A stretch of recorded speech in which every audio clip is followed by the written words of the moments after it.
Good afternoon, ladies. Hi, Violet. Hello, Nana. Coco. Saturn. Jay. Hello.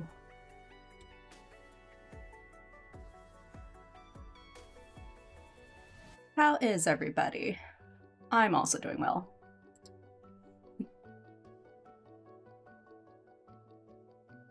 I'm ready for main story. Yeah, I don't remember much of them. R1 fishy, nice.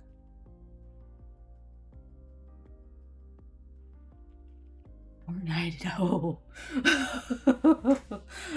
Well, he was 100 pulls nicer than Silas was.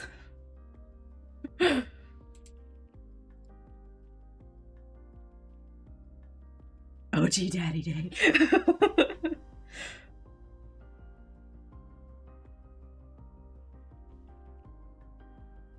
Don't mind me, I'm just finishing up my lunch.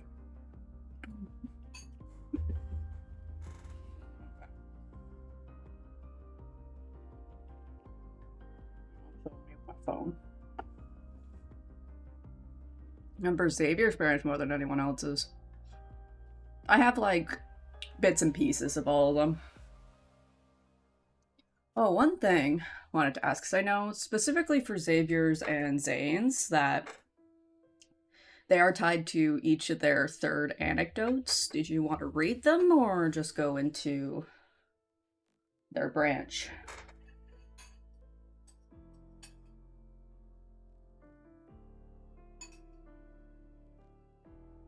We first see her. Ooh, okay. At least they were solar cards, Violet.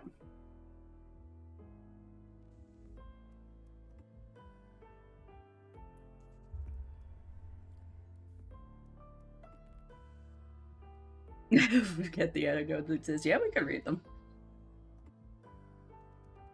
Every time exactly for that last card. Oh, except for the last card.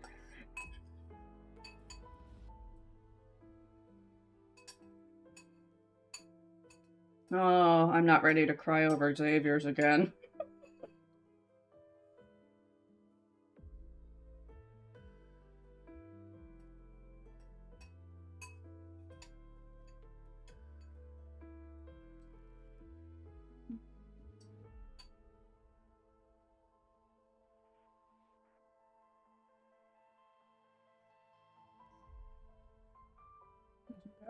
Okay.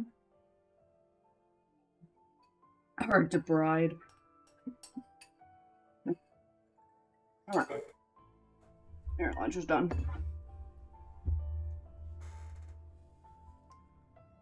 Okay, let's go see the boys. I didn't end sleep mode with Xavier, so he's still snoozing. Yes, I hope you have a good day at work, Jay. They were blocked twice.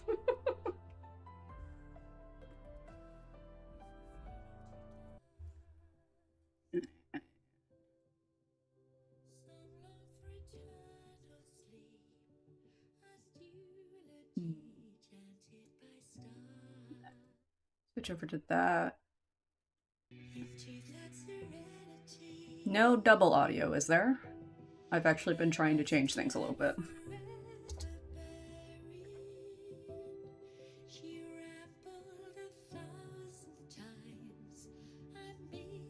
Usually I just have my audio output set to like what I hear in my headphones. And what I don't know if this is the cause, what I've been noticing when editing for regular videos is that the audio is like lagging behind a little bit. I don't know if this will fix it or not, but worth a try. Double audio so far?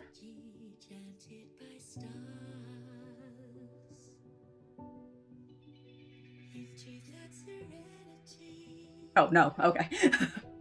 I thought it doesn't seem to be double audio so far. Okay. No double audio.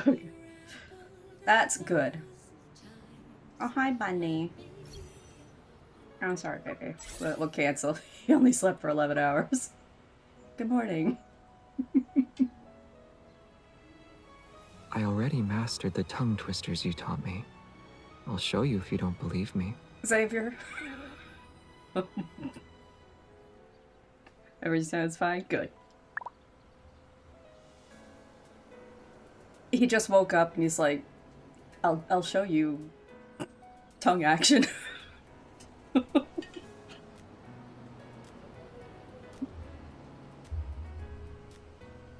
Show us what that tongue do.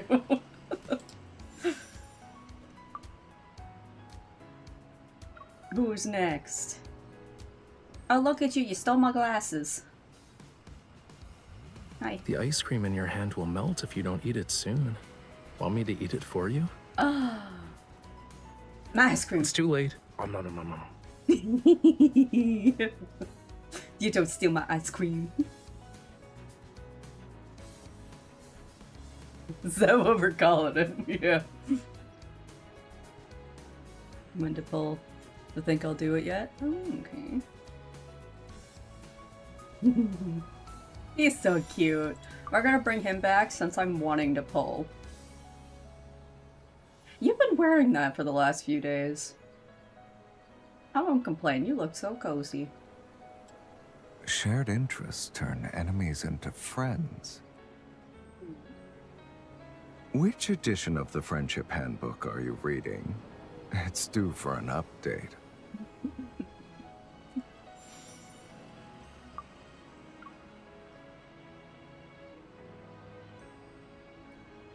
Stay winning, Zayne. Stay winning. You seem to have a lot of thoughts about my clothes. Oh, it looks so good. I used the outfits you picked out for me as a reference. Good. Good. I only spent $20 on that. Caleb, this is all on you. We so far have 4 normal boys and no scarves. Oh, for fuck's sake.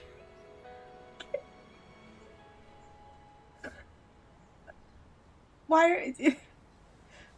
Caleb? He's both hot and cold. Leave it to Gaga. He's like, I'm hot and I'm cold. You're pretty good at this. Did Caleb you has take a photos cold. of other people? He like could this just too? have a cold. He could just be sick. Are you sick, Caleb? I'm sorry. Pat thrice on the head and all troubles will shed. I think you just made up this magic spell, but since you came up with it, you're responsible for making it work.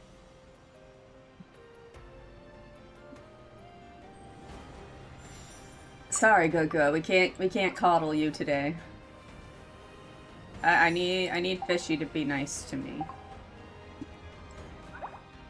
Kiss him. I'll go kiss him in home.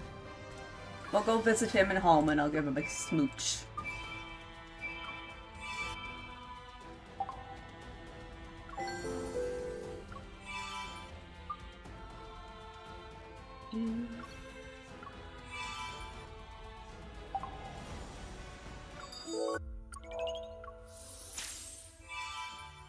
Ooh. Yes. Rank up for Doomsday. Thank you. More diamonds. Where is it? There it is. Woohoo.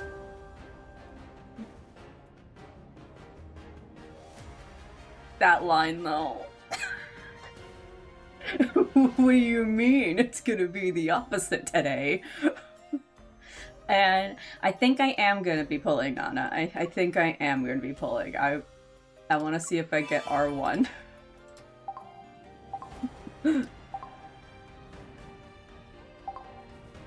I don't know what my scent is. I don't wear any scents.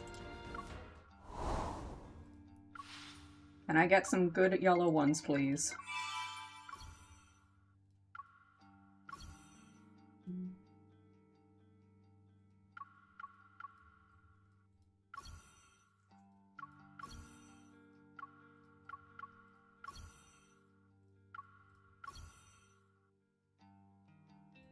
I'll try that, I guess. No defense on there. That's so sad.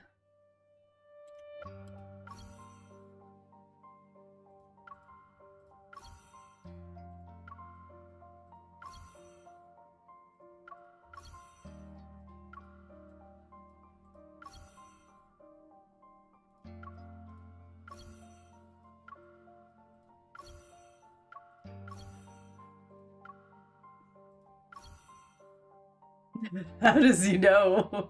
Right?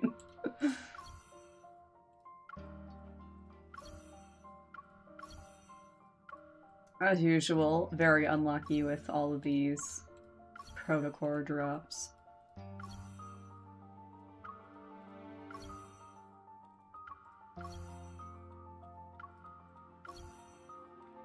Come on, oath strength. Ooh.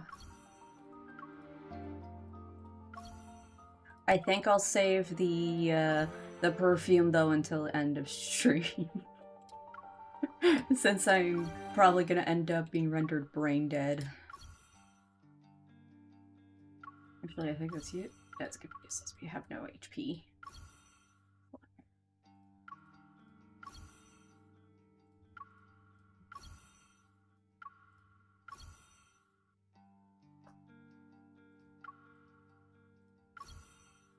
Burger drops are the worst they are. Especially the yellow ones. I have like nothing for Lumiere and LSG.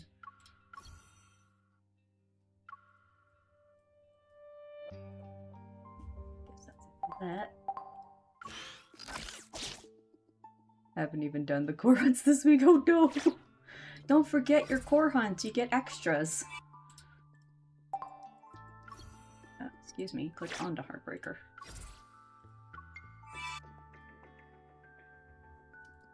We'll just use the rest. There.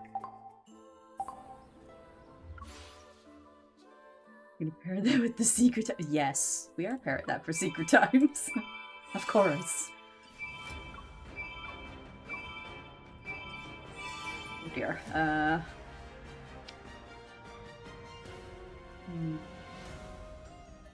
We will do Senior Hunter contest.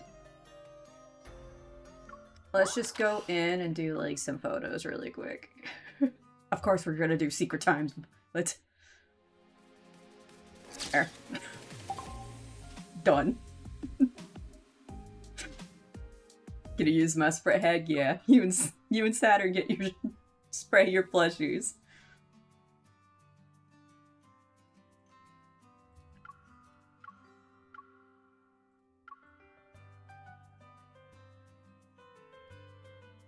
I don't know why I'm taking the snapshots, so... You know what, yeah, we'll keep that.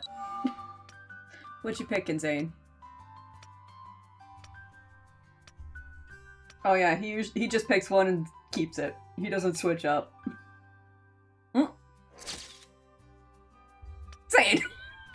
I just said you don't switch, you immediately switched.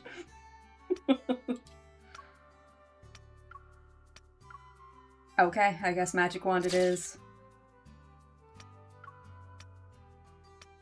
Not the probably most appropriate background, but yes.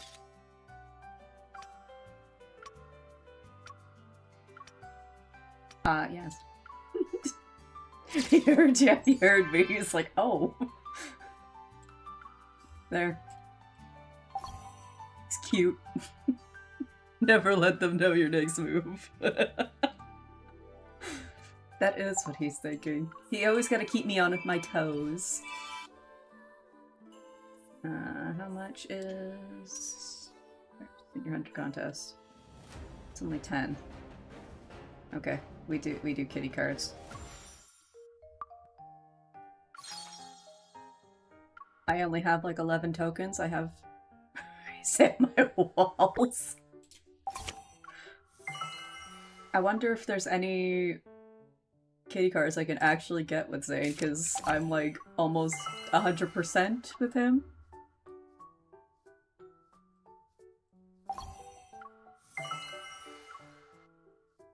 That play again is so nice. That made this so much faster. Yep. We're just gonna keep stacking them up. What's everybody else? You know what? We'll do Raph. Maybe we can butter him up with getting kitty cards. With tokens. Those two need to be completed. At least one or two of all the kitty categories are giving me grief. Yeah, I think the only one I have to complete with Zayne specifically is one that has to be reran.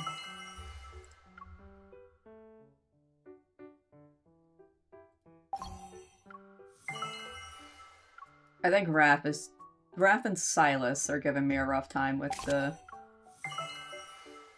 badges.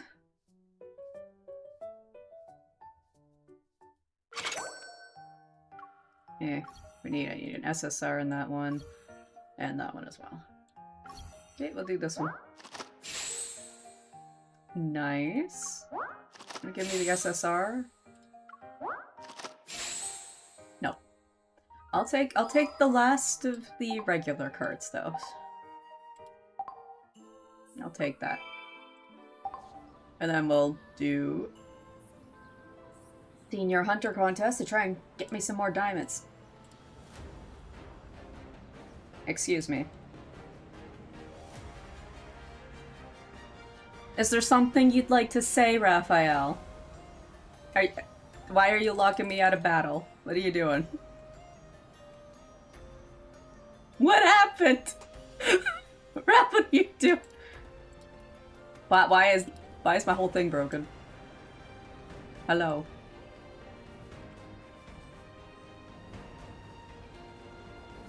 Raph. I can't click on anything though. He just wants my attention. If kitty card packs equal, I don't know why I do that. Makes sense in my head. 4 in 1 pack, then all have to be 4.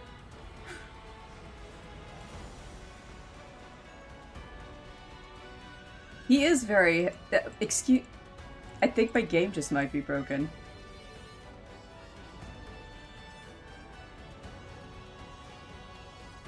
Raphael, this is not the time for me to be breaking the game. What a dummy. This time it's not even Xavier. Let me restart it. Tisk tisk.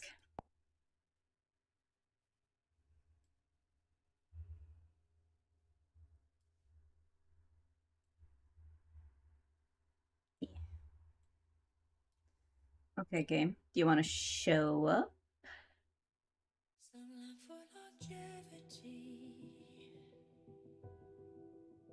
Before fading to dust, some long for eternal sleep, as eulogy chanted Hello. by stars. See my music. There. Goodness. That serenity, that lost time forever. I could have tried top left, but when in doubt, just restart the game. That'll actually make it work. A million miles searching for light, free from the rule of death, now seems so dull. Time goes by, but Come back, fishy. There you are. Hey, check out this super cringy video I just saw. Not now. Okay.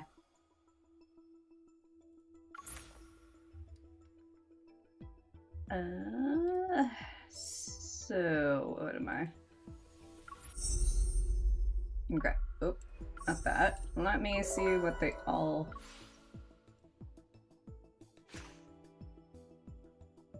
Actually, I could just do the normal thing. Yeah, tried and true method. I heard there's the HP. I'll just trust my dodging skills. Okay, what can I get here? Looks good. Still not quite 4K, but it's fine. Yes, I'll take all of that, thank you. Confirm. Save team.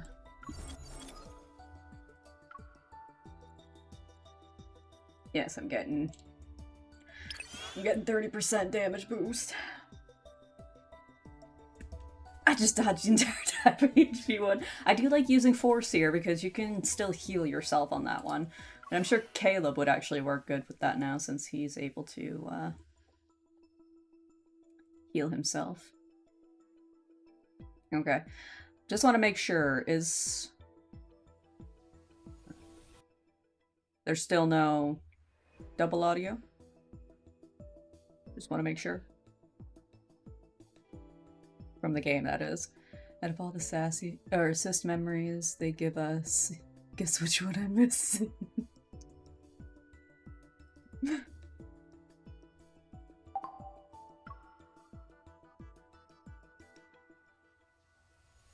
The Xavier one? This is the Xavier one. Or maybe the Silas one. No double audio. Okay. Could be missing a Silas one too. But I'm just immediately going, Savior. Bunny hates you for some reason I don't understand. Okay, well...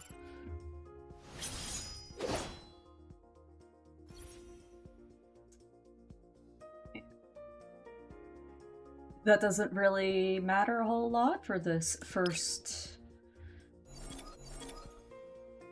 round. Let me make sure I can see chat still. Oh, Xavier. Let me know if my audio is weird, because I have to have my mic set really weirdly, like this. I'll send it back to its world. Oh, okay. Let the battle begin. Stay on your toes. I'll show you. Keep up the momentum. Comet Trail! I'll use this move then. It's been a hot minute since I've used Flight Seeker. Xavier. I'm here. End it. I am not afraid. My turn.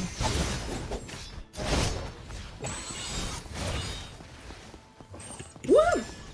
Light, shine down upon me. Here I come. Comet Trail! I'll use this move then. Pay attention to its moves. I Be hate careful not these to get ice hit. bastards. You won't escape. Weak. My turn. Comet Trail! I'll use this move then. The enemies are weak. Now's our chance. It's time to end it. Swords of the Stars! We must always point in the same direction.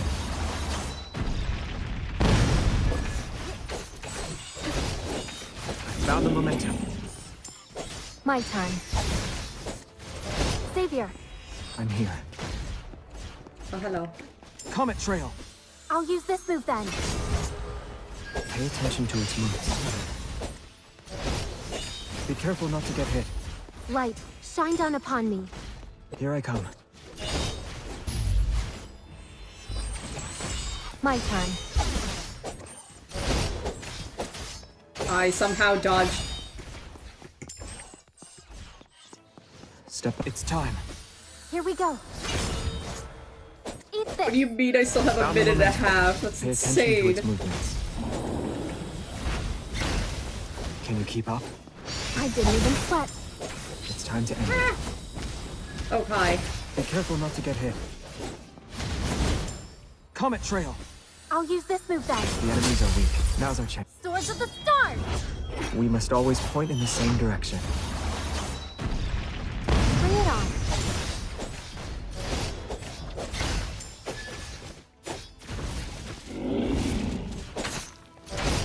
Watch out. It's getting back up. Aw. It's time. Here we go. The enemies are weak. Now's our chance. My turn. Step back. I am not afraid. Be careful not to get hit. Watch out. It's getting back up. Oh Pay god, here we attention go. to its movements. Ah!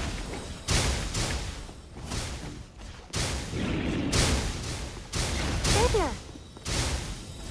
Step back. No! Fuck! Fuck! No, no, no, no, no! Quit locking on things, please! We can resonate now. It's time. Here we go. Ah! Shine down upon me. Where am I? No, No. shit. Watch out. It's just a small victory. Holy shit. Can't let our guard down yet. But couldn't we also take a break? Same MC. Oh my god.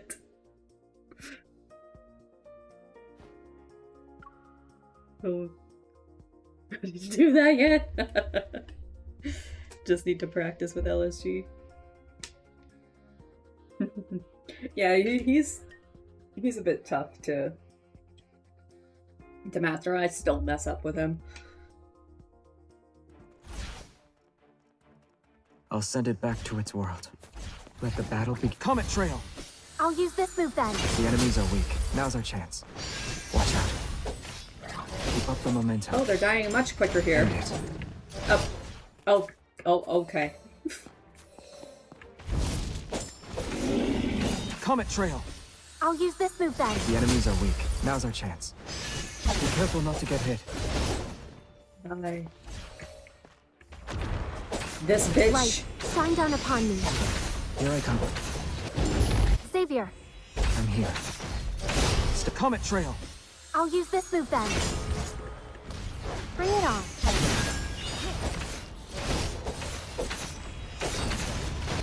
Eat this.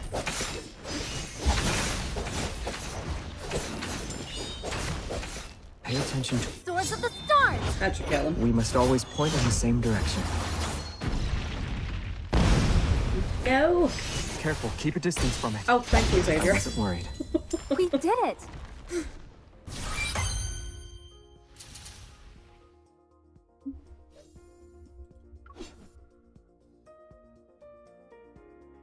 Hi, Katie. No, we're just doing some Senior Hunter contest. Before I go pulling for Fishy. And hope I can R1 him. We'll save Fishy for last, though. I think Silas is gonna do okay.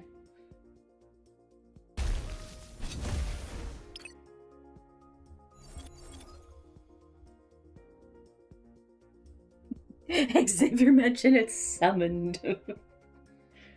Nope.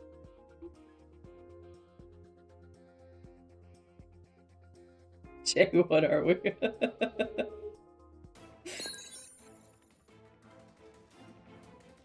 Yeah, don't you worry. You haven't missed any Doesn't main matter story. You whose haven't missed any of the good stuff. Doomsday? Desire. The ruler of all. We're halfway there. It won't take. Something's off about that wanderer. Take care of it now. Let's do this together. Let's settle this in one go. That's more like it. Doomsday? Oh wait, I didn't full press. Shit. Bring it on. I'm already Count. messing up. Don't let it hit Bow down. you. At our feet. Please let me kill him. We took Good. here. Thank you, I won't Silas. let you get injured that easily. Bring it on. You're too close.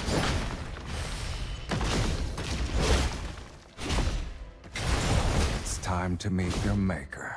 Go away. There we go. Time to end this in one go. I'll wait till the other one Be shows up. careful. Something's off about that wanderer. Where is he? Take care of it now. Let's do this together. There. What do you mean I didn't hit the other one? What the heck? He's right there. The abyss.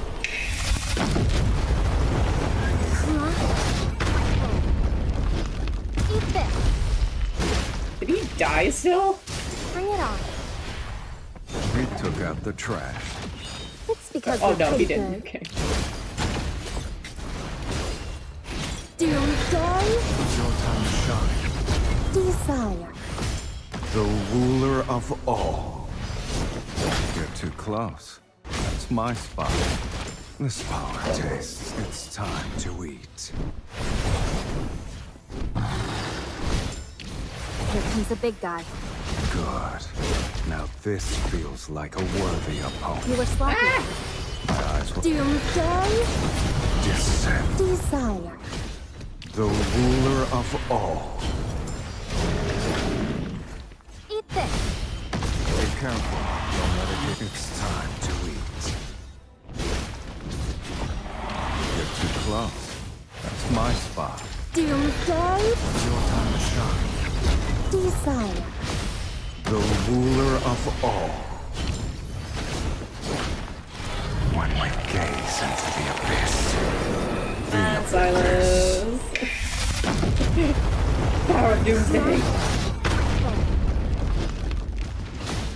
Oh dear, I might Stop not get charging. 3 stars with this. Look out. I can still go on. It is possible, I might need to use Caleb. Doomsday, Especially with this piece of shit. The ruler of all. it's your turn. Okay, if you say so. Yeah. It's time to eat. Careful now, it's charging.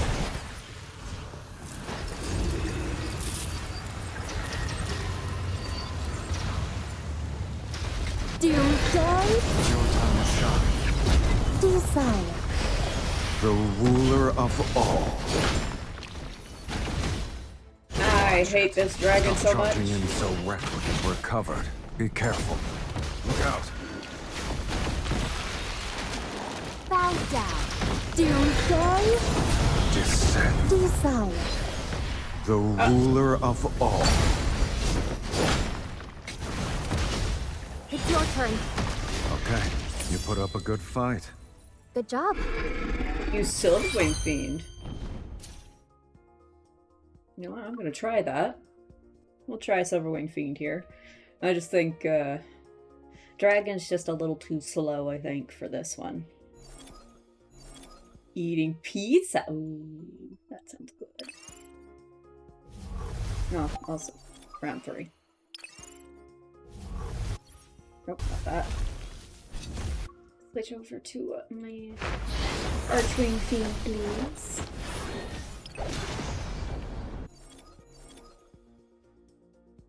I finally met the other. Well, I'm glad I was able to do that for you. Pizza's always super nice. Delight. Reunited with the couch, nice. Next week? I need to go doesn't on a smell diet too, not gonna appetizing. lie. Taste our bloodlust. Then perish. It's your turn. Okay? Oh, You can Okay. command me. Halfway something's off about that wanderer. Take care of it now. Let's do this together. can I please still use this? It's your time to shine. Look out. Be careful. I don't think so. Let it hit you. I'll show you. Through blood and bond. It's a small gift. If we're covered, summoned by blood and at your service. This is when roses bloom. Okay. This already went absolutely terribly.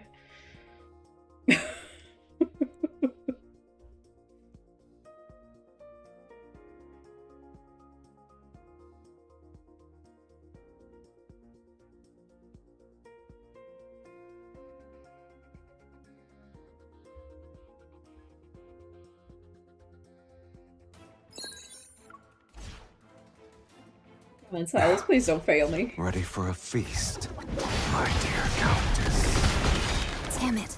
Why do I keep getting hit by that? Something's off about that wanderer. Take care of it now. Where are you? There Let's you do are. this together. It's your time to shine. Silas, It Quit can't locking on to the wrong one, girl. It's a small Please. gift. everyone who receives your gifts bleeds. Steady now. We can do this. It's your time to shine. We took out the trash. It's because we're pretty good. I'll show you. You're too close. It's your turn.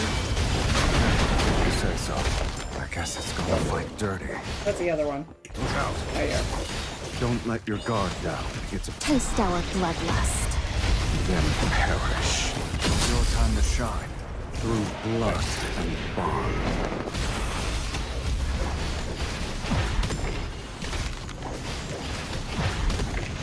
Bring it on. Listen to fate's dying echo. Summon Death's shadow. Now, fall into infernal abyss. Your lust is not if we're covered. Aw, Be careful. a second off. Eat this.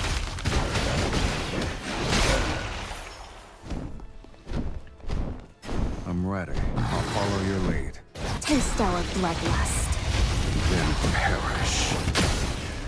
It's your turn. Okay, if you say so. It's a small gift. Everyone who receives your gifts bleeds. I guess it's gonna fight. Taste our bloodlust. Then perish. It's your time to shine. Through blood and bond. Eat this. You don't look satisfied.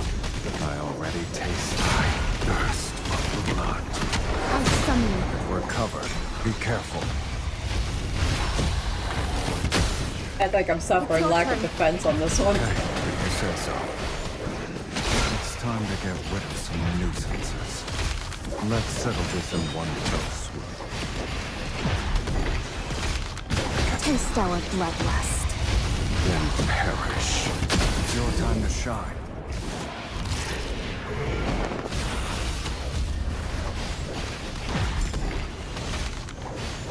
My turn. You don't. Listen to fate's dying echo. Summon Death's shadow. Silence. Now, fall into infernal abyss. You won't escape. We're covered. Be careful. No, fuck. I guess it's gonna fight dirty. Asshole, fuck you, you piece of shit, I hate you. Don't let your guard down. It's about I hate to this strike. fucking thing.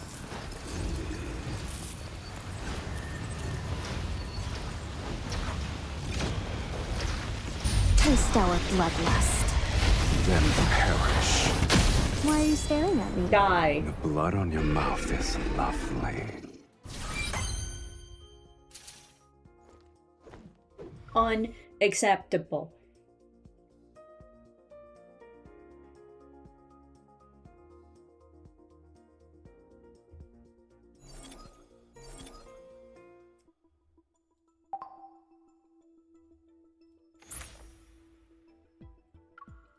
It's going to be Caleb, he could do it.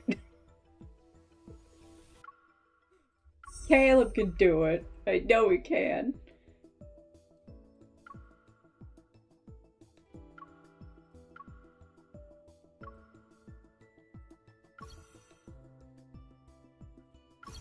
Give him all this stuff.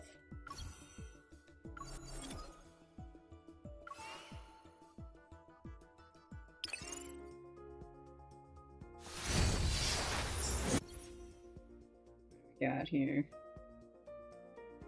Good. This dragon is my least favorite boss enemy anything in this game.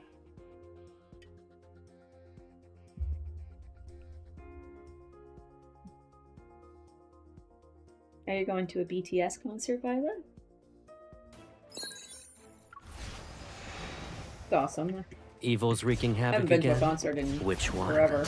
Return to the netherworld. Don't ever do a take off one. It's only got. We found the main target. Focus our firepower. Can't hold on for much longer. Return to the netherworld. All good. Now's our chance to strike. The Nether Sea. Cleave the Nether Realm. Lotus bomb. Using these tricks again. Halo. Sometimes I wish you'd let me be your shield. I'll show you. Caleb, help. Where's the other one? There's There it you. goes. Return to the netherworld. All good. Now's our chance to strike. That was an interesting camera angle. Let's make it quick. That's easy. My turn. Caleb, return to the netherworld. All good. Now's our chance to strike. Caleb, help. Okay. Let's make We it didn't even, like, lock onto this at all. Boo.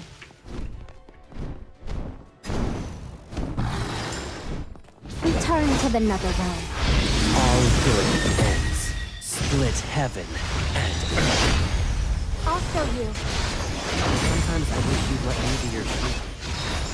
Did you see me leave just now? I expected this push. Using these tricks again. Return to the Netherrealm. All good. Now's our chance to strike. Halo. Coming. Let's make it quick. That's easy. The Netherrealm beckons. Reincarnation cycle unfolds. Sever yin and yang. Cleave life and death. All ghosts will serve under one. You can't break our connection. Recovered. Let's change it. Using these tricks again. Sometimes I wish you'd let me be your Oh, girl. What's happening? Oh, okay. He's going into his lost struggling state. when faced with death. Nice try.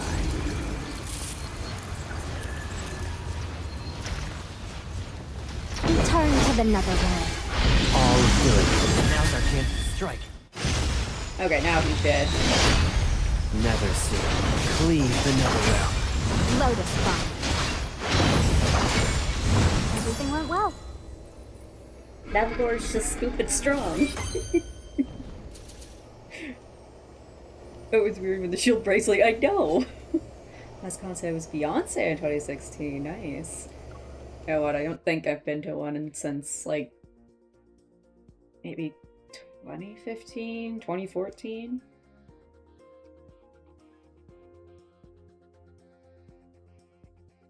Did I try to cook you up? I don't know.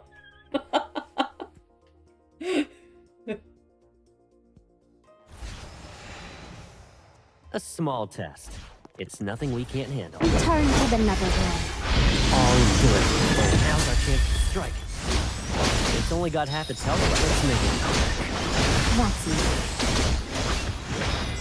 My turn. Time to change our skin. Recovered. Let's change our rhythm. Can't hold it. Return to the Netherrealm. All good. Now's our chance to strike. Split heaven and earth. It's this You can't frickin' break us. stage again. I hate this Lotus stage. Bomb. Halo. I'm right here.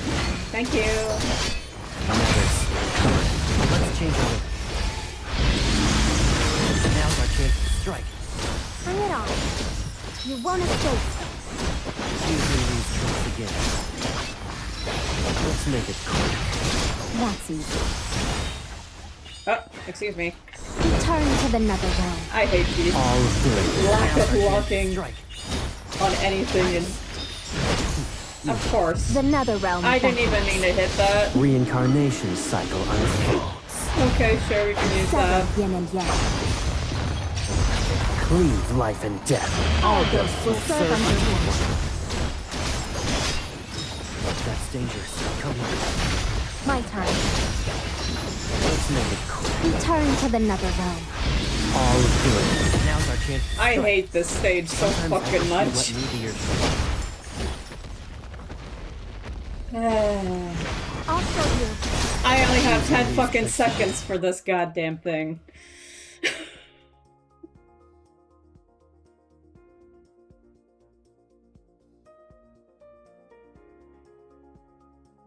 Third sports events? I've been to like hockey games and stuff before. Cheese fries are very nice. Such malevolent energy. Return to the Netherrealm. All good. Now's our chance to strike. Using this trick, let's make it quick. That's easy. It's only got half its health left. You want to do a couple of recovered. Let's change our rhythm. I'll deal the fatal blow. There's a change in tactics. Stay cool. I've locked onto the I'm target. dying. Oh my god. Copy that. Return to the Netherrealm. All good. Now's our chance to strike. Never see. Cleave the Netherrealm. Lotus Bomb. Where will it sing? Stay away from her. Thank you, Never Taylor. see. Cleave the Netherrealm. Lotus Bond. Return to the nether realm. All good. Now's our chance to strike. Bring it on. You can't escape. Time to show them what we can do. The nether realm battles. Reincarnation cycle unfolds. Sever yin and yang. Cleave life and death. All ghosts will serve unto one. Sometimes I wish Steady now. We can do this. evil is destiny. Return to the nether realm. All good. Now's our chance to strike. Taylor, Coming. lock onto the target. Goodness, Copy why does it that. take so long to kill anything? Looks tough. Let's make it quick. Return to the nether realm. All good ends here. Split heaven and earth. Time to change our strategy. Lotus Bond. Sometimes I wish you weren't right. Okay. 10,000 deaths is being too merciful. There's a change in tactics. Cool. Lotus Bond. Return to the nether realm. All good. Now's our chance to strike. Bring it on. You can't win. Let's make it quick. That's easy. Time to show them what The nether my realm God. battles. reincarnation cycle I'm gonna crash out. Sever yin and yang. Cleave life and death. All ghosts will serve unto one. Caleb, Coming. Caleb, help. As usual. Return to the nether realm. All good ends here. There's a change in tactics. Stay cool. Sometimes I wish you had to stay. Bring it on. Return to the nether I don't realm. know why I even All did that. good. Now's our chance to strike. Okay, let's still hit him somehow. Well done, Bye. partner. Hi, shortcake.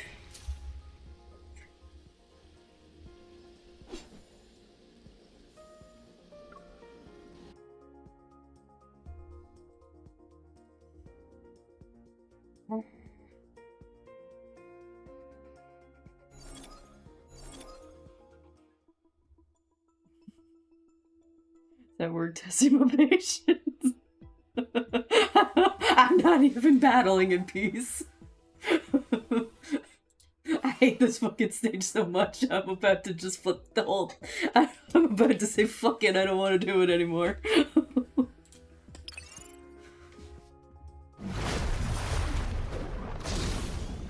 Give me my pink.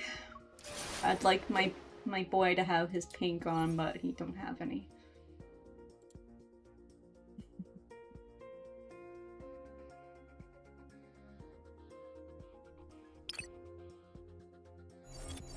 Don't be a pain in the ass, Raphael, please. I'm gonna have to try again with Caleb at some point. I can't try again today. I'm gonna get too mad. Nobody wants that. An LSG or leave him. Oh. The sea doesn't That is a hard tolerate choice because we insults don't or know when sacrilege. we're getting. Stay alert. It's another one of these My turn. fucking rounds. Are you kidding me? Back up. Let's see what trick it has up its sleeve. Being cautious is always a smart move. The tires are jammed. The deep stairs. You were too close to it. How's the ceiling? It's nice. And I can admire your graceful figure. Press on. Don't get distracted. Why are you getting closer to it? Come back. The tide's judgment. Shall descend here and now. Why didn't you bring Walk the along. other? Okay, the other one did get it. Good. hear you. Surrender everything to Just me. hit kill sometimes. Stairs. I'll show you. Bring it on. Thunder heralds Hope he death. dead. Press on. Don't get distracted. Raphael, Yeah, I hear you. good job. Is that it? Now! The tide's judgment. Shall descend here and now.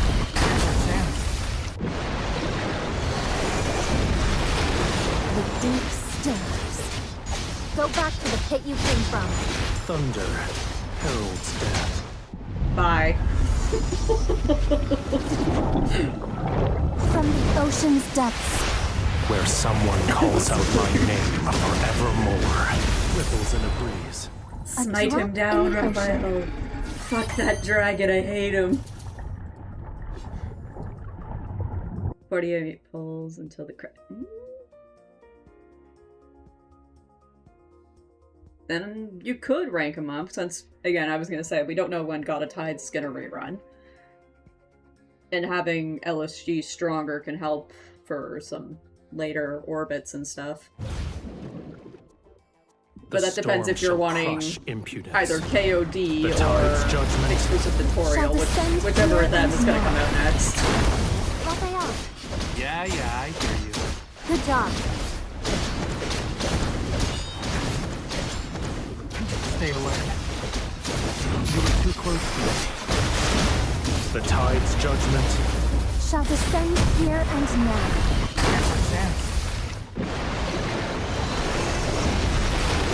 The deep stirs. Spotted an unexpected treasure. My turn. Almost over. Don't let her get away. Press Okay, on. I don't even Don't get hit the orb. distracted. Oh. The tide's judgment. Shall descend here and now. Raphael, Yeah, I hear you. good job. I thought The tide is rising. Fall back. Struggling. The tide's judgment. Shall descend here and now.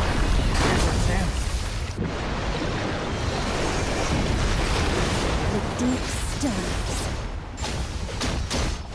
Bring it on. I'll show you.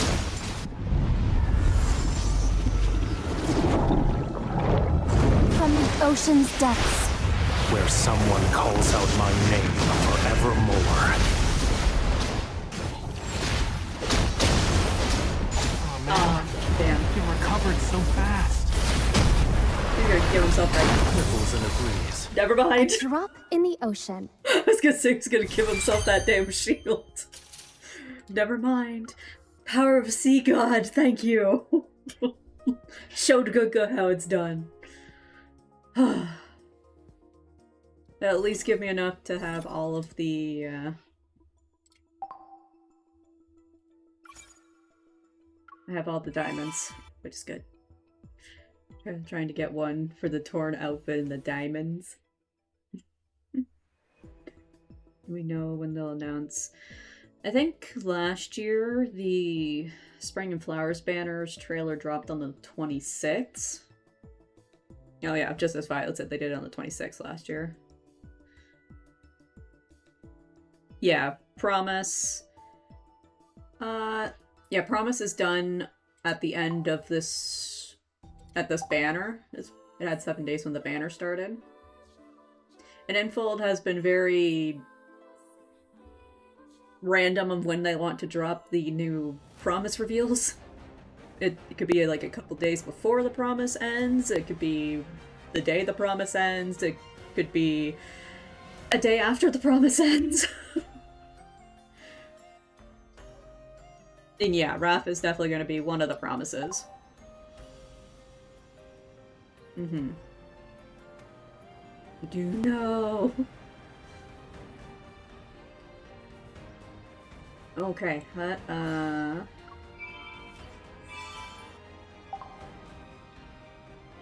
so, oh, give me my promise stuff. I'll take that, sure. And don't mind me, I have not started the event yet. I didn't have the energy or time yesterday.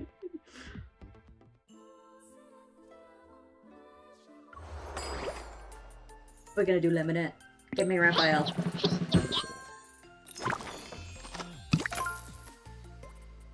I got nothing from nobody.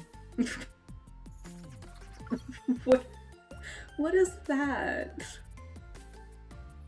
2 thumbs up. But does that get stuck on their heads? Is that what that is? That's cute though.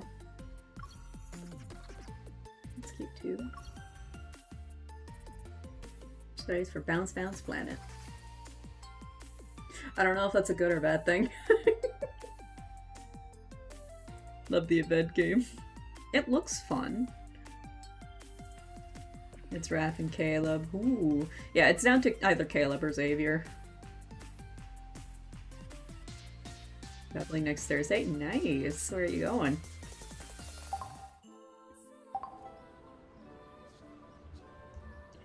Nothing from the boys. How saddening.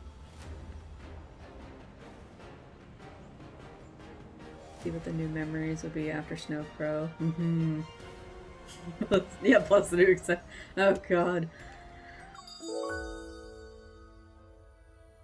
Yeah, so took 150 pulls to R0. I'm at 61 pity. Thank Xavier for that.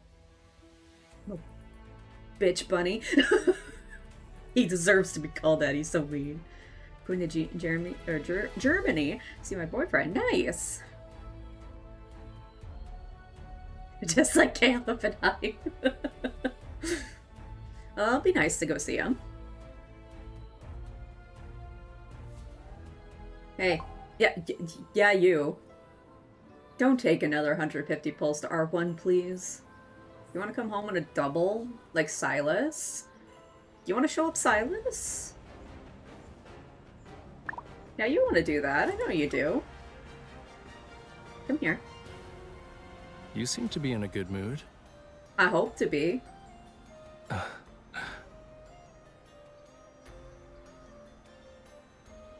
We'll do your branch story first.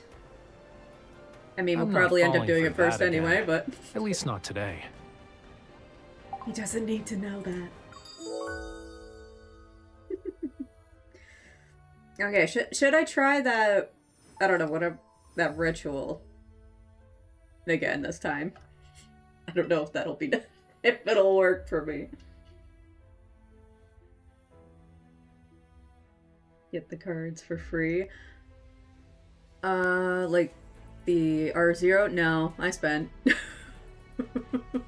I'm a ritual truther. Hello, Alexi! Yes, be like KOD. Come home in less than 40 pulls, please, Fishy. I spent enough on you to R1.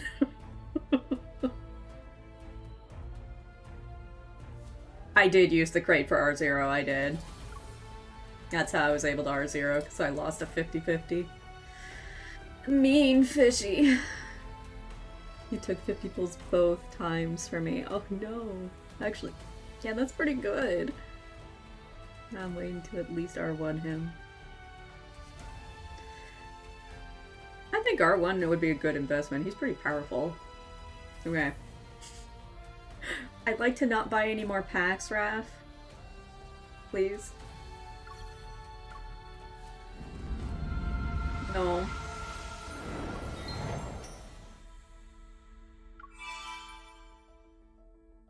And then what? You just you do this, right? I do a pull on here.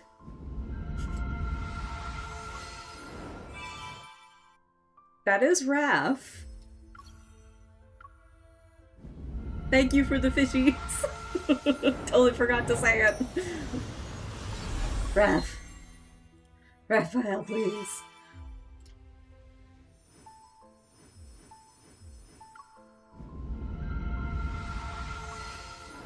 Xavier? No. Don't you dare do this to me again.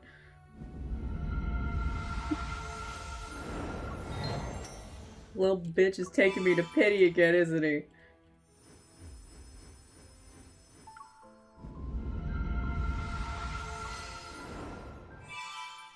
Zayne. Please. Oh, okay, early, a little early. Zayne, get off my screen. Xavier, for fuck's sake, dude! And you gave me this one again. This one's the R3 one, you asshole! You did this to me last time! What is wrong with you? This little asshole. We need a cone of shame in this game to put on his head. I cannot believe this. Actually, I can't believe this. It's Xavier. Raphael, do you want to come home in a double, please? No. Fuck. For fuck's sake, Xavier. What is this? Why banned? He's fucking banned. We're doing his story last?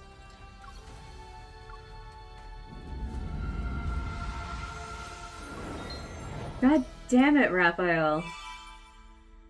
Ugh.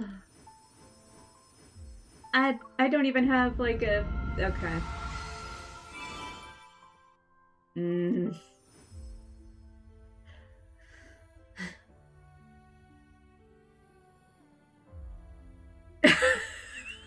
We just need to bring Charlie into the house.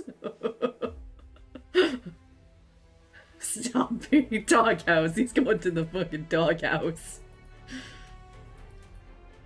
Oh, I didn't want to do this. Urgh.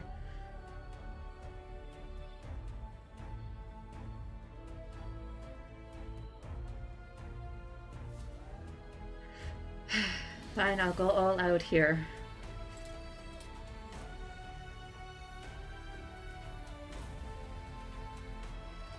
Please that be enough. Oh, that's already too much. Bread. Bread's useless right now, I'm on a guarantee. Double fishy. I'd like it to be a double fishy.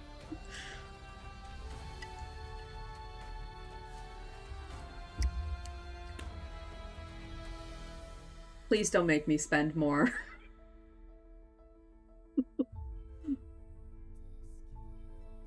Glub glub! The sea god does not like me. I'm not his chosen bride, I guess. At this point, I'm gonna get a frickin' 5-star in the standard pool.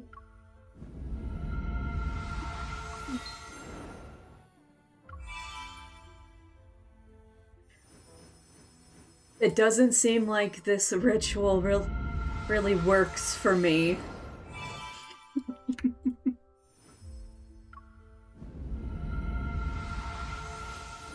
Try interacting with the home screen?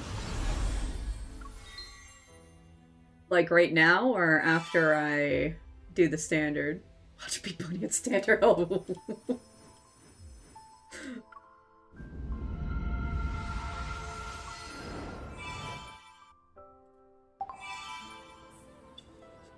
We don't need to know about that. You. Are you really gonna keep bugging me when I'm busy working? I might just paint all over your face as revenge, you know. Why do you hate me?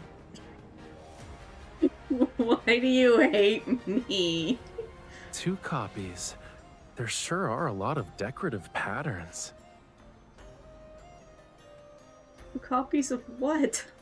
What do you mean? Bully. Now you're taking me to hard pity. What? Why?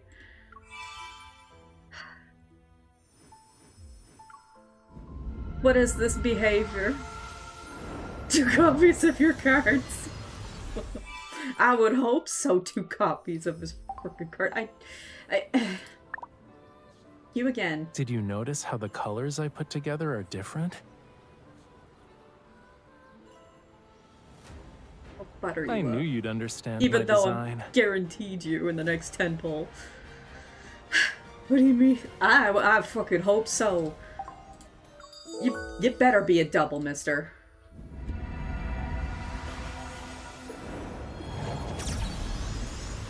Dude, 10 to 20 limited wishes. The back and forth clicks between banners, standard pull, and home screen interaction. Oh, okay. So it felt like KOT. There's one. Come on. You're giving me the sad one first, of course.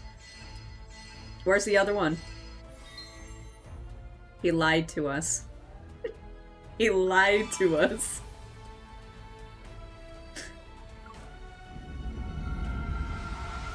Damn it.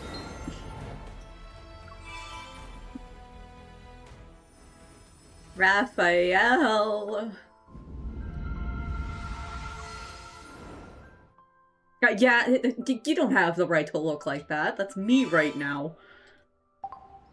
You. A self-portrait. I'll do that in a few decades. Okay. It's like, I'm not Silas. He is. He's so stingy. Why are you like this?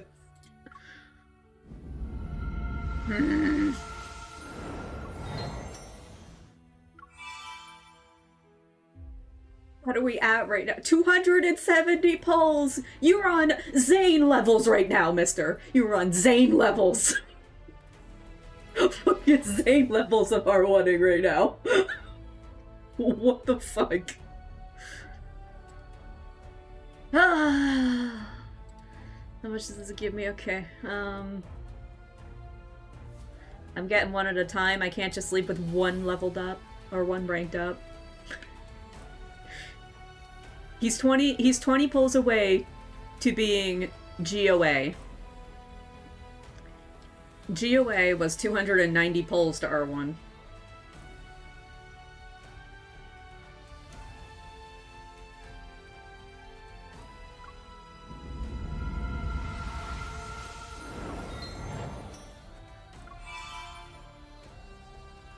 At least you still have the crate, Jay.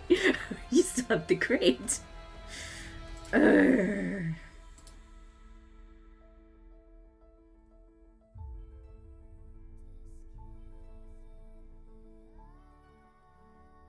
Cannot believe I'm spending over $100 on this bitch again.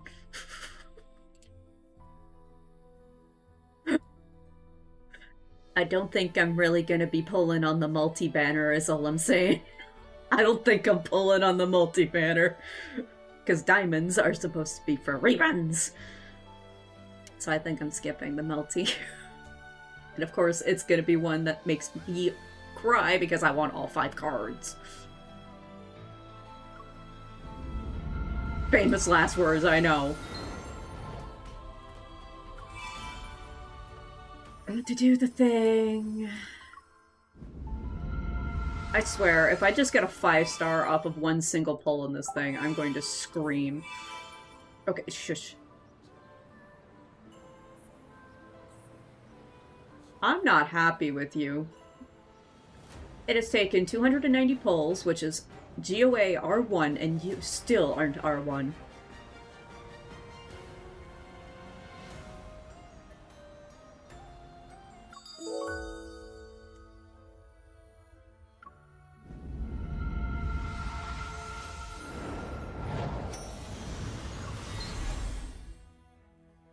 Xavier, I fucking swear, if you show up, I'm gonna... I can't spend any more. The only packs I have left are the fucking $38 ones.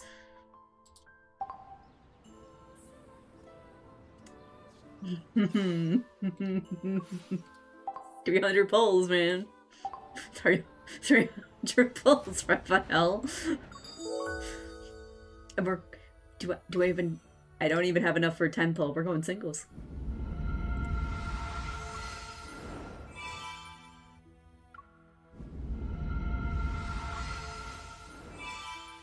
I don't even care about the ritual anymore. It's not happening.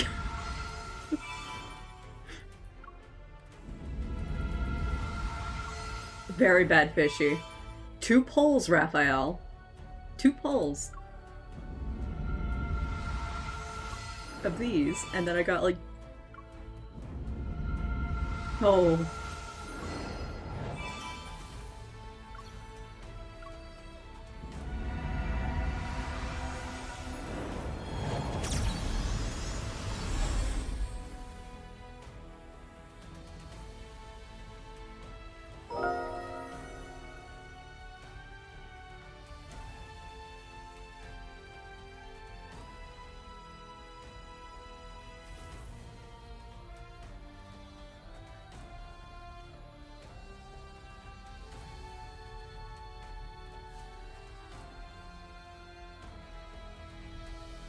What do the Flossians have against me right now? Silas, you just gave me a fucking double on your birthday. Get your fucking face out of here. I don't want to look at you. 307 pulls. I don't even have an R1 Sea God.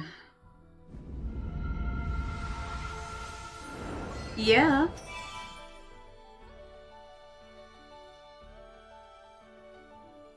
But I want a deep.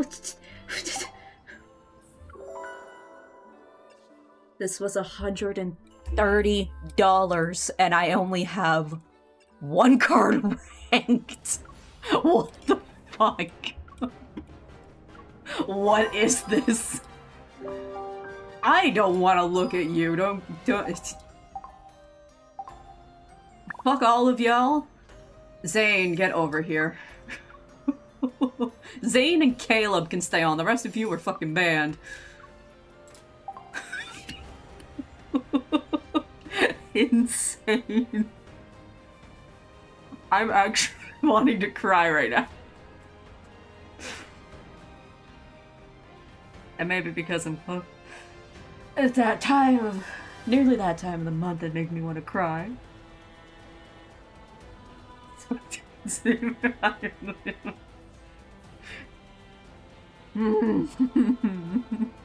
When you want to talk, you may talk to me all you want. The other three are so mean to me, Zayne. Raphael hates me. And Xavier and Silas are sabotaging me. This is why you're my favorite. And then you're gonna be a bitch to me too at some point, I know it. Zayne sliding into the DMs. I'm so upset. Oh. You're acting a bit odd today. What's wrong? You don't. Oh my god. Very shitty senior hunter contest, a very shitty pulls. We're not having a good day, my god.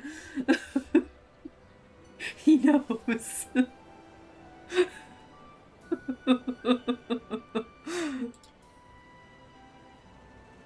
Holy jeez.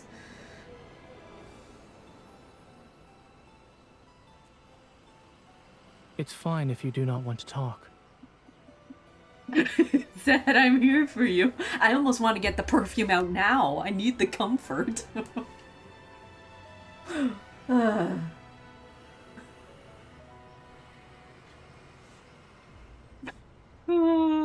That was horrible.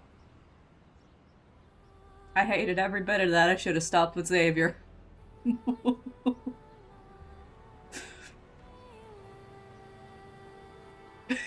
He does. He knows I'm distressed. Normally, you have a lot to say. I think I've said quite a lot. You can smell the However, sadness. I do not dislike it.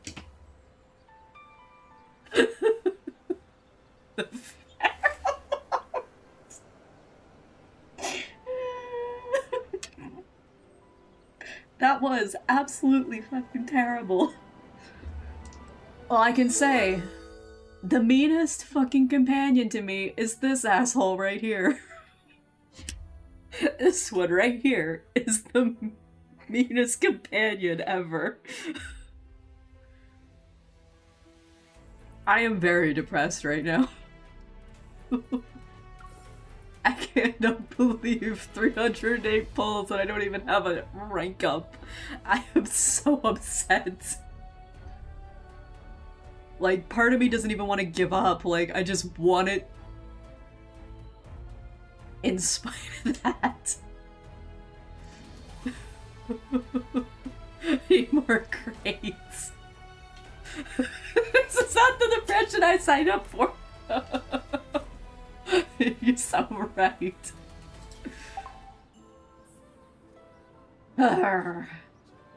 Cause like, I'm getting paid this week.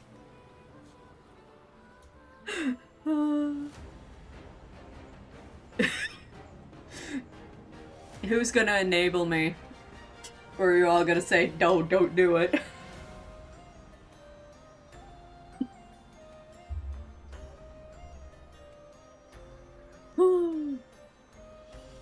When you want to talk, you may talk to me all you want. Thank you, Zayne.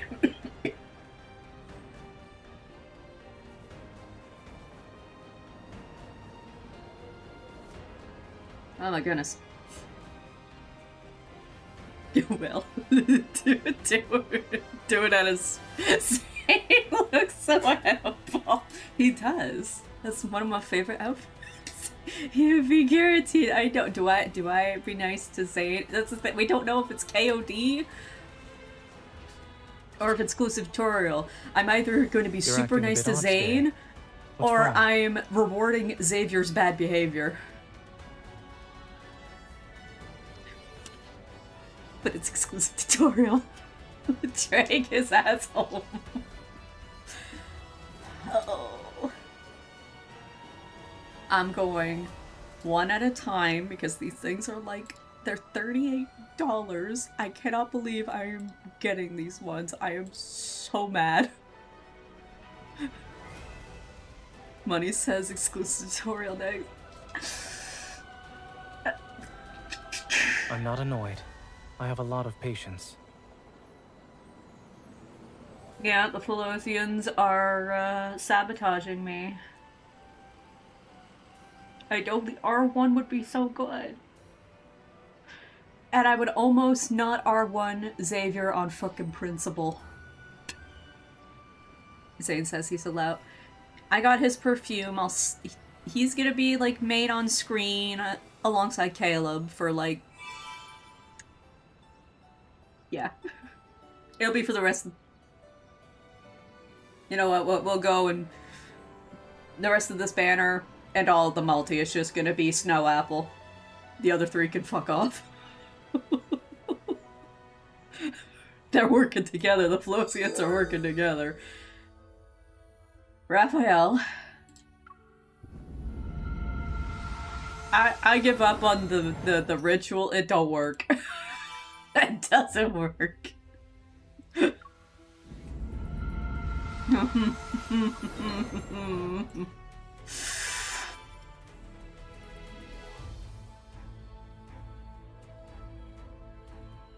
Oh, I'm gonna cry once I see my credit card bill in a few days. I'm going to cry. Yeah, I'm not pulling on the multi. I gotta cut myself somewhere. I can't pull on the multi. I'm skipping. Considering this rank up is going to be well over $200, and I shouldn't have spent that money at all. Raphael, holy... My god.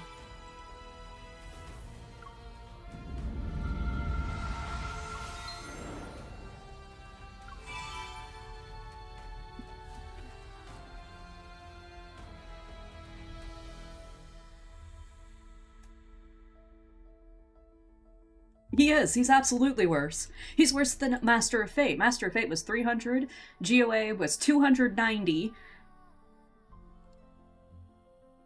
To R1 both of them. He is just like, by a goddamn landslide. 348 and he's still not R1. Like, what the fuck is this? Absolutely horrible behavior. What? He's not even gonna be home in this next 10 poll. I fucking know it. What is this? I'm over.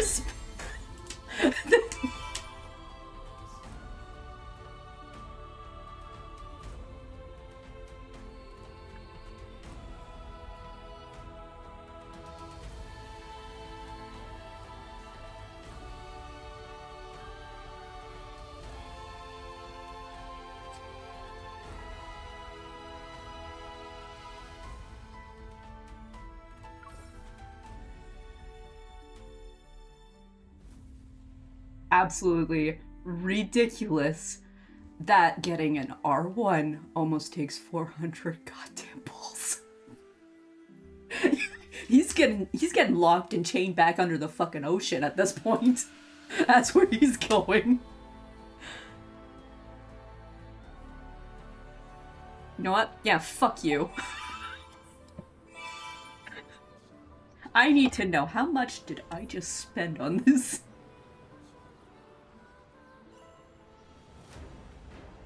Brutality is tenderness all over again. Oh.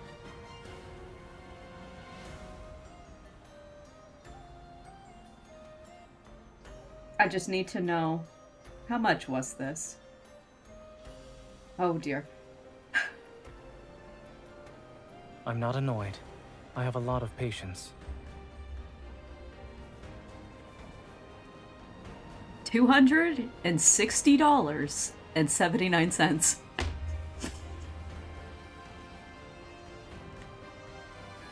And no R1. And just one copy of this bitch.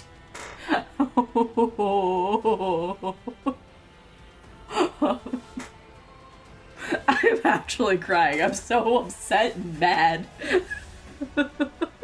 It's nice to spend some quiet time Oh with my each other. god. It's actually ridiculous. What is this?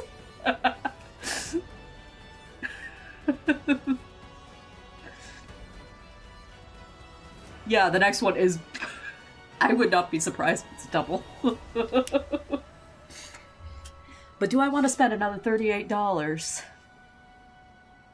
for an extra 10 pull?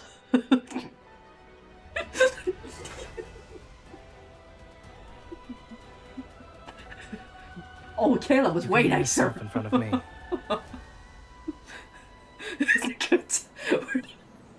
It's a good time for... You're so close. You're such an enabler, Katie. Another $38. Oh my.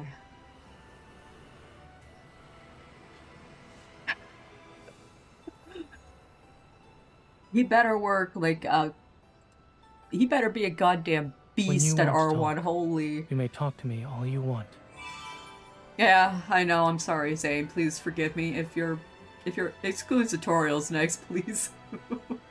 Everything I save, I'm not pulling on the multi. I'm sorry, my love. I can't believe I'm skipping a new card of yours. But we gotta get exclusive tutorial if that's next. And if it's KOD, I don't even know if I'm gonna pull on that.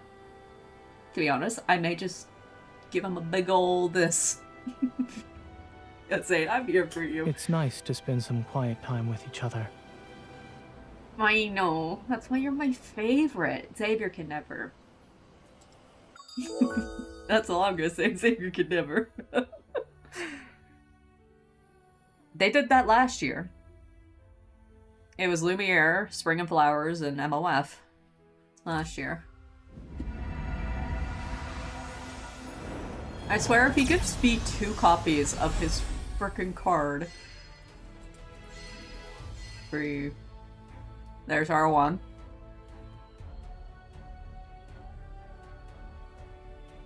Yeah, only Myth reruns were happening at that point, that's true.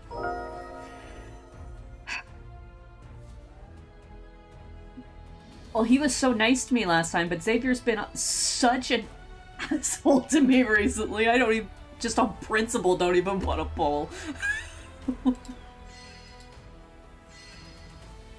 The hell was that lag? Yeah, nothing. I still have a 10 pull to use anyway. Yeah, nothing. Okay, we got a little bit of pity bet. Oh.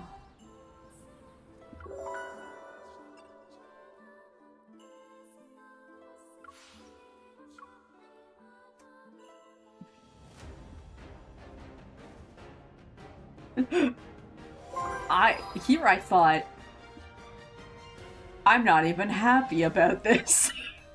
I'm not happy about this at all. There's this type of trident, it generates an additional vortex to continue its pulls nearby enemies towards its center. I mean, that's pretty nice.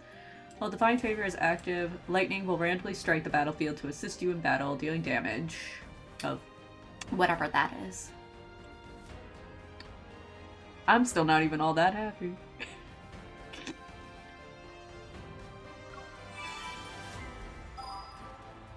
I mean, what you really wanted was Pink Tail. I don't think I'm ever gonna get that. Oh my. Now with how this has been treating me. Yeah. Well, it seems that all of the R1s for the newer myths all have some sort of crowd control or, like, enemy grouping.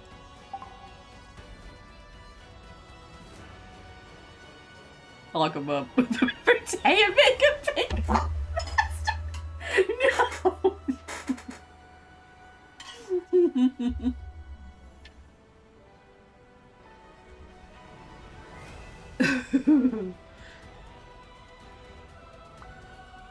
Okay. Well, he's definitely locked out of my house. It's fine if you do not want to talk. I almost want to chuck all three of the plushies off my bed. They're not allowed on there anymore. How much was that now?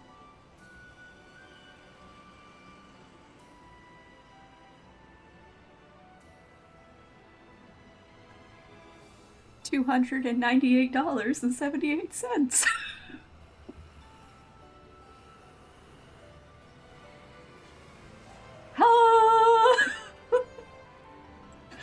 How many polls? That was like 300. Oh my god! How much did you say going to R3 was for you, Violet? $4.99?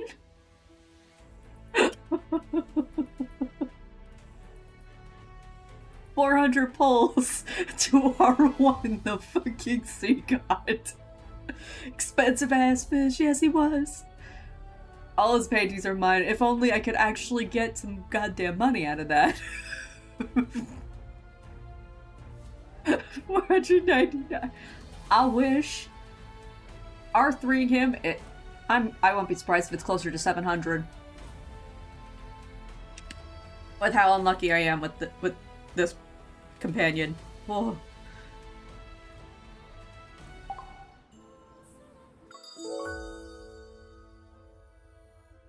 Oh, right, that's from the rank ups.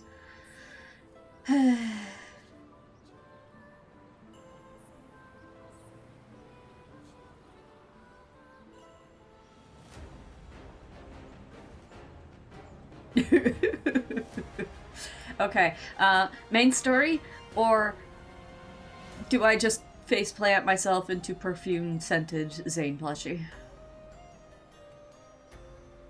I feel like we should still do that at the end because I won't recover otherwise. Perfume. That was took almost 100. Yeah, 499 to R3 is pretty good, I think.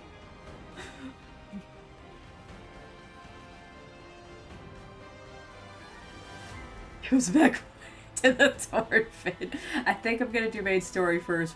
Once I get the perfume going and we listen to Secret Times, I'm gonna be gone. I'm not gonna be available for main story.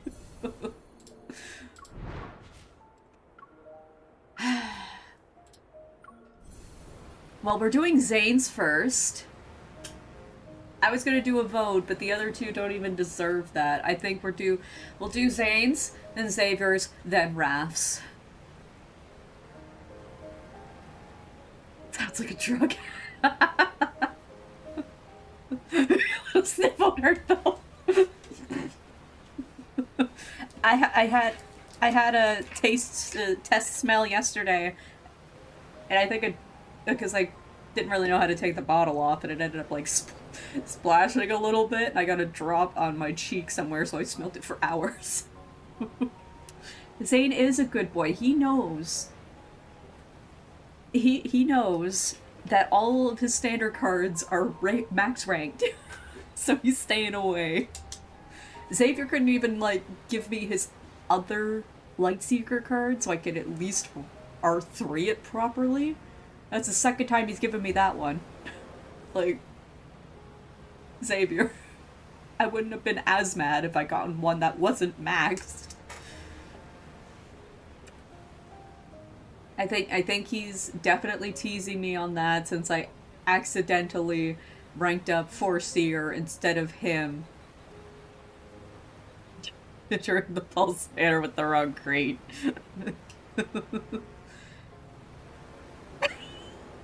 How did you say it? I did. Yes. No painting has been sold by Rev. You're absolutely right, those. OJ. Evil thing. Alright, let's get started.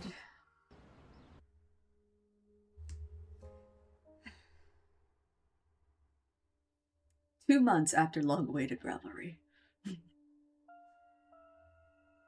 In the dimly lit room, silhouettes lurk in the shadows.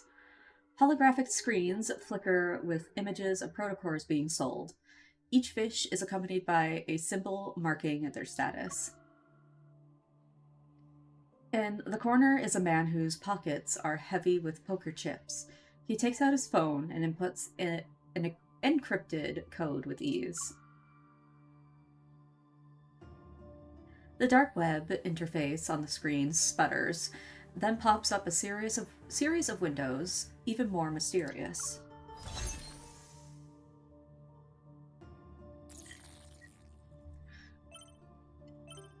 Yes. Oh goodness. Can I? God damn it. I was too slow.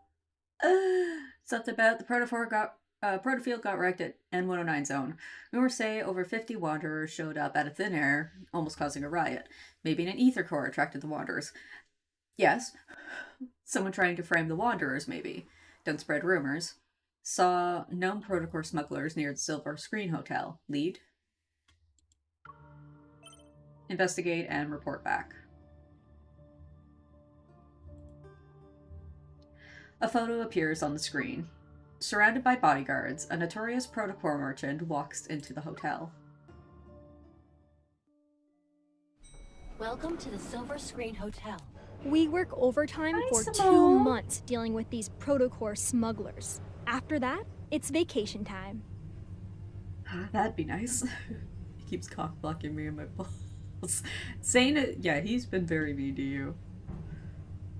The medicine finally kicked in, so I'm slightly out of it. No cramps, that's good. Hopefully they stay away. When I saw Mappy, I thought Xavier and Silas are fighting. They're working together again. Yeah, they are.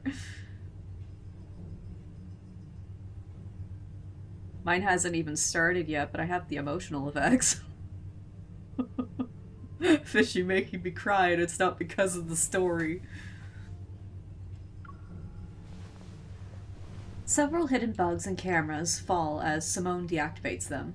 She brushes off the dust on her hands and casually tosses a transmitter into the corner. After Operation Ether Ordeal secretly started, this is our first mission together. I figured we'd have chances to work together since you are also here, but things have gotten hectic with mission after mission. Simone used to be in Unicorn's armament tech. She has the micro modification e-ball. And ever since she increased my Hunter firearms firing rate by 2-fold, we've got along well. Yeah, Lincoln's been a mess lately. I wonder when things will settle down. At least it's nothing compared to the N109 zone. It's nothing compared to my credit card right now. I heard you went in all by yourself 2 months ago. You made a mess out of Ani Kindness's protocol auction and left unscathed. You even managed to... Seduce its boss? Yes. She lowers her voice. Her tone is half teasing, half curious. You even managed to get your hands on a real ether core, right? We straight up absorbed it. Hmm.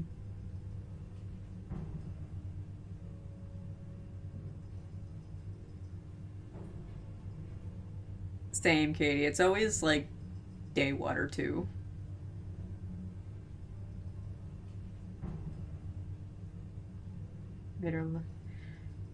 No, this is the first time, but she does appear again. I think at the beginning of Death and Rebirth as well. This is the first time I've heard about it. Who told you? No one. But it does coincide with when you were away from the association and the incident in the N109 zone. Make Silas papers. The association we launched should a make. covert I should make mission, Raph something this time. about He should be the investigating the one. recent chaos in Lincoln. Should be Raph, considering what that was like. It was 130 pulls.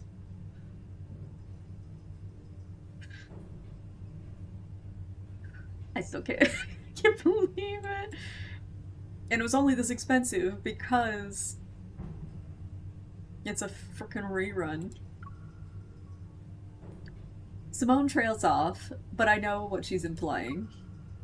This operation is for the association's best. A few probably noticed something was unusual. Relax. This is top secret stuff. There aren't even leaks, let alone whispers. Well, you're whispering.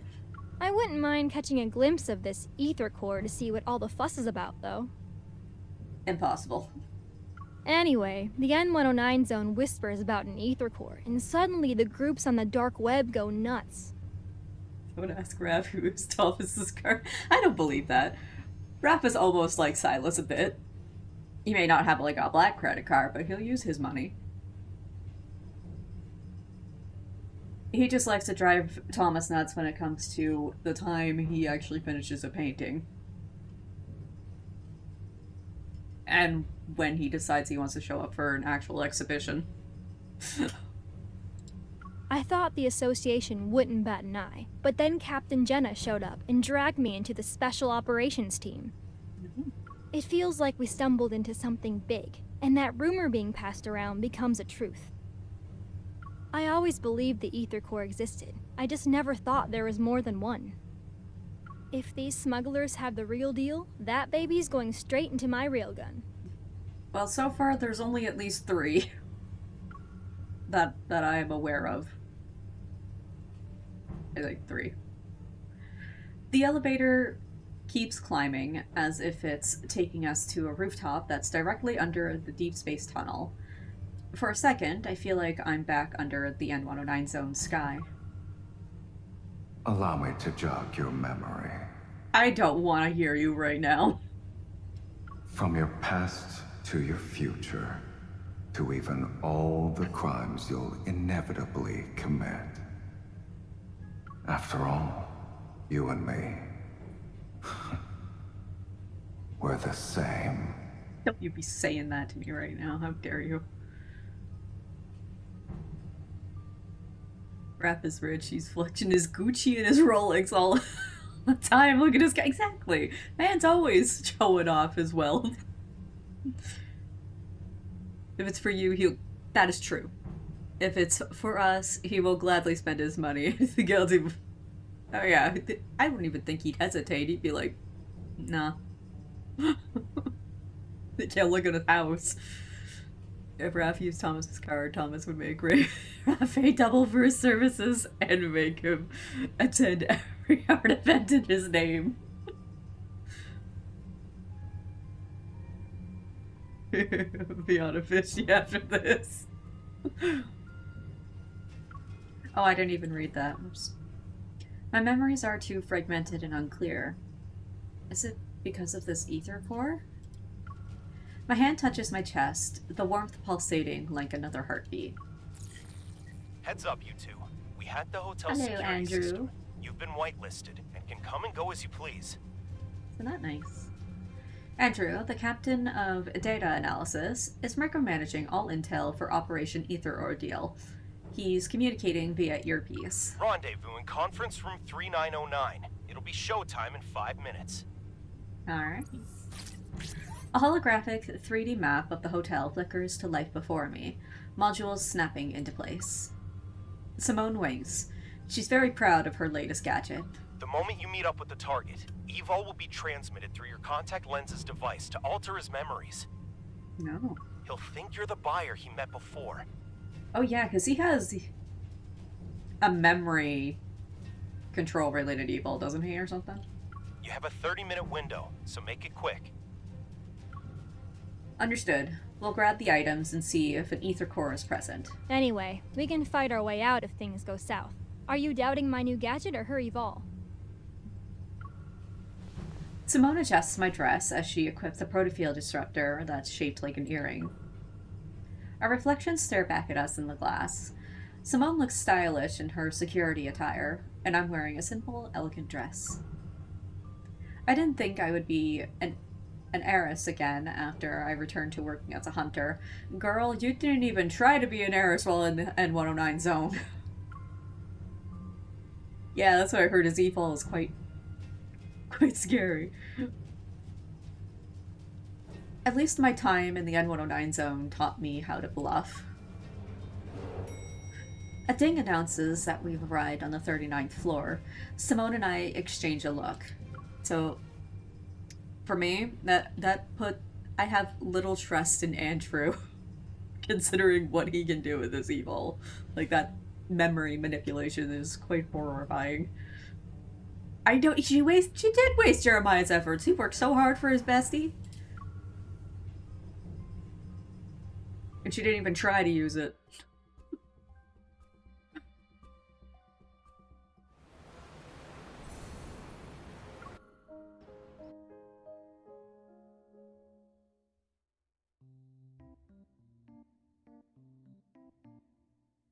With all this fuss, I thought I'd finally see the real deal. But these were all duds.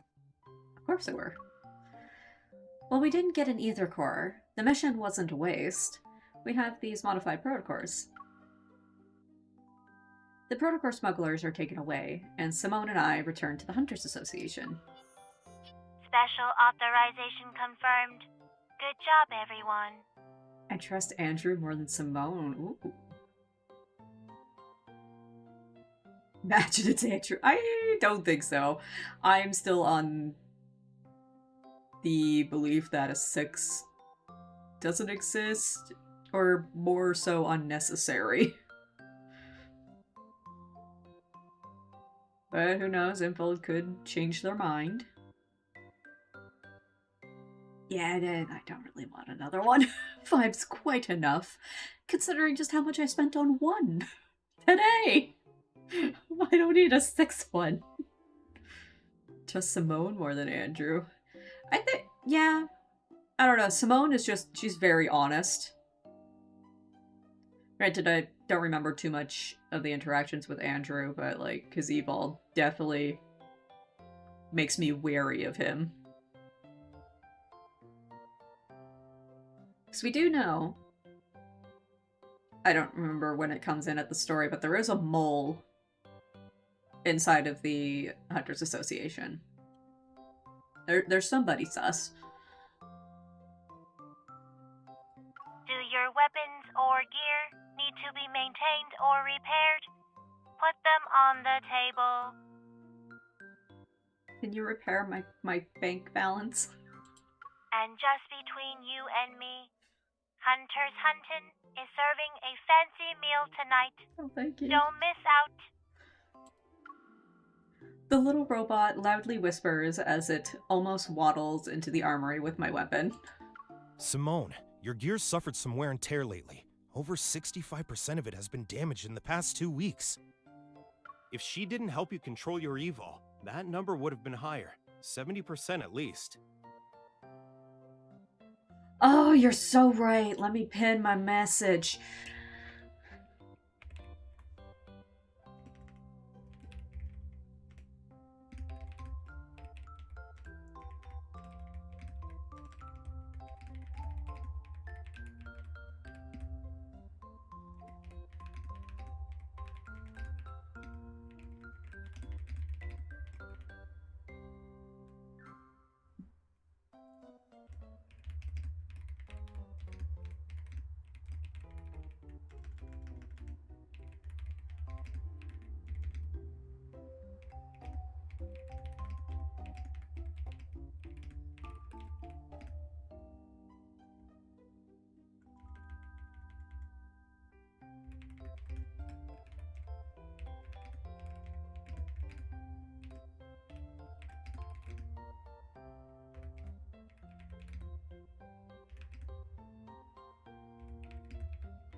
There we go.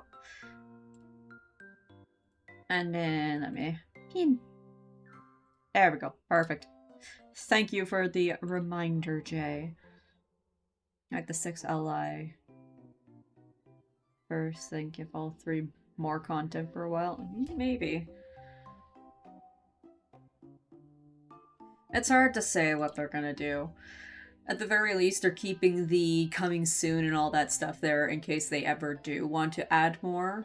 Even if, like, the 6 does exist and he gets put in, there probably still will be the coming soon staying there in case they want to keep adding more.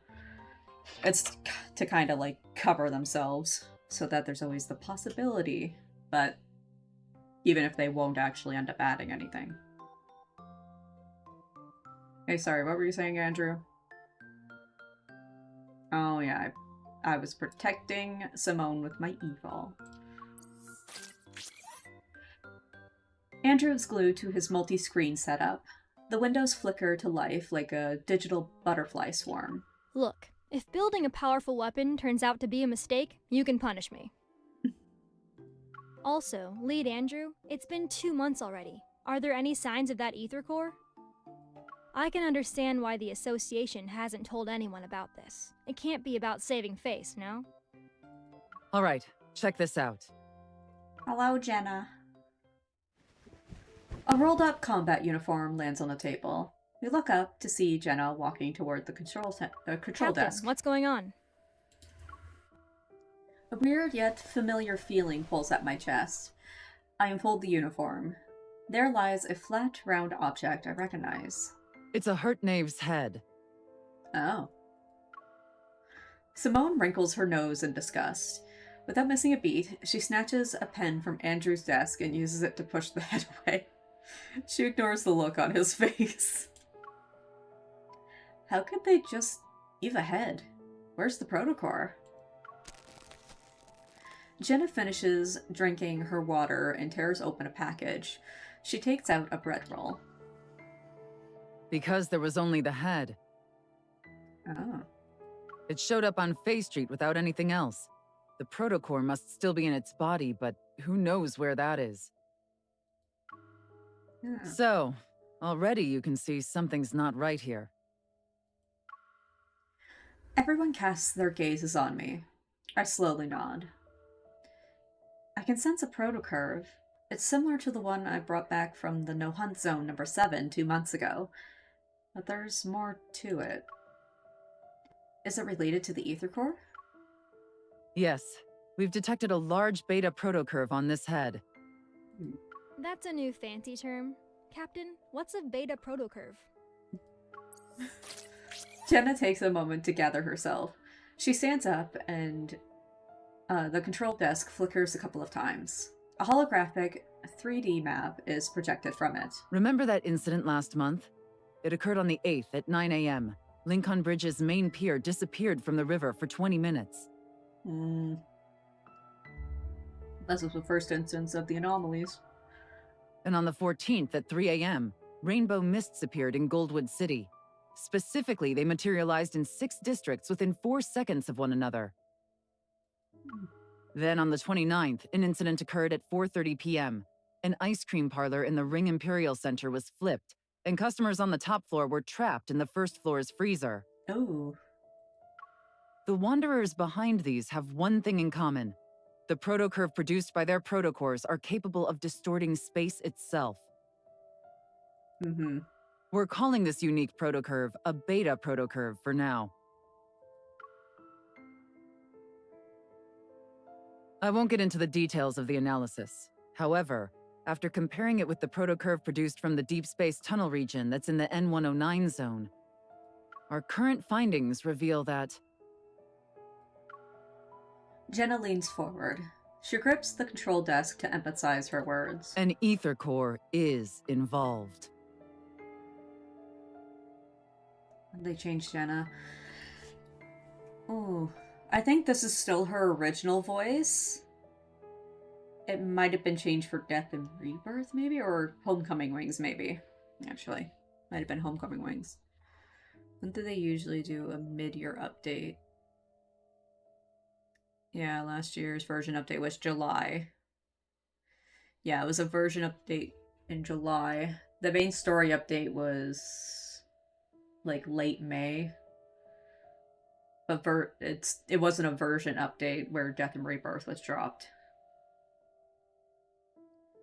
Because version 4 was the wedding banner.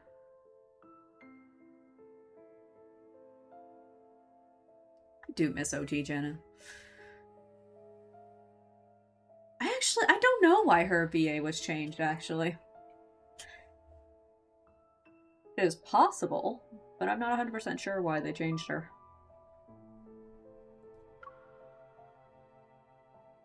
Based on our observations of these wanderers, the Intel Department and Advanced Tech Labs predict we'll observe more beta protocurves in the future.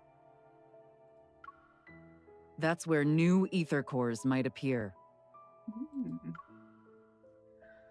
On the map with Lincoln City at its center, points of interest start appearing. They are potential locations, and they're everywhere. Some are even thousands of kilometers away from the city. Everyone, it's getting dark. Alright, not really. Night will fall, and we all know the big guys lurking in Lincoln's shadows are about to make their move.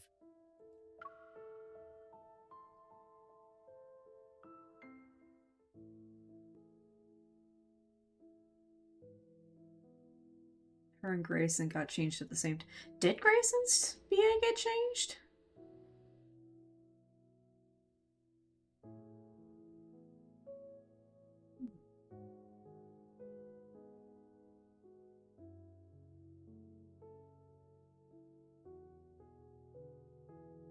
Affected by the SAG strikes. Yeah, I'm not 100% sure. It's kind of hard to tell, like, hard to know those things since they aren't, we don't know who they are or anything.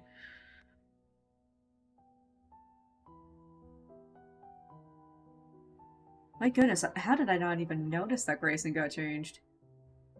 Right, did he appears very, I think I'm guessing that the OG voice appeared, he doesn't appear often in the main story, and you probably heard him more in some early Zayne cards, I'm guessing.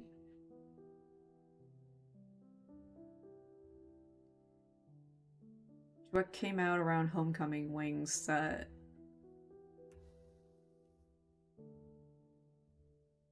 Yeah, I can't even recall. I didn't even notice that Grayson got changed. Raphael V. He does have the cutest little giggles. But I'm still mad at him. He's not on the screen for a whole month.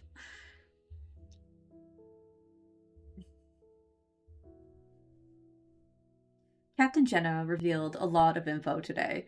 There's another ether core inside, aside from the one in my heart and the one in Silas's eye. But it could be in any of those locations, and this ether core might be incomplete, similar to how the one in my heart was at first. It will take some time to find that ether core. Our mission goes beyond just collecting ether cores. We also need to investigate the shady organizations that covet them for their own goals. They're essentially a ticking time bomb. You should put my visions. We'll split up for now, we totally but understand. try not to alert the enemy. We don't want to make things worse. I should have done my polls after the main story, because I know both Xavier and Raph are going to make me giggle and blush.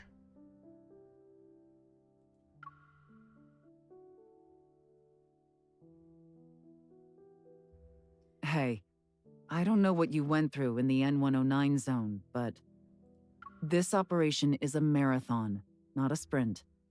Don't be a hero every 5 seconds. Patience is key. Yes, ma'am. MC's not going to listen to you, though. After spitting out my toothpaste, I put down my toothbrush and stare at my reflection in the bathroom mirror. I unearthed some interesting info in the Association's archives today. There are also a few loose ends from my time in the N109 zone that need to be addressed. I should first deal with what I can handle right now, so...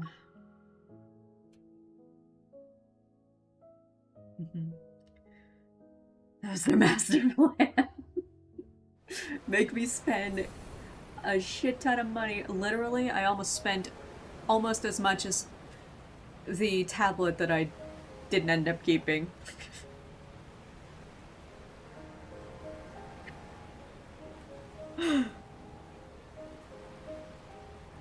Old Jenna sounded way more dominant and demanding. She does. She also sounds much more mature. She is supposed to be older, I think.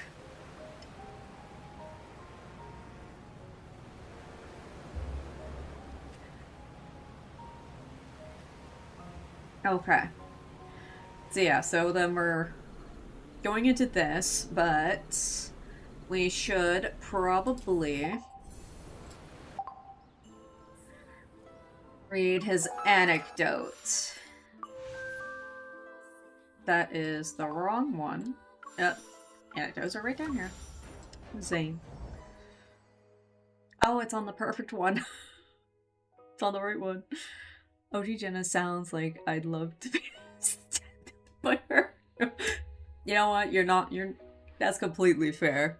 I do like her voice a lot. Alright, before we hop into this, I'm just gonna go do a quick bathroom break. I already started his voice. We're not gonna talk about the soundtrack at all, please. We're not gonna talk about it.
But in different detail. Okay. Frickin' Dawnbreaker. Oh, this music's so damn depressing. Are we all ready?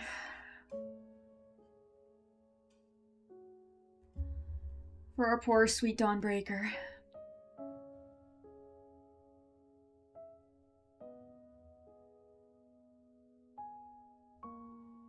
Ready.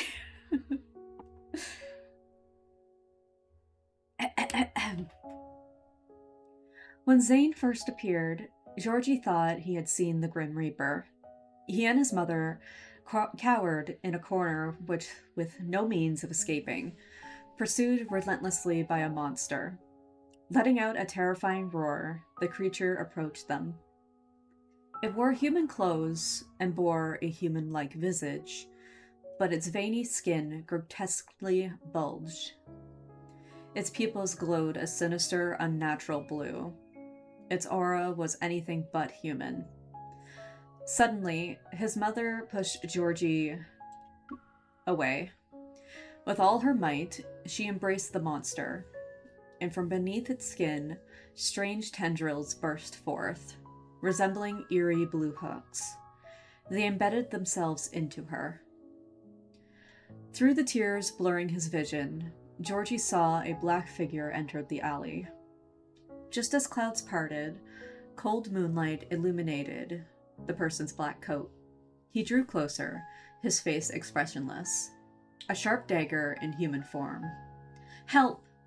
A child's voice, young and shaky, cut abruptly through the dark, narrow alley.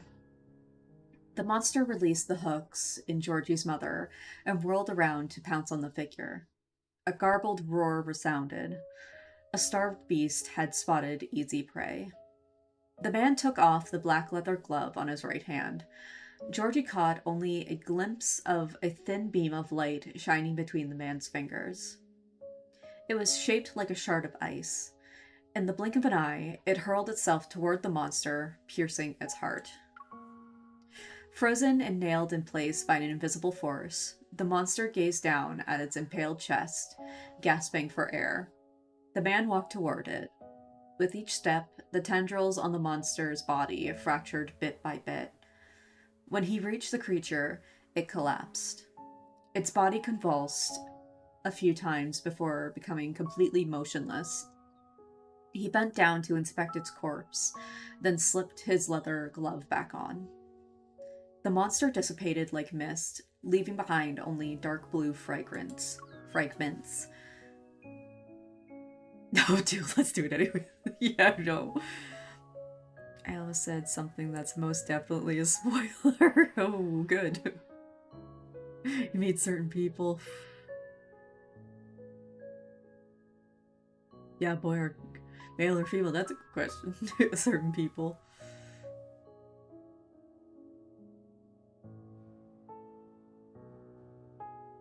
I can't wait. Is it, I'm guessing it's death and rebirth related then? Are you the Grim Reaper? Georgie asked. The man's gaze lingered on the mother and son. His crystalline pupils gleamed with a inorganic luster under the moonlight. He didn't respond and turned to leave. The clouds once again hid the moon, and his shadow swiftly merged with the darkness of the alley. The second time Georgie encounters Zayne, it's at a convenience store. 1 month has passed since then. Actually, Georgie has observed him for several days. Zayne lives in an apartment nearby. His outings are unpredictable, and whenever Georgie tries to follow him to see where he goes, he always ends up losing sight of him. The only place Zayne consistently visits is this convenience store. He always picks up a box of chocolates placed at the front of the shelf and proceeds to check out, seemingly indifferent to the kind of chocolate. Georgie finally musters the courage to approach Zayne just after he finishes paying.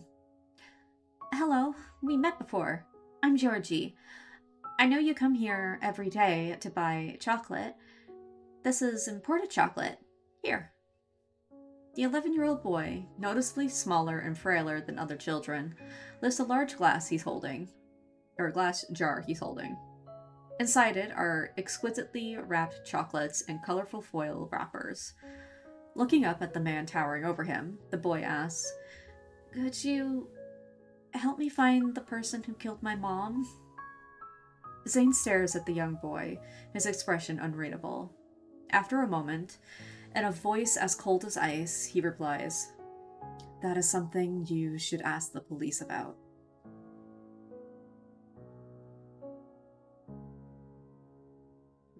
Okay.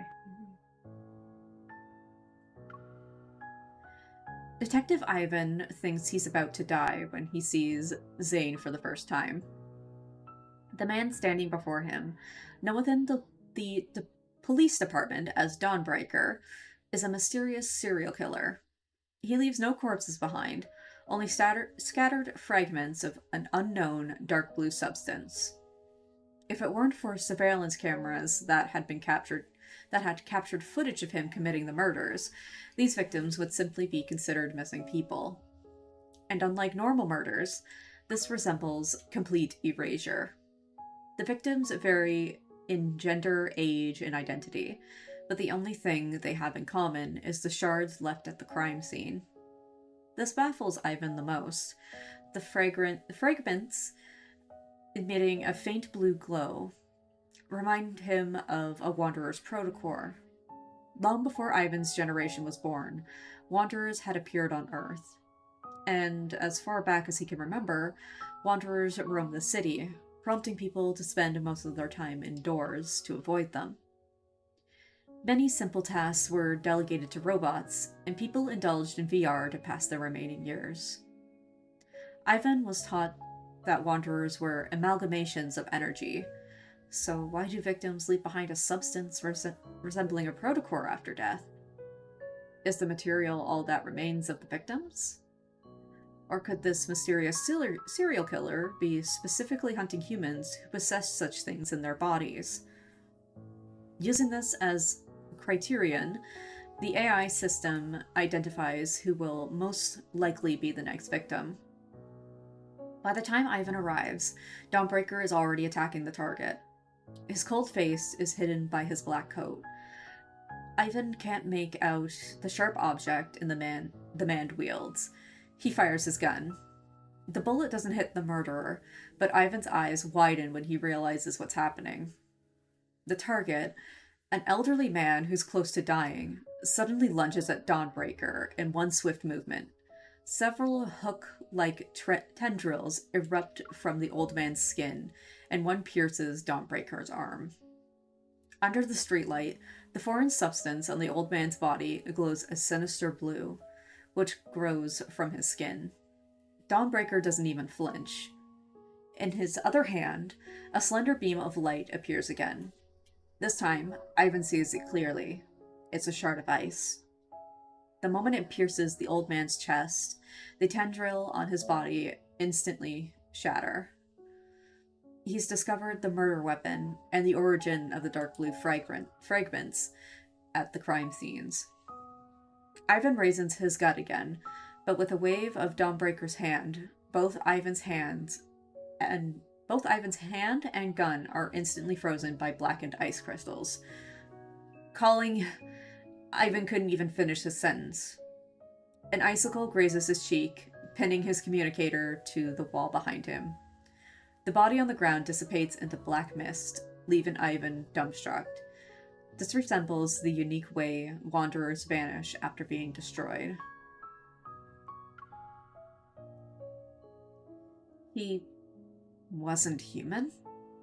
Ivan murmurs to himself. Dawnbreaker's indifferent gaze sweeps over him. Then he turns around, his black coat blending into the shadows of the night. Since that day, Ivan has reviewed the surveillance footage from every crime scene, trying to find that black silhouette.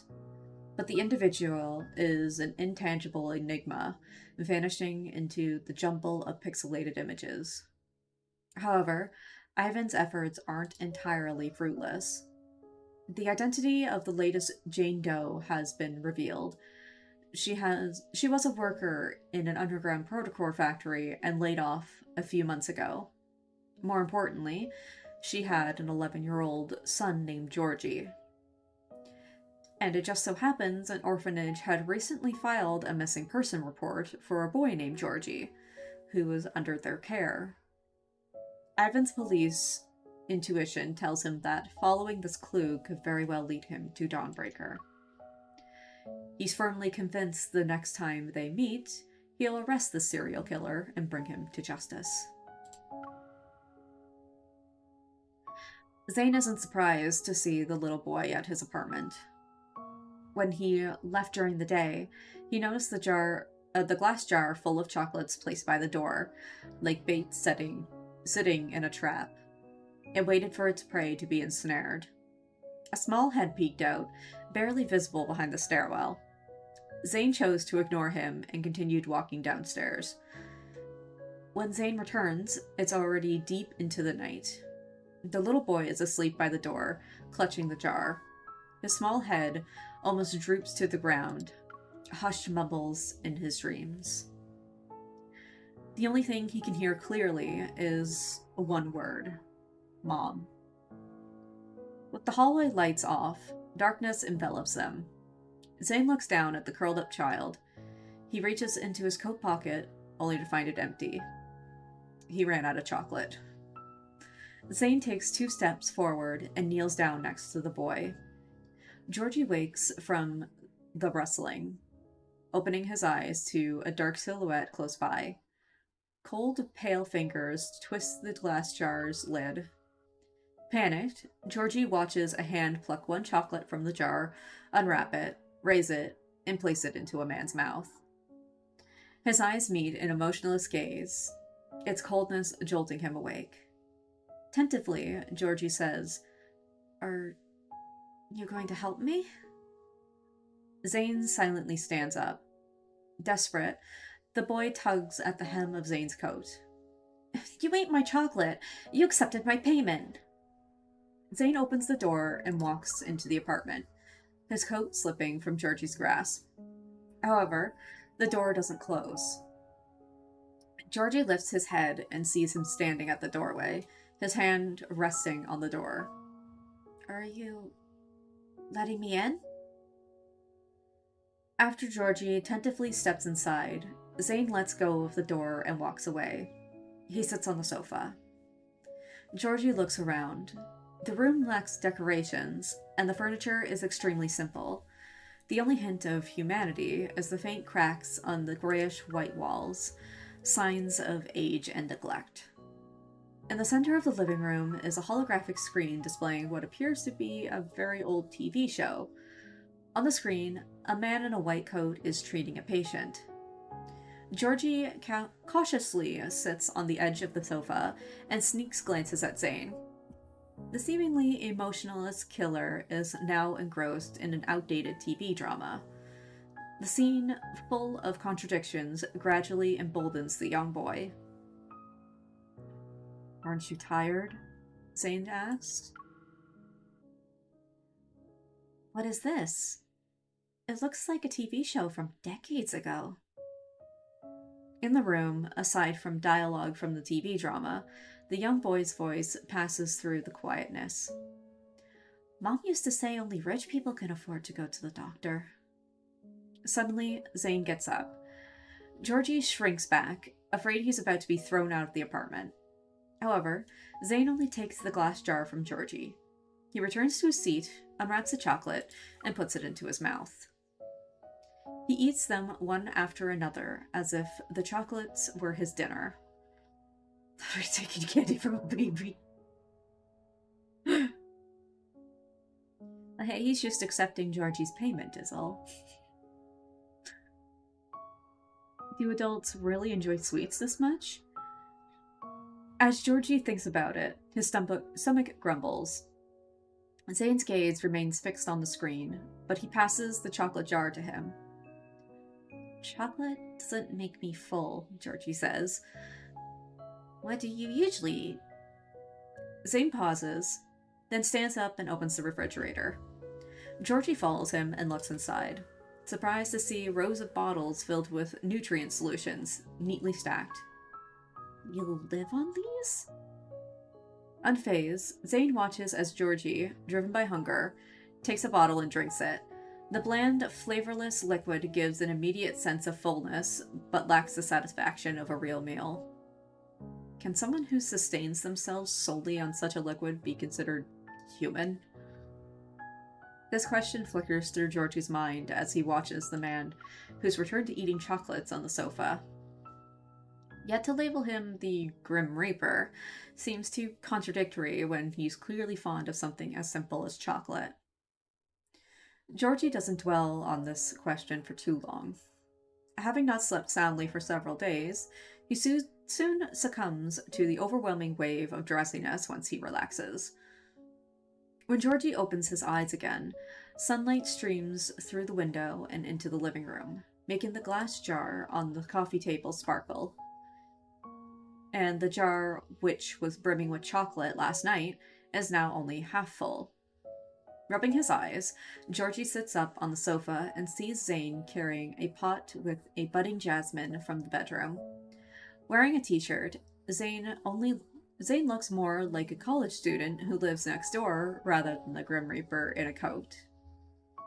Georgie is stunned, watching him place the pot on the windowsill so it can bask in the sun. Zayne waters and prunes the jasmine.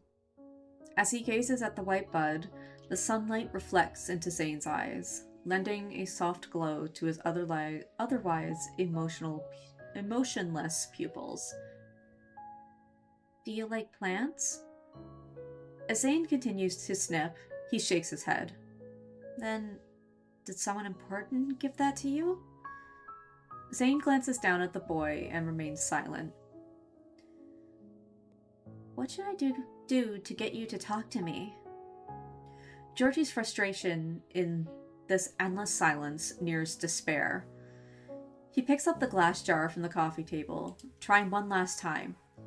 You've eaten a lot of my chocolate, so you have to help me find out who killed my mom.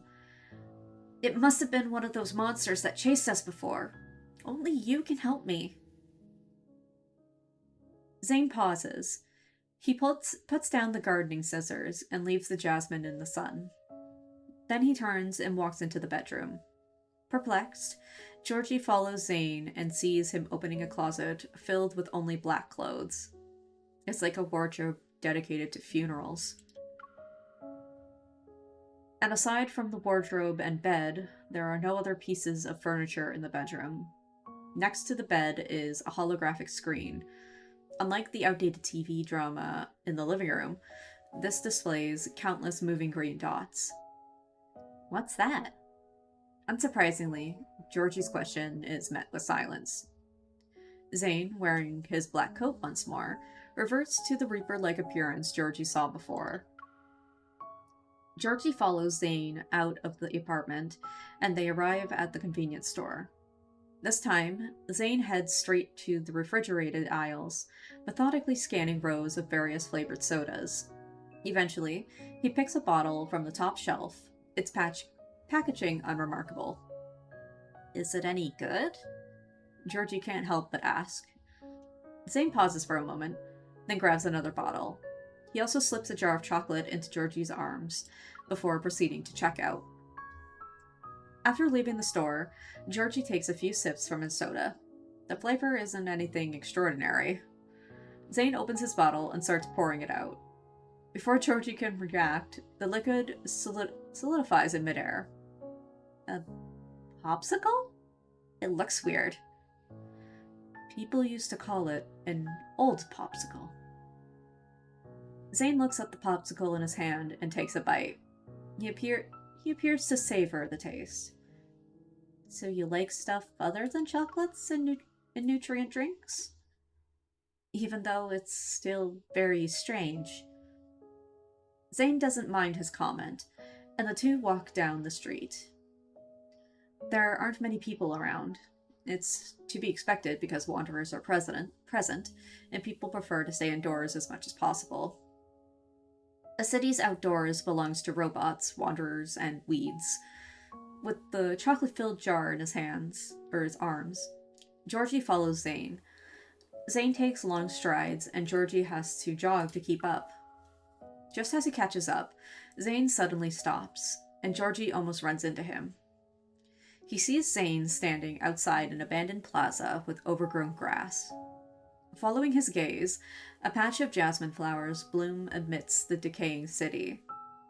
The vibrant white blossoms stand out in desolate surroundings. Zayne walks over to the bench facing the jasmines and sits down. Touching the bench, Georgie realizes it's clean.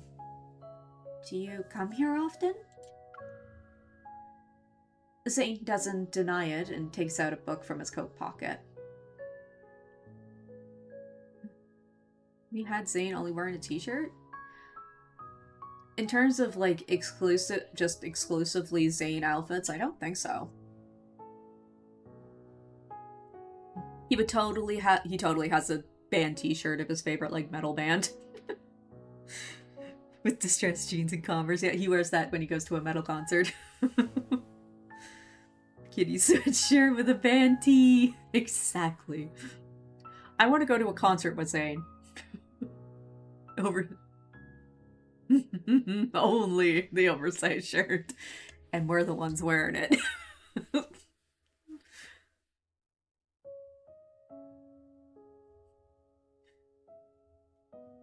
Yeah, otherwise we have if we're talking all the t-shirt, you'd not be into that. We all would be into just the t-shirt. Georgie sits down beside him, eating chocolates from the jar. Curious, he looks at the contents of the book. The cover is worn, and the text faded. Georgie tilts his head and reads aloud. Lincoln City. Travel guide? Where's Lincoln City? Do you want to go there? Zayne grabs a chocolate from the jar and eats it, flipping through the pages of the book. Georgie notices several marked locations in the travel guide. Museums, ski resorts, parks, and some places that seem to be restaurant recommendations. Lincoln City Axo Hospital. This looks like a place from a long time ago. Georgie's eyes widen. Is this book very old? As old as my grandpa? No, it should be even older than that. But I've never met my grandpa. Or my dad, for that matter. Zayne calmly glosses over the boy's mumbled words.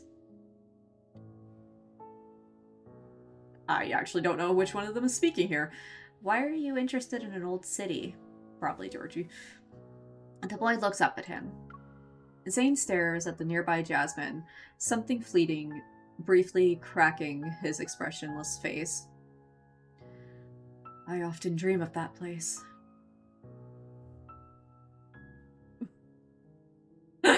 Gave him a whole outfit, but Katie wants pie. Don't we all want pie, though? We all want pie. We all want Zayne's pie. Last night, Zayne dreamed that he and a girl bought all kinds of snacks and even froze soda into the shape of a popsicle. Similar dreams visited him almost every night. In these dreams, he's a surgeon. His dreams keep overlapping with scenes of a doctor's life, and a constant reoccurring presence is a girl. He was 12 the first time he had such a dream, but the dreams didn't happen in a particular order. They were fragmented. So when he was 12, he already knew the doctor in his dreams would meet that girl at 27. With how frequent these dreams are, he slowly thinks that the doctor is him. Or rather, he wants to become the person loved by the girl in his dreams. He records them, hoping to find their traces in the barren city. The place called Lincoln City from years ago. The landmarks that can only be found in travel guides, the food, flavors, and plants in his dreams. He wants to experience them the best as he can. And if it's possible, he wants his warm dreams to consume him. Zayne steps out of the bathroom, blood still flowing from his arm, from the wounds inflicted by the abomination. He looks at his reflection in the mirror to see his scar-riddled body. It's a sight he's grown accustomed to. As usual, he dries himself off and puts on his clothes. The boy is asleep on the couch again. Zayne runs his hand through his hair and grabs a blanket, tossing it over the boy. He sits down and watches the medical drama on the holographic screen. As he eats chocolate, the boy suddenly lets out a loud scream. Georgie jumps up from the couch, gasping for air. I had a nightmare. I will kiss every scar. Let me go to this poor baby.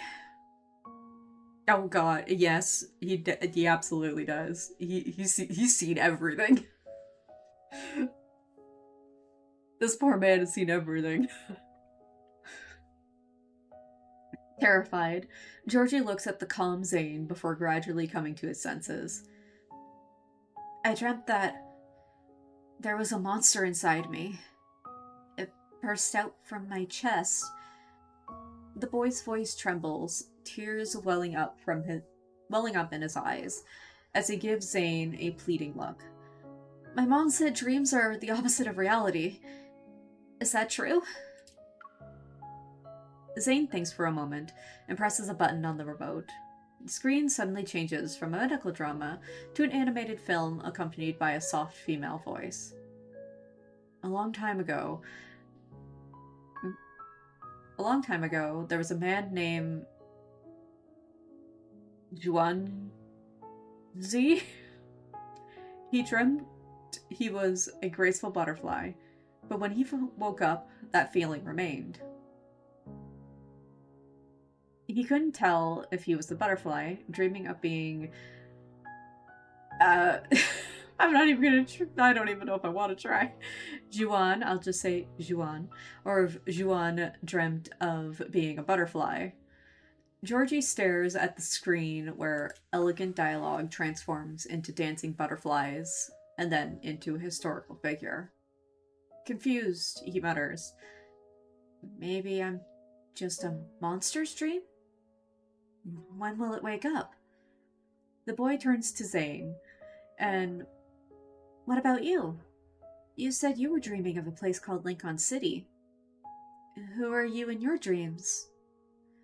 Zayne switches back to the medical drama, where the protagonist is performing a very risky surgery.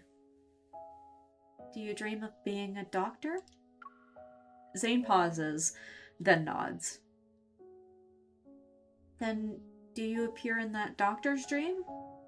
Maybe to him, you're also a nightmare. Zayne looks down at the boy, who appears innocent and concerned. In the dim light, he can tell Georgie has a small protrusion, a bump, under his eye. Georgie, staring at Zayne's unblinking gaze, can't help but feel a little scared. I was joking. Don't be mad. Behind Zayne's back, a blackened ice blade begins to form in his hand. We're not related, so I understand if you don't want to help me find the killer. The boy lowers his head, unable to meet Zayne's gaze. But I have a request. Tomorrow is my 12th birthday. Can you celebrate it with me? I promise to leave afterward. Zayne is taken aback. The ice blade quickly melts away. Silently, he stands up, turns off the screen, and walks back to his room. Is that a yes? The boy's voice, filled with disbelief, resounds behind him. In Zayne's bedroom, on the screen, a red dot begins to grow amidst countless green ones. The coordinates of the red dot show that it's right next to Zayne. Just before the alarm rings, Zayne turns off the screen. Good night. His voice is cold. He closes the bedroom door. So we can summon Katie and I heard bye, I'm picking you up.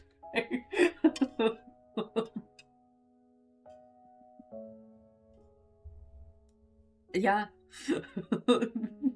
Dessert will get my attention as well.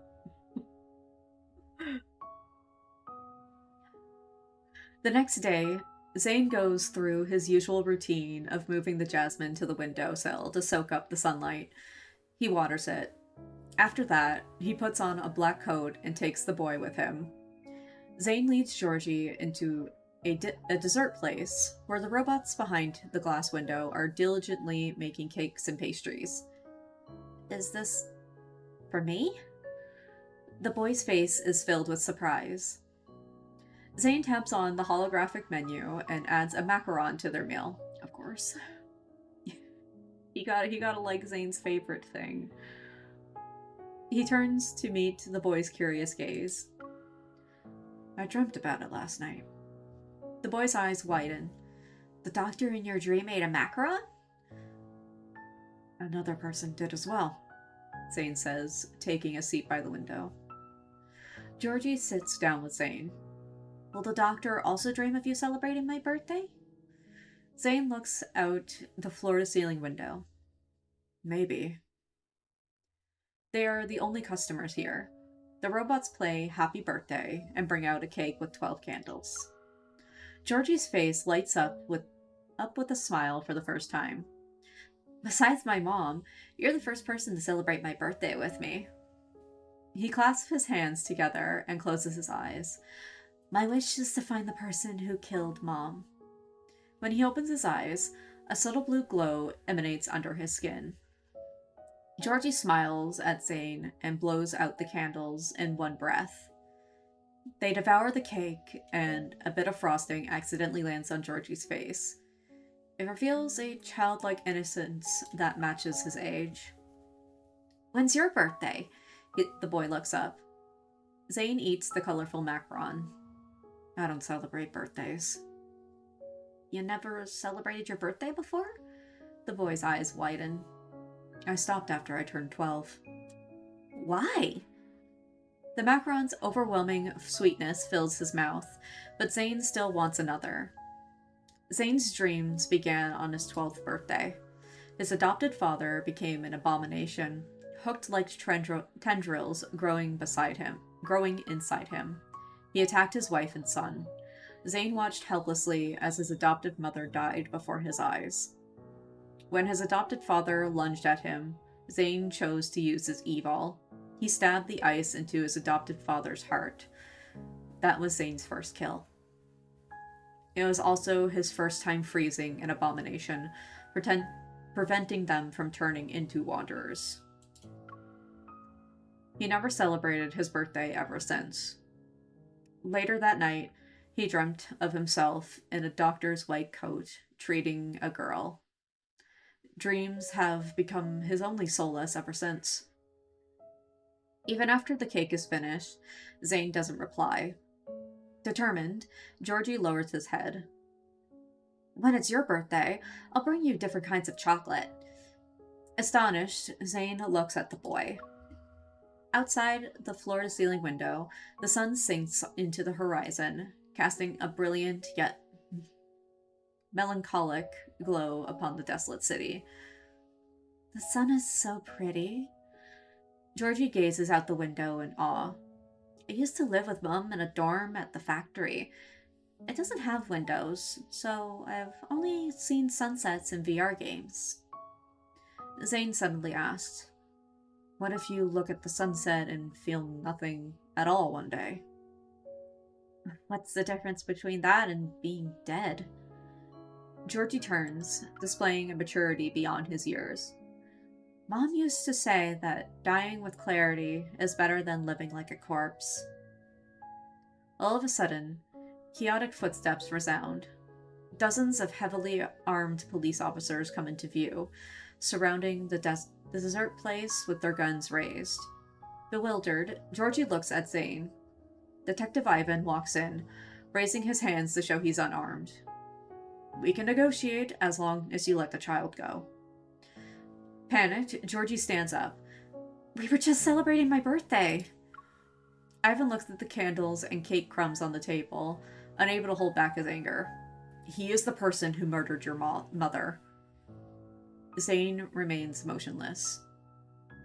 Taking this opportunity, Ivan steps forward and positions the boy behind him. However, when he turns him around, the boy no longer looks human. A tendril below his eye has erupted through his skin, blood flowing down like crimson tears. Georgie? Ivan freezes.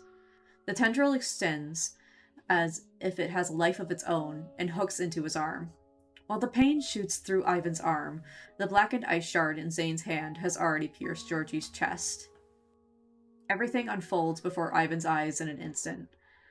Georgie lowered his head, seeing blackened ice bloom like a flower on his chest. He stumbles and falls to the ground, his last sight being Zayne kneeling beside him. Tears well up in Georgie's eyes. What happened? Did the monster wake up? Zayne gently closes the boy's eyes. Georgie disappears into black mist. The melody of Happy Birthday continues to echo in the desert place under the setting sun. It's a final farewell. Poor Georgie, man.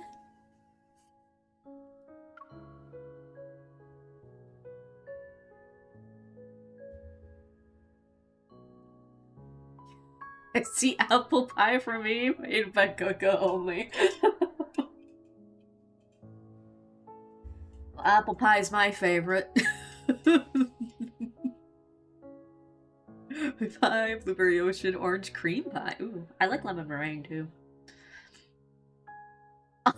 Slice of all pies for me.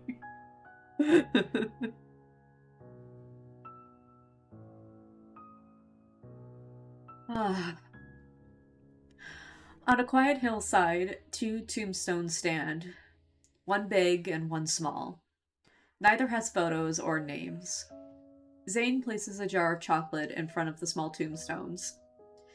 He remembers the woman buried here. She approached him half a month ago, pleading for him to kill her. I know some wanderers were once human. She was frail but determined. Some of my co-workers turned into monsters. Terrifying things grew from their bodies. They attacked people and then became wanderers. I think it's related to our prolonged exposure to protocores, but the factory has kept this information a secret. When I tried to report it, they kicked me out. She extends her right hand, where a coin-sized bump has already formed on her knuckles. At this rate, I'll probably turn into one of them, right? When you saved me and my son, I knew you were someone who hunts monsters. I don't want to become a wanderer. I'm afraid that one day I'll lose control and hurt my son. It's better to die with clarity than live like a corpse. With tears in her eyes, the woman smiles. Please, kill me. The sound of footsteps pulls Zayne out of his reminiscence as a thin, middle-aged detective approaches. He places a bouquet of flowers between the two tombstones. Gazing at the small tombstone, Ivan's heart feels an indescribable heaviness. I've always wondered, did you know from the start that the child would turn? Is that why you kept him by your side? Zayne reaches into his pocket and pulls out 2 chocolates. He hands one to Ivan. Ivan hesitates for a moment, then takes it. I'm not sure how many people actually know, but the wanderers that roam the city now are not just energy clusters like they were in the beginning. Some of them were once human. My reports have been suppressed, and my family has received death threats. The higher-ups don't want people to know. Zayne silently unwraps the chocolate and puts it in his mouth. How long do they want to hide it? Perhaps one day, this world will be overrun by wanderers. Ivan suppresses the unease in his chest as he takes a bite of the chocolate. All I can do now is stop the investigation on Dawnbreaker and destroy the records. That way, no one will ever know of your existence. Hopefully, this will buy you more time to prevent the world from collapsing.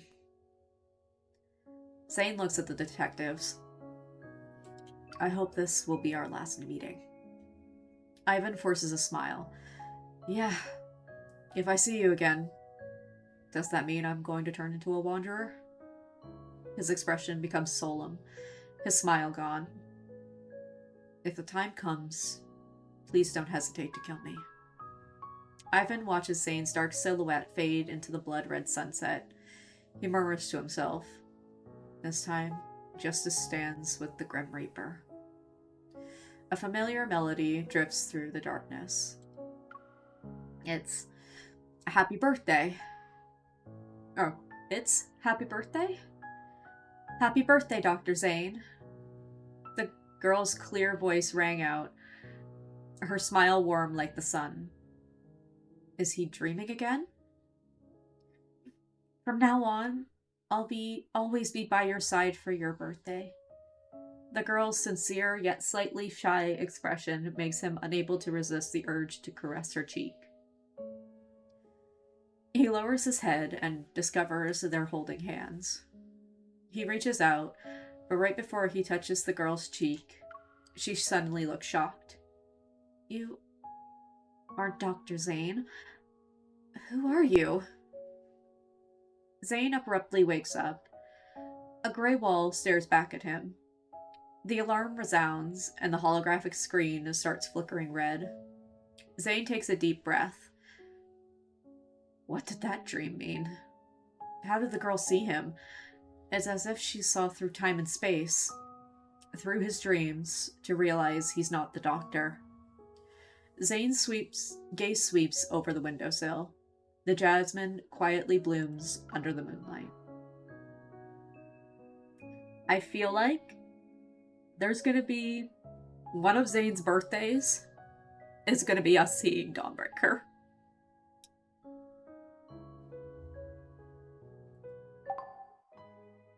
I feel like that's gonna happen one of these years.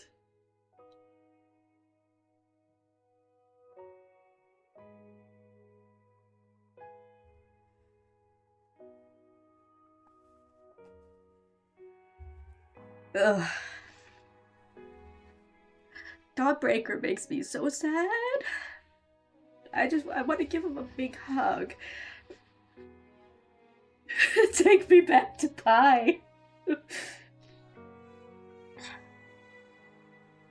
Has connected to his branch. Here's another thing that I kind of forgot about that we should probably also read. This one. I think this one has a lot to do with the story branch too. He's my favorite. Dawnbreaker is he's my I joke about Jeremiah being my sixth love interest. I think it's Dawnbreaker. You pain. Oh. Dawnbreaker is Pookie. Yeah, we should also do Never Ending Winter. As both of these are quite important to the, Oh. You have me crying, and now I gotta read some more. All Zayne sees is a world of ice and snow. He steps over dozens of bodies, blood still dripping from his hands. With a wave, dark crystals pierce through several others still struggling. There are no screams. It's so quiet that only the sound of his own footsteps can be heard. There's only a shivering little boy. Zayne stands before him, his shadow looming across the boy's blood-covered face. Afraid, the boy is silent. He can only look up at Zayne with wide, shining eyes. After a moment of silence, the wind rises. Zayne raises his hand, dark crystals once again forming in his palm. God damn it! The first bloody page, man!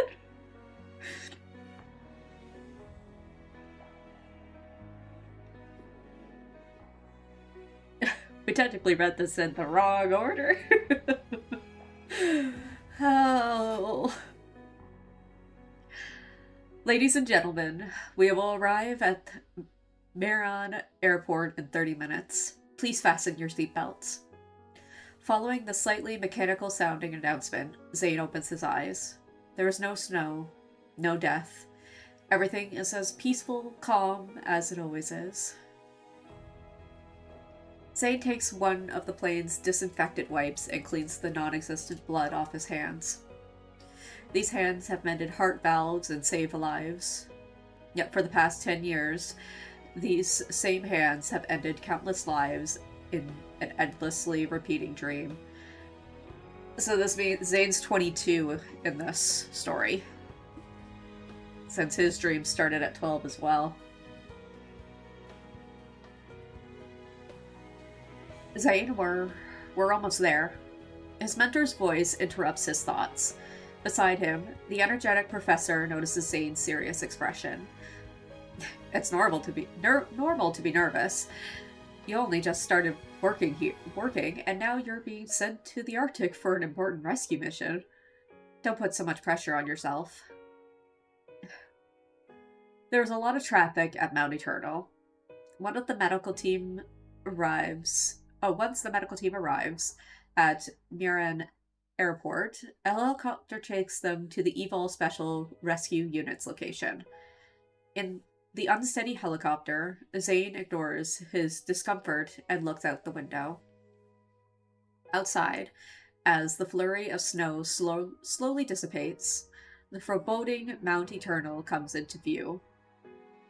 The rescue unit is stationed on the mountain's southern side.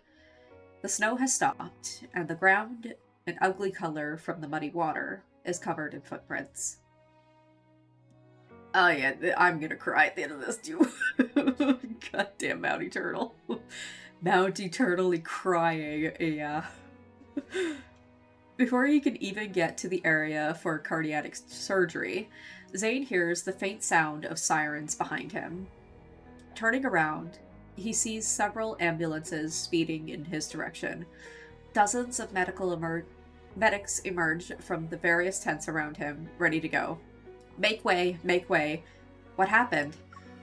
Open fracture on the lower left leg. Major artery damage. Specific details unclear. Apply pressure to stop the bleeding first. What's their blood pressure? What's their heart rate?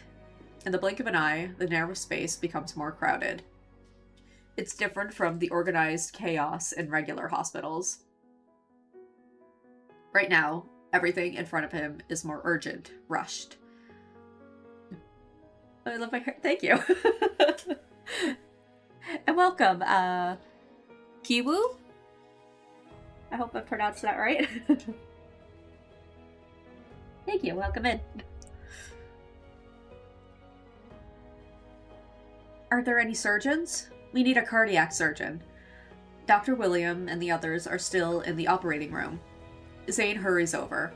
I'm Zayne from the medical team. How's the patient? 23-year-old soldier, body temperature at 36.3 degrees Celsius, respiratory rate 10 BPM, heart rate 125 BPM. The diastolic 70, systolic is 90, unconscious, penetrating cardiac trauma from a sharp object resulting in, oh my god,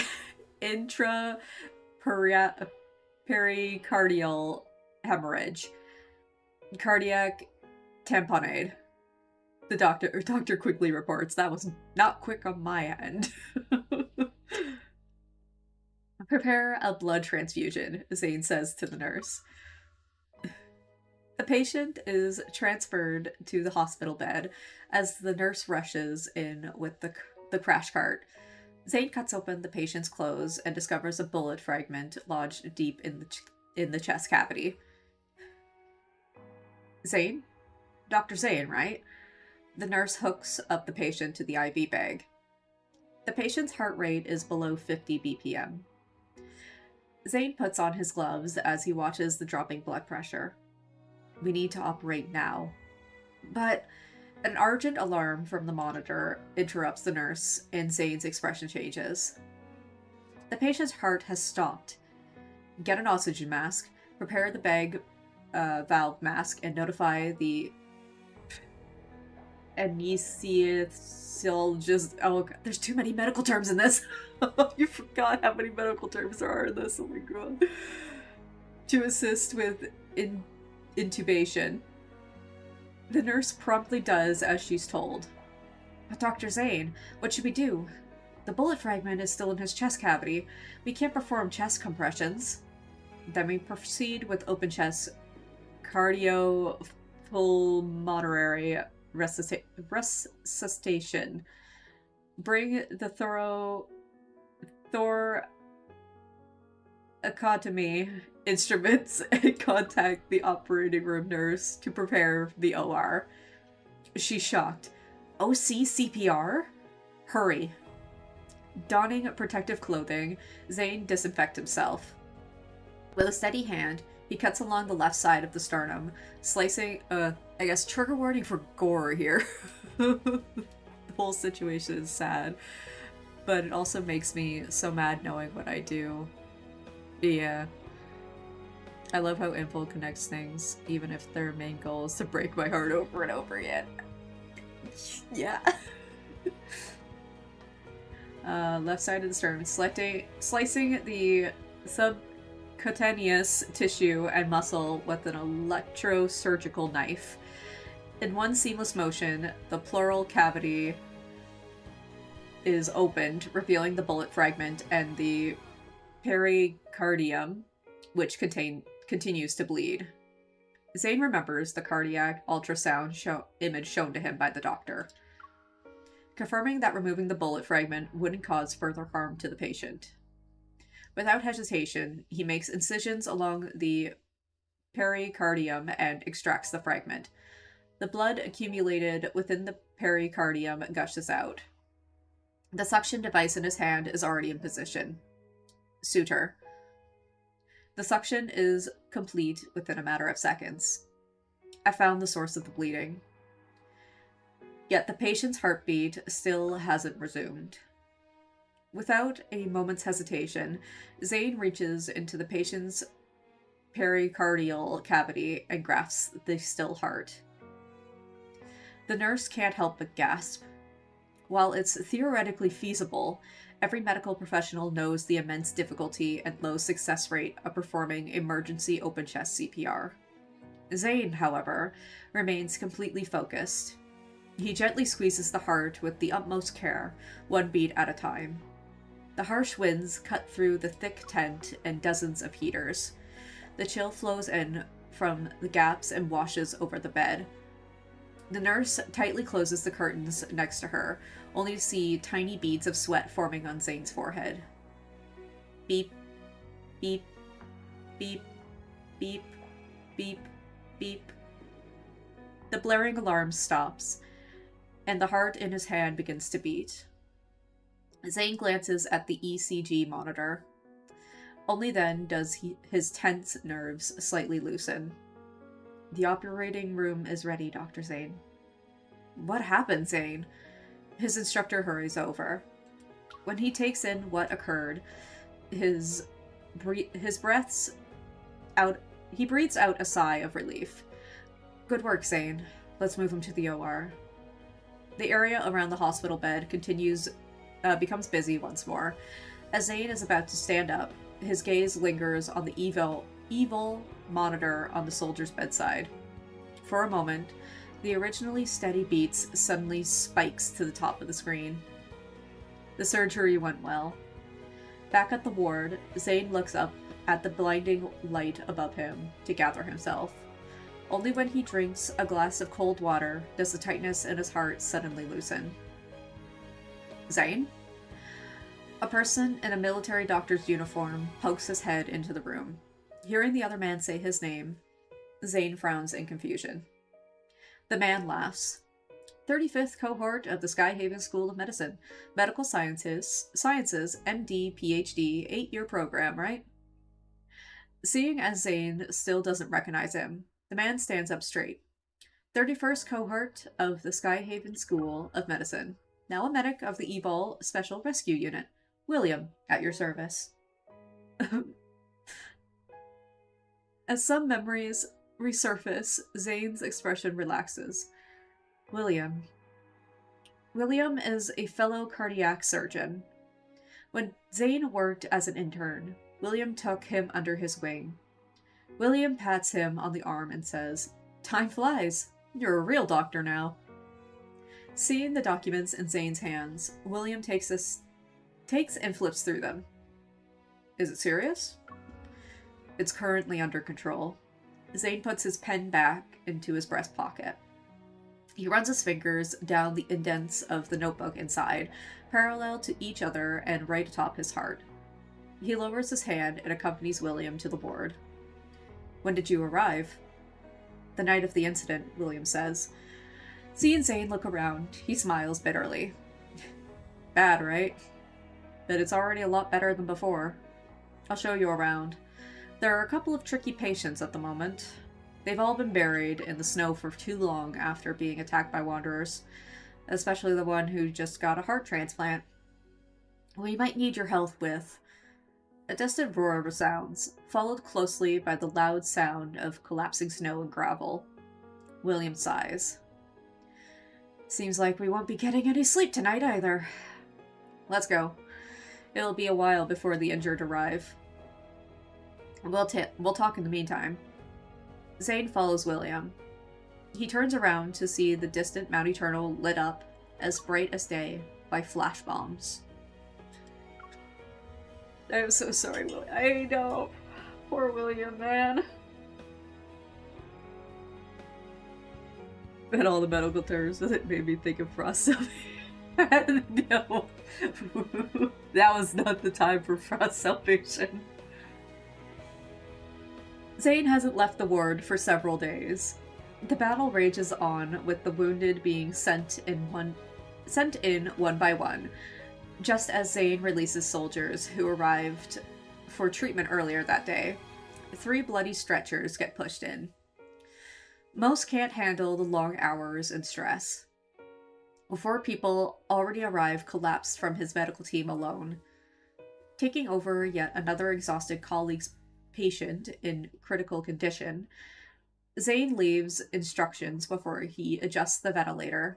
He makes 2 rounds around the ward, and after confirming everything is as it should be, he walks out of the tent for a breather. I forget.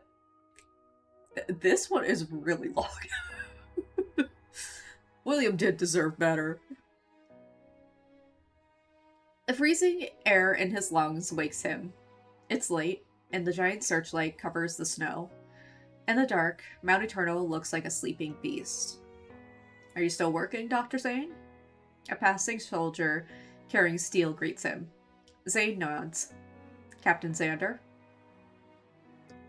Zayne helps 2 soldiers under the captain's command. Is that Xander of Xander Sciences?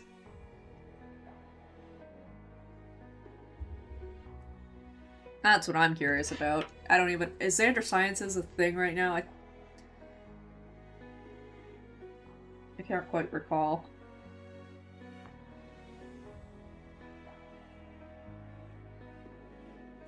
Zayne helped 2 soldiers under the captain's command, and they became friends. The captain stomps his snow-covered boots. It's cold out here, Dr. Zayne. Why don't you go in and rest? I haven't seen you take a break for days. I just woke up, Zayne says. In truth, he can't even remember when was the last time he closed his eyes. The continuous resuscitations and surgeries are like an endless marathon. He's so exhausted that he doesn't even have the energy to have a nightmare. Besides, the reality he is in right now is far more real and bloody. Xander Sciences, yeah, they were bought by Ever. I just can't recall when Xander Sciences was founded and when it was bought by Ever. Exactly. What's the steel for? He changes the subject. They said we don't have enough wards, so we got asked to get a couple more tents up. Captain Xander wipes the snow off his head. It's weird. There have been many rescue operations before, and they even gave us new equipment. But somehow, more people are injured. Damn, it's almost like there are endless waves of wanderers. Remembering the recent anomalous eval reports, Zayne ruminates. The sharp sound of an alarm pierces through the calmness, and Zayne is back inside the ward almost instantly. A nurse rushes to him and reports that a soldier is in cardiac arrest. As Zayne listens, his heart sinks.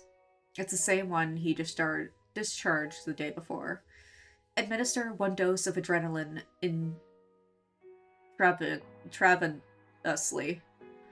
Got it. Where's the defibrillator? Almost here.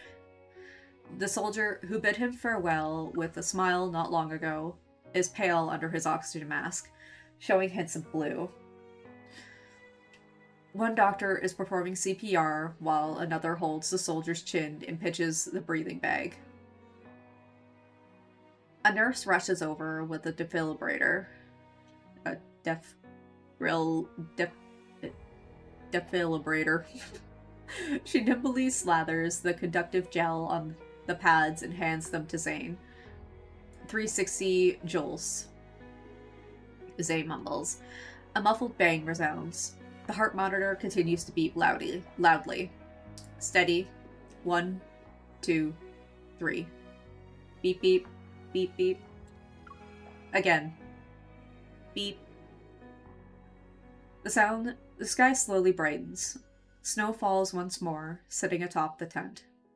William brushes snow off his uniform and enters the ward. He sees Zayne giving instructions and waits by his side. Give him 2 blood bags. When Zayne finishes, he walks to William. Are you here for the death certificate, Will? Yeah. He was in our team. Zayne walks over to his document-littered desk and opens the drawer. 23. Time of death is 5:47 a.m. William sighs. He was too young. His father was also a soldier, killed during that disaster. Followed in his footsteps and joined the army. Who knew? Zayne is silent for a moment. I'm sorry. You don't need to apologize. William forces himself to smile, trying to lighten up the mood. You've worked day in and day out without sleep. Everyone knows you tried your best. Zayne doesn't reply, his eyes revealing no emotion. William pauses for a moment. Zayne, it's normal to want to save everyone since you've just started here. But as long as we try, it's okay if we don't save them. We did what we could. He pats Zayne's shoulder. Don't blame yourself too much. Thank you, Will. I'm fine. Zayne's phone buzzes in his pocket. He takes it out. I still have surgery to attend. I'll take my leave now. He gives William a nod and hurries off to change. Zayne is once again in that world of ice and snow. But this time, a white figure stands in the place of the corpses and blood. Under the raging blizzard, Zayne walks toward him, dark crystals forming on his hand once more. The figure doesn't move. It's waiting to die. The moment the crystals soar, the wind stops. In that split second, Zayne sees the other man. It's him in a white coat. Zayne opens his eyes. The inside of the tent is dimly lit. His tired colleagues are all nestled in their own simple beds, sleeping soundly. Zayne props himself up with one arm, wipes sweat from his face and neck with his sleeves, and slowly slows his breathing. Reaching under his pillow, he feels for his notebook. Zayne's fingers hesitate for a moment, then he takes it out. The cover's indents now form a complete tally mark, one of which is from today. Since coming here, 3 patients died under his care. He strokes the carved marks. For each one, he vividly remembers every dose of medication, every surgery, and every harrowing resuscitation.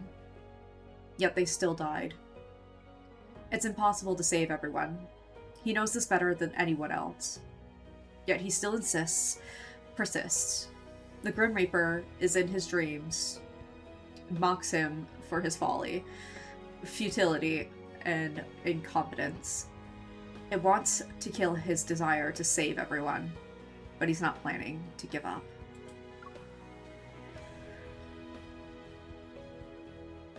I gotta do it in the game because it's a waste. Modding story. I think these are all really good.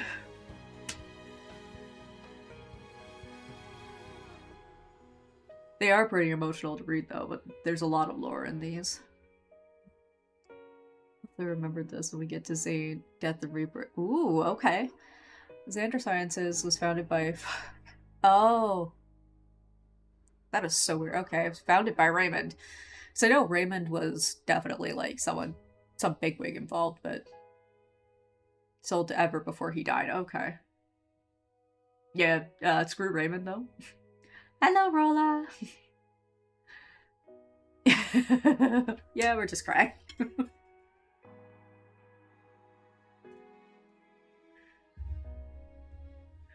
Yeah, we're doing the ones that would be important to Zayne's part, or Zayne's story branch. There's a loud noise. Half the operating room's wall comes crashing down, and a horrible, mangled body climbs in from the outside. The medics who were focused on the surgery freeze in fear, unable to even scream. As the Wanderer lunges straight for the operating table. Boom. Just before the Wanderer can reach it, the creature is sent flying past the destroyed wall. Watch the patient. Zayne quickly pulls a surgical drape over the patient's chest. He throws a lancet, and countless sharp crystals embedded themselves into the Wanderer. In the blink of an eye, blue smoke fills the room, and a protocore falls to the ground. Everything quiets down, leaving only the gasps of those still in shock. Is the patient in stable condition? The anesthesiologist grips the table. Yes. Ask if there is an operating room. We'll move there. Zayne looks at the second surgeon's assistant who's frozen on the ground. Quickly now. Zayne, he is so badass here.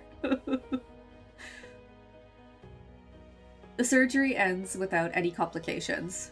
As Zayne returns to the ward, he hears his colleagues' worried comments about Wanderers and the unrelenting snowstorm. I heard Wanderers attack the operating room. Are you alright? William walks over. When Zayne says it's fine, William lets out a sigh of relief. Remembering why he came here in the first place, he asked in a hushed tone, Hey, did you submit a report to our commander? Why was I told... Zayne. His mentor stands at the entrance to the ward, his expression serious. Come here. The anecdotes are so good. A transfer order rests on the desk, stamped with the hospital's red seal. The hospital told you to return. The medical field can't afford to lose another person. His instructor hands the document to Zayne. Pack your things. A car will take you to the airport later. When Zayne doesn't move, the old professor snaps. I know what you're thinking, but now is not the time for you to show off. Being able to deduce a change in Mount Eternal's protofield from the patient's abnormalities is helpful to the mission, but that's where your duty ends. He once again shoves the paper into Zayne's hands. Med school didn't teach you everything, so you could die young. I'm enough for the cardiac surgical team here. Zayne clenches his hands. I'm sorry, but I have to say. He takes out a pass, two lines engraved deeply into the card by the HQ stamp. Name, Zayne. Detachment, Evol Special Rescue Unit, Special Operations. I'm going to the center of Mount Eternal's protofield to assist him. When did you... The professor is furious. He slams the table. Even if you want to study the cause of the patient's changes, the protofield's abnormalities could lead to even greater tragedies. If you... He doesn't want to say anymore. Zayne looks at his instructor's gray hair and steps forward to hold his hand. This is my duty. Don't worry. I'll return safe and sound. If he can't save everyone, then he'll go to the root of the problem and eliminate it. Leaving the tent, William takes a deep breath. Empathize with him, will you? It's hard to train a doctor. On top of that, you're his favorite. Of course he wouldn't want you to risk your life. But don't worry. He shows his card to Zayne. Shows his card similar to Zayne. As a fellow doctor, I'll make sure you get back unharmed. Zayne is surprised for a moment. Then he relaxes. Thank you, William. William smiles and stretches his hand out to him. Welcome to the team. If it's too much trouble, can you timestamp the part where Xander comes in, please? Ooh. That way I won't forget when I need to bring it up again. The theory I have. Ooh, okay. I can't wait to hear your theory. I'll tell you if I want to read the anecdotes or just jump story branch right away. Game knows. Get it over with. That's fair.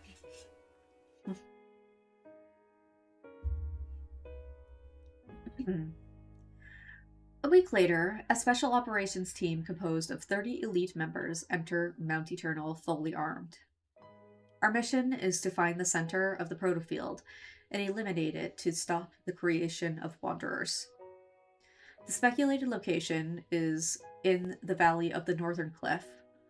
This operation is more difficult and even more dangerous than any others before, so you must all strictly follow orders and do everything in the name of safety. As a leader of the group, Captain Xander pauses his lecture about precautions to grab a map. William comes over and asks Zayne, "Who do you address your will to?" He's curious about whom Zayne, emotionless as he is, holds dear in his heart. And Zayne instead deflects the question, Who did you address yours to? William coughs and says, in a different voice, "I'll introduce you when we get back." Despite being mentally prepared, Zayne didn't expect getting back to become an unattainable luxury. As they venture deeper into the mountain range, the terrain becomes more treacherous, and the energy fluctuations more violent. For each step forward, the operations team has to fight, costing them time and energy. With every teammate that falls, the tally marks on Zayne's notebook increases. At the same time, he goes from being a combat medic to a soldier. Still, the bloodshed doesn't let up. The Grim Reaper in his dreams appears once again, staring at him with cold eyes. With another narrow escape from death, Captain Xander has to make a decision. They alone cannot hold back the protofield's energy fluctuations. If they keep going, it will only lead to more casualties. They must act quickly and destroy the protofield's center. When William returns to the tent, Zayne is dressing his wounds. The large injury on his right arm is open again, blood oozing out. William sighs and hands him a bottle of medication. As a doctor, shouldn't you know how important your arm is? There are other ways of saving people that don't involve you taking hits from wanderers on their behalf. I know what I'm doing. I don't think you do, William asks. Zayne, I've always felt like you're more desperate than others when it comes to saving people. I've seen dedicated medical staff, but none as persistent as you. Is something weighing you down? No, Zayne answers. There is. Not at all. Once Zayne is done dressing his wounds, he takes out his sleeping bag and lies down in a way to show he wishes to rest and not be disturbed. William remains where he is, clearly unwilling to leave until he gets an answer. The two are at a stalemate. In the end, Zayne admits defeat. Years ago, he says after a long time, I almost killed someone important. William is surprised. What happened? Holding the ice-cold air with his right hand, Zayne lets it go. I lost control of my evil. We forgive you, Zayne. We don't even remember that, honey. This poor man. We don't remember it, but if we do, we forgive you. It wasn't your fault. My favorite main story update, so I think about it a lot. Yo, Pookie, it's okay, honey. That night, the blood in his hands kept dripping onto the ground, dripping into his dreams. A summer when he was 12 was extraordinarily long. Every little thing, like the ivy climbing up the courtyard wall, the stalls that sell popsicles, the swings in the park, is clear in his mind as if it were yesterday. A snowstorm ended that summer. It was the first time a black-robed Grim Reaper appeared in his dreams.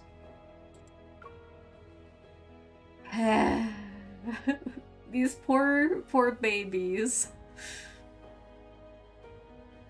The day grows shorter.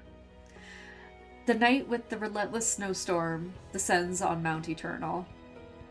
By the time the team reaches the valley, they're down to less than half their original number. Outside, the blizzard rages on. Yet inside, it's strangely calm. The dense forest is filled with dead trees, standing tall like tombstones. A faint blue light flickers on the black broken branches.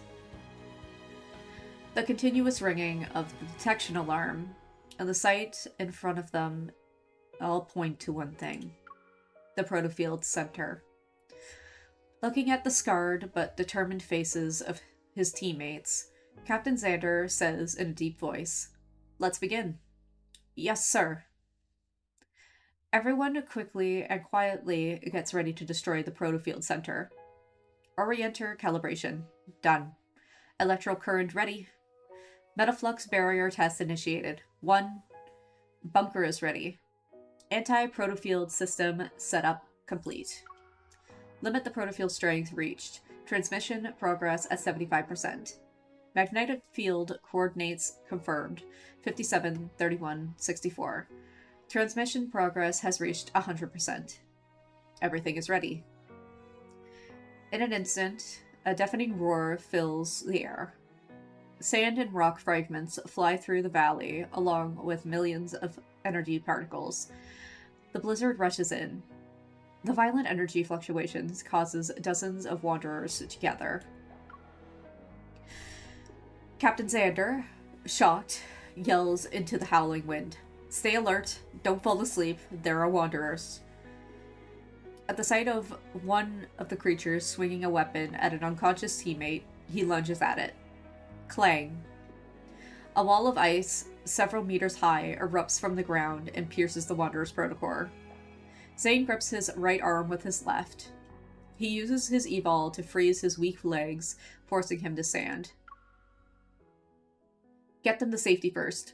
I'll handle this. Several icicles pierce the wanderers. He grits his teeth. His mouth tastes like rust. A large energy fluctuation has been detected on the north side of Mount Eternal. Metaflux levels have surpassed the third threshold. Target area is shifting. Signal reestablished. After disappearing for so long, HQ finally gets a signal from the operations team. Within the garrison, everyone gets to work. The commander picks up the intercom and says, "The protofield in Mount Eternal has been destroyed. I repeat, the protofield in Mount Eternal has been destroyed. All units head to Mount Eternal and bring back special operations." The sun is rising. Peace returns to the valley. Crackle. Operations. Crackle. Operations, do you read? A hand reaches out from the snow and presses down on the walkie-talkie's button. Operations. Copy. 294. We'll be there soon. What's the situation? Are there any casualties? Casualties. Zayne struggles to stand up and sees his teammates scattered across the snow, unconscious. Using all of his strength, he drags them out and checks their breathing, pulses, and injuries. 2 broken arms and 1 possible concussion. Hearing a familiar voice, Zayne moves to the other side of the destroyed wall and finds William talking. Noticing Zayne, William happily waves at him, but winces once it opens his wounds. Ugh. The remaining smoke from the explosion finally disappears, revealing a gaping hole at the bottom of the valley. Although shocking, it's proof of the protofield's destruction. After checking the vital signs of their remaining teammates, William sighs in relief. "Zayne," he says with a smile, "we can go back." Indeed. Sunlight filters through the clouds and fog. Zayne's heart, always so wound up and tight, finally relaxes. The frozen apocalypse of his dreams did not become reality. There should be some heating equipment left in the bunker. I'll go look. William pats snow off him and starts walking. Zayne returns to his senses, is about to help when he stops in his tracks. Will. What is it? William turns around. Unable to speak, Zayne points. Confused, William looks down. An eerie blue glow appears on his chest. Crystals, beautiful and sinister, slowly begin to spread.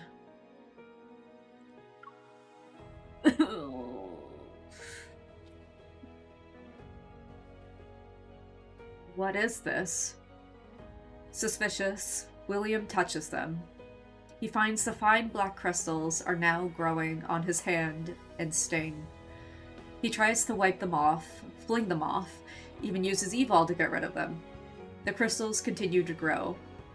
Sensing something is wrong, Zayne reaches out and is about to touch William's chest when it all happens so suddenly. The crystals accumulate, and William's expression goes from surprised to panicked. What's going on? But the crystals don't give him any time to react. Within seconds, his limbs corrode, twisting into uncomfortable, strange positions. The air around him explodes. Zayne is tossed several feet back. "Will, stay away from me," William shouts. His bones and muscles are torn and start to dissolve. He cries out in pain. Zayne grits his teeth and forces himself to calm down. He tries to use his evol to freeze the crystals.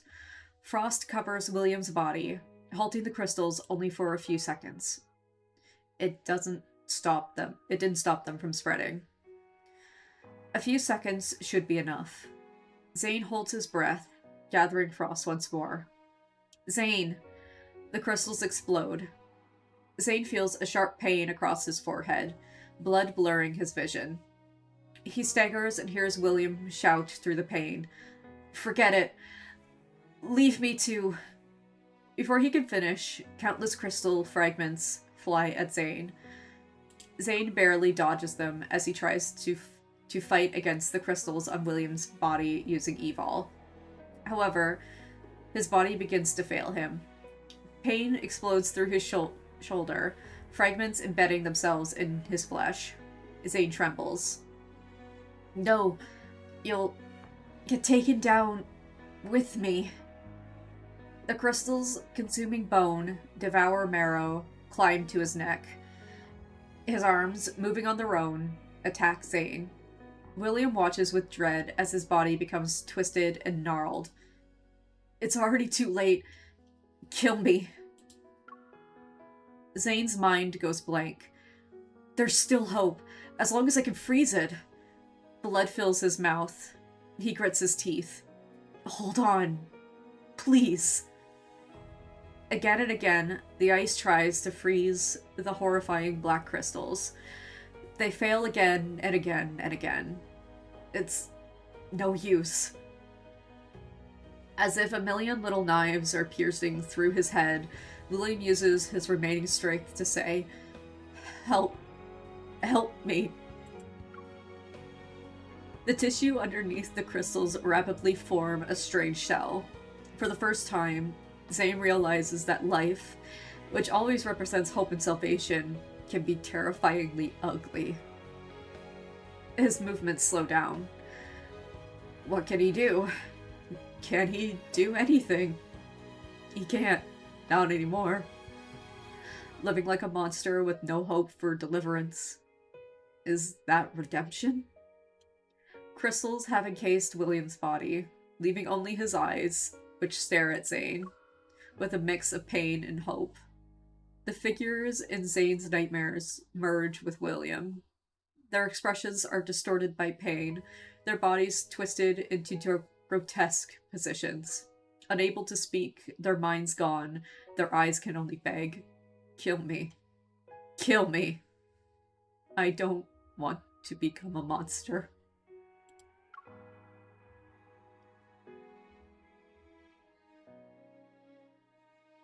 Yeah, I love it. You need therapy after tell me about it. Oh, the descriptions are horrifying. Snow falls again. Zayne moves his stiff fingers. The icicles in his palm are coated in blood, soaked with a boundless black. William's body takes a few steps and falls, eventually dissipating into grayish-blue smoke.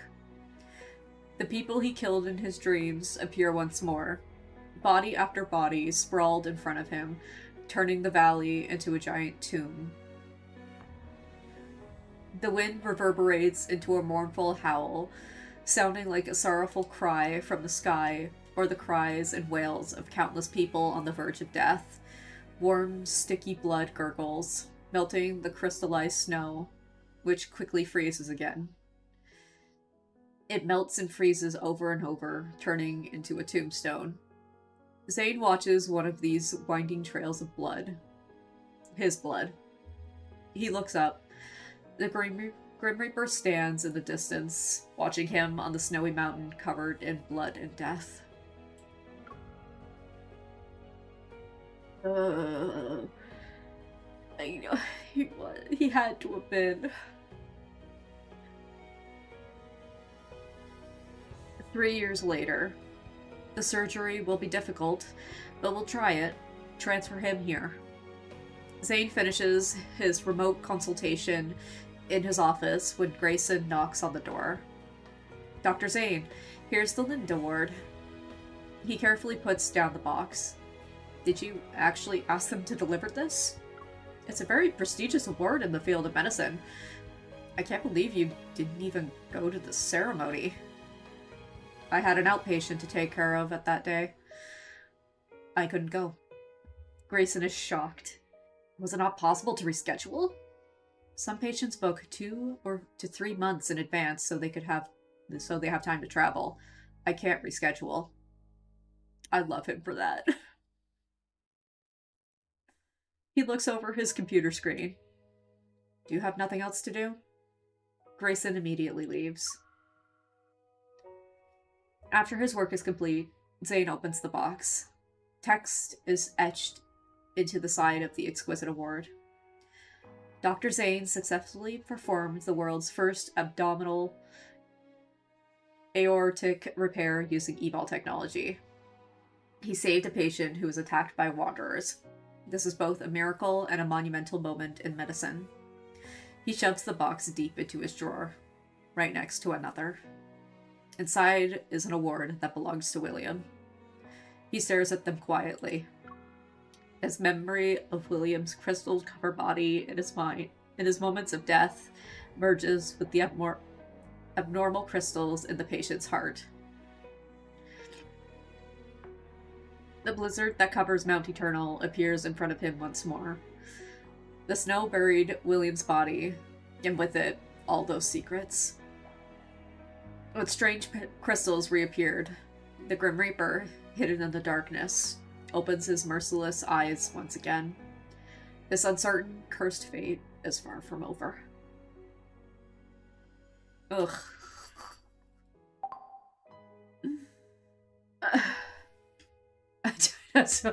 I know should learn from Zayne. All doctors should learn from Zayne. And this was before they even got better at ripping out her I know. It just shows that they had it in them since the beginning.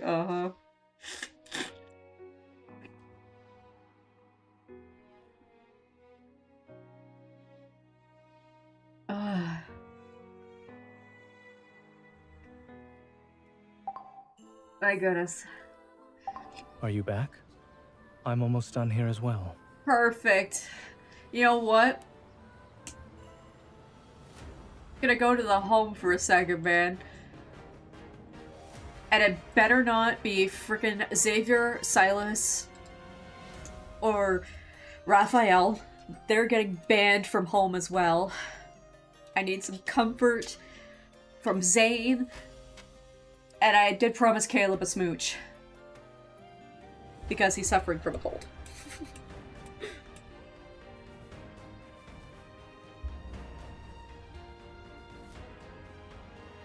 That's...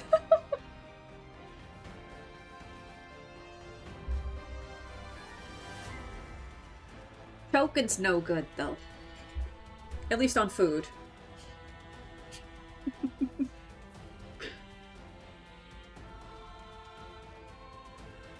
Come on home, hurry up. And look, I even dressed up for Raphael. Like, what is this? I dressed up for him, too. What are you even wearing?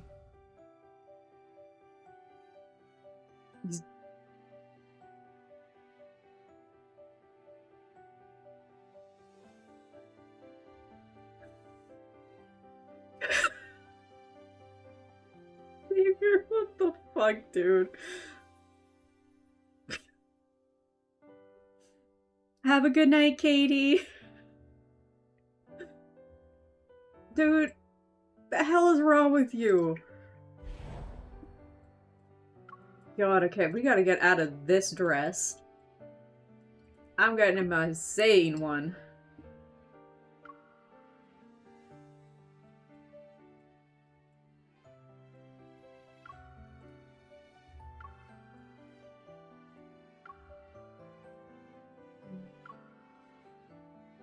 Bye, Xavier.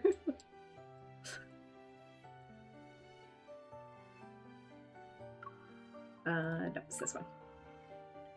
Oh, don't forget the ring. And hair. There. Yeah, you can take a break, alright. Get the hell out of here. Let's bring Caleb over first.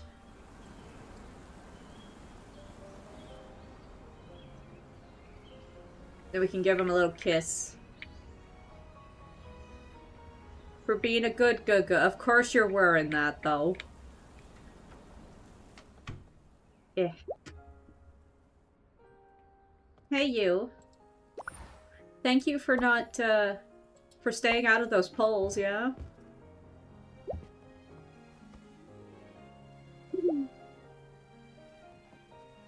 Good, good, good. And we'll give you a kiss, because you deserve it too. Has there been... There has. There's been 2 multi-reruns for the first 2 that came out in the game. Would be Veiled Whispers and Lingering Gaze. Silas is getting banned after flashing his abs at you. He is! Like, how dare he? He contributed to the $300 I just spent. He won't be banned as long because he was super nice to me on his birthday. It's only gonna be for a week. Xavier's 2 weeks. Raph's a whole damn month. Bye-bye, Guga. I gotta bring first husband home.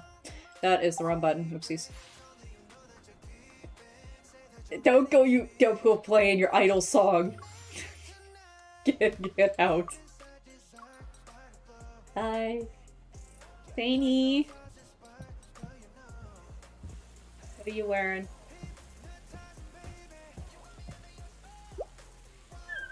Oh my god! Zayne! Look at this king right here! My god!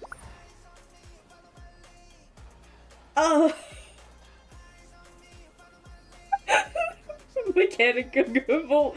What? Wait. What? He is feeling very glam. He's... Oh my god, he even got a nice decal on. He got nice earrings on. God damn! Let's just take this stupid scarf off, though. Hello!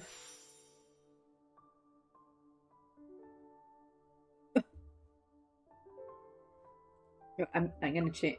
I like these earrings more with this outfit, like... Hello. Perfection. Vatican's mine. Oh my god, 400. Whew. You got him. Did you go to R3, Rolo? Did you say you went to R3? So I'd say 400 for multiple rank ups isn't that bad. Hi. Oh my god. Look at this fine man right here. This is why he's first husband. Give me hugs.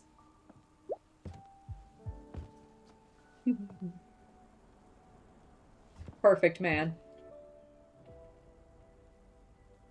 I went to R3. Oh yeah, that's right, you weren't here for the polls, oh my god.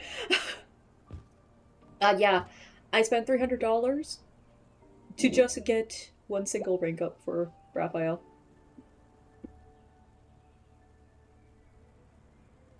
Yeah.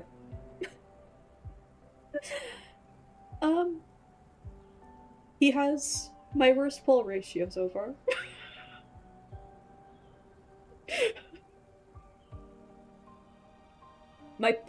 I'll show you my pull count. I'm sorry, Zadie. I'm sorry, Zadie.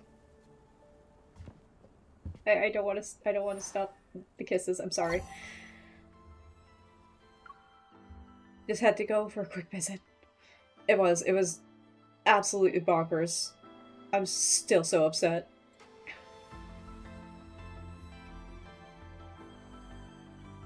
So I started at 150 because he took me to the crate to R0.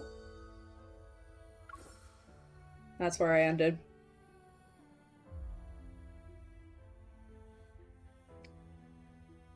Yeah, 388 pulls to R1. Just R1, there it is.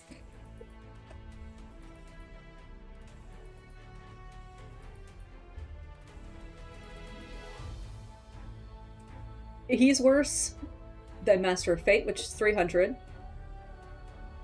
And then GOA was 290.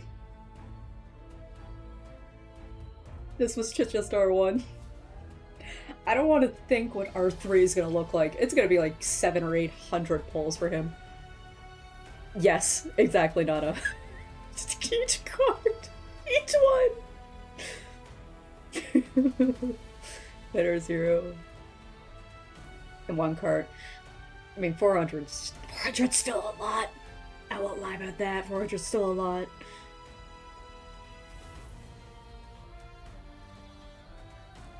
So yeah, Raphael's is banned from my screen for a whole month.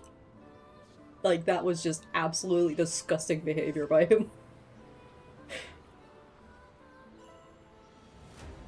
DOA was my worst before.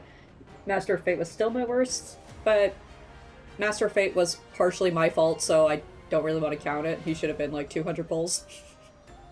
I do not pull for the gods anymore.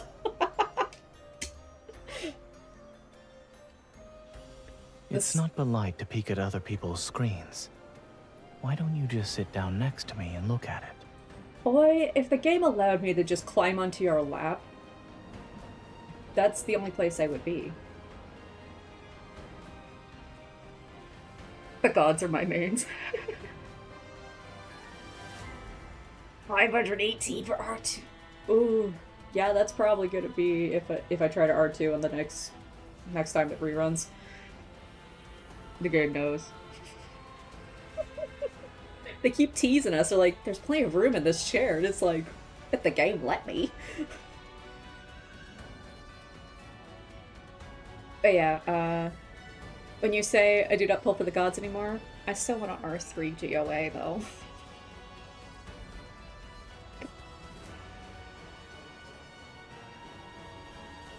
Also, this man looks so good in these pants.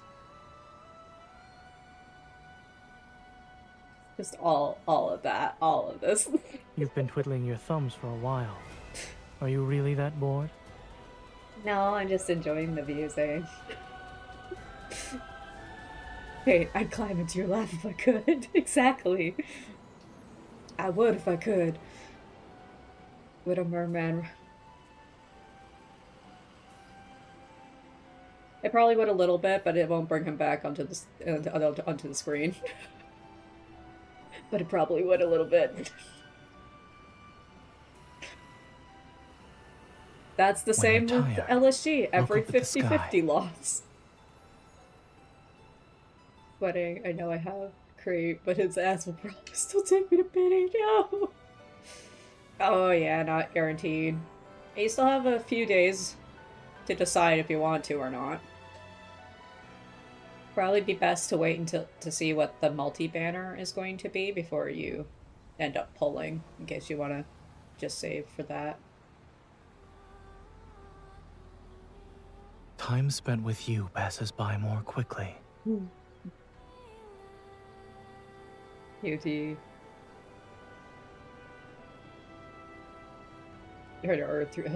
I don't even know if I'm gonna pull on KOD with his behavior. Because not only... Like, he gave me this one for the second damn time. I need this one. Yeah, my famous last words are, I'm not pulling on the multi-banner. That's gonna be my famous last words. Because I'm gonna want all 5 of them, but I actually can't. Or they're gonna be stupidly limited. First crate, Alpha crate would be the farthest I go, but we'll just see. It won't be until like the last week of the whole banner. What half of I see?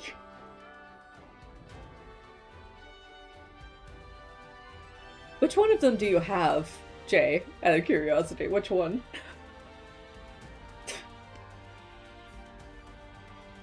With the most.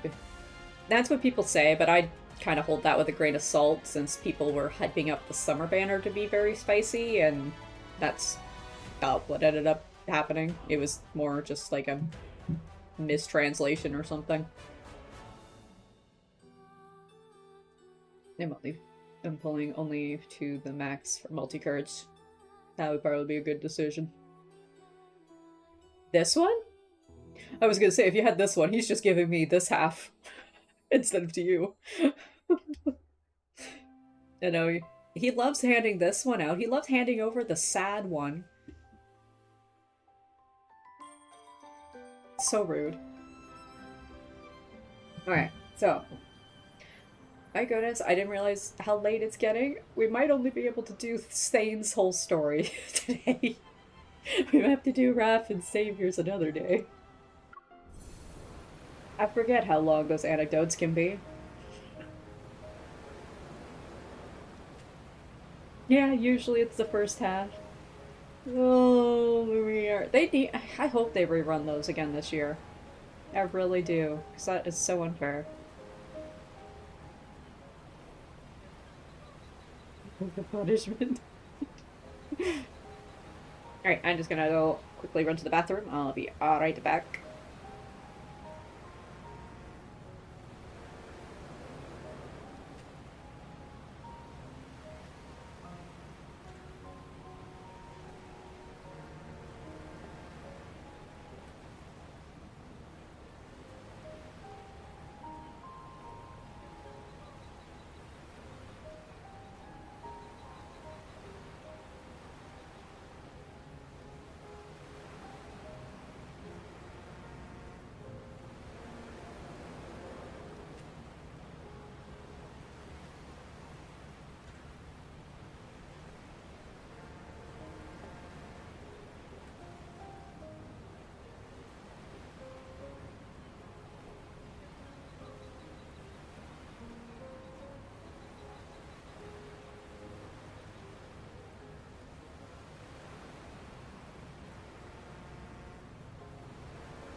Yes, water break. May have to go get more water soon, too. Yes, emotional damage, for sure. Oh dear, oh dear. Nothing important happening.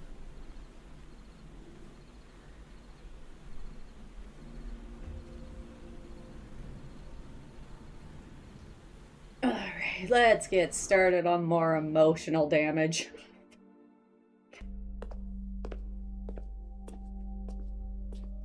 The sound of footsteps reverberates, a hollow echo upon the marble floor. Looking up, Zayne once again sees that familiar silhouette of the girl.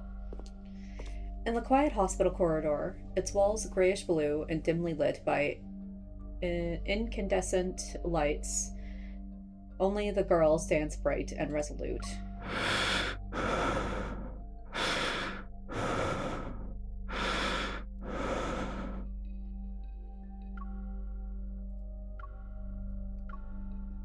Same breathing. I'm gonna take any bit of reprieve I can get.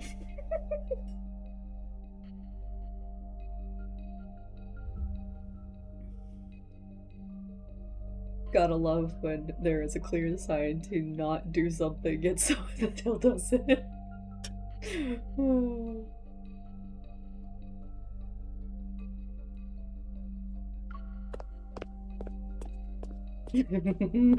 It was right down to the bones. Yearning to call out to her, yet incapable of making a sound, he has no choice but to quicken his pace. He runs after her. Yet at that moment, terrifying black crystals erupt from the surrounding walls. No. Stop. See, that gets different context, yeah. Without warning, the entire space distorts. Those sharp spikes hurtle toward the girl's throat. Panicking, she turns to face him. As their eyes meet, her lips quiver in despair, softly whispering broken, desperate sounds. Zayne! Zayne! Zayne? Hey! Hi, baby. No, my poor baby. I hope when he's in bed with me at night he can sleep peacefully. Yeah, he doesn't have nightmares.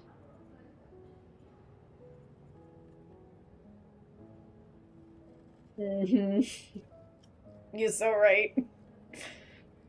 Inside Axo Rehabilitation Center, Zayne suddenly opens his eyes. He's in a sleeping pod, and his unfocused gaze slowly adjusts. Did you have another nightmare? Yes.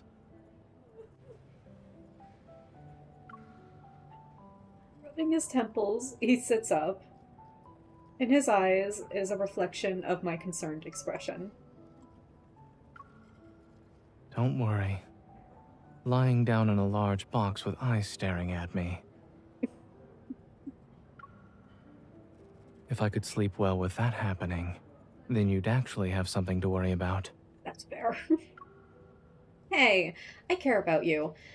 And what else am I supposed to do? Someone hasn't gotten a good night's sleep ever since he returned from Mount Eternal.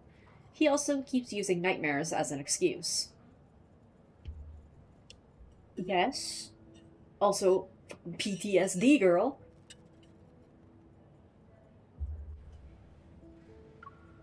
After returning from Mount Eternal 2 months ago, Zayne's health hasn't been good. It's gotten to the point where he can't sleep at all.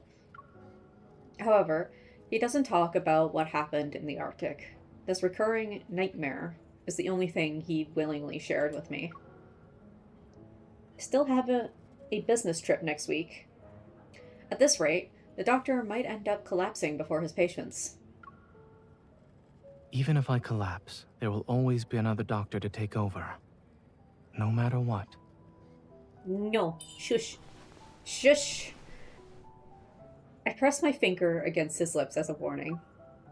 No matter how many doctors there are, they're for other people. My doctor is right here in front of me. All right. I'll be careful. And stay alive. He's like, oh, I'm your doctor, yes. I love how happy that made him. How the hell did I miss his sass? That's what... Exactly, the sass has been there since the first freaking cutscene with him. You just needed to be awakened to Jay. Don't let my worries be a burden on you. I think you started having nightmares after I gave you that crystal fragment from the N109 zone. Zayne takes his coat from the coat rack beside the wall. Together, we enter the corridor. They aren't connected, so don't overthink it. It's just a coincidence. Baby hubby. Speaking of which, there's been progress with the analysis of that crystal. Yeah. Is it related to Protocore syndrome? At the moment, I've developed a hypothesis based on the data. I'll share the details with you once there are conclusive results. Instead of waking up, picture GOA. I mean, it could be both types of awakening that I was talking about. GOA definitely does awaken something.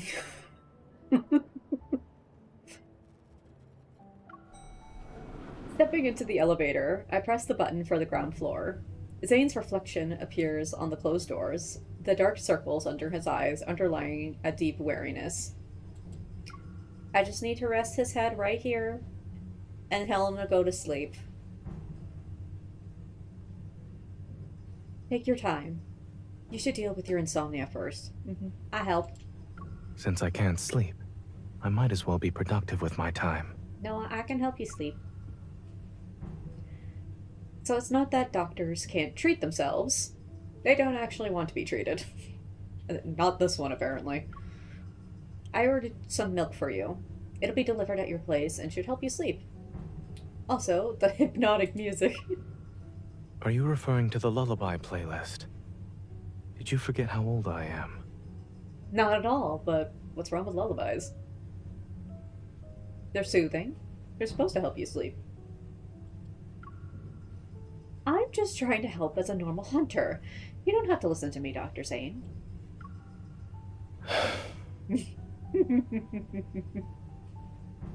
Oh, I love his smiles. No, I love that his smile literally is just a few pixels upward. Holding off GOA until I have. That's fair. After what last one I read after decoherence, that's completely fair. It is definitely. Probably should experience it by yourself first. Since I am your one and only doctor, I should listen to you. Yes, you should. I'm also your wife, so you that would be a smart decision.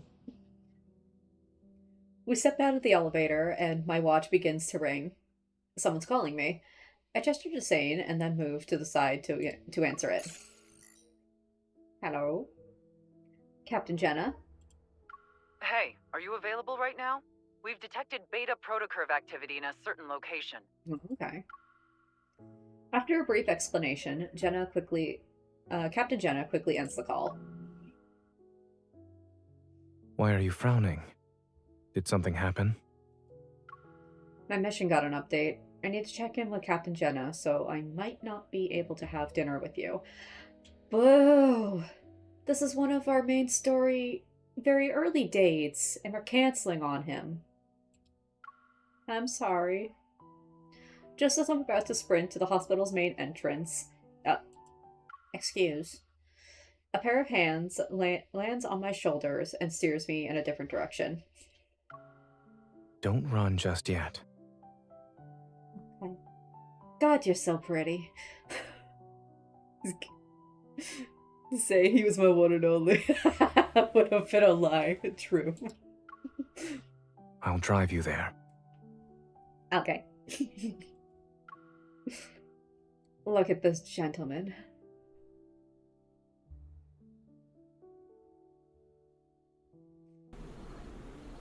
He's still... I can't say... Yeah, I can't even say he's my one and only because I have all 5. But he's my favorite. We'll go with that. He's my favorite.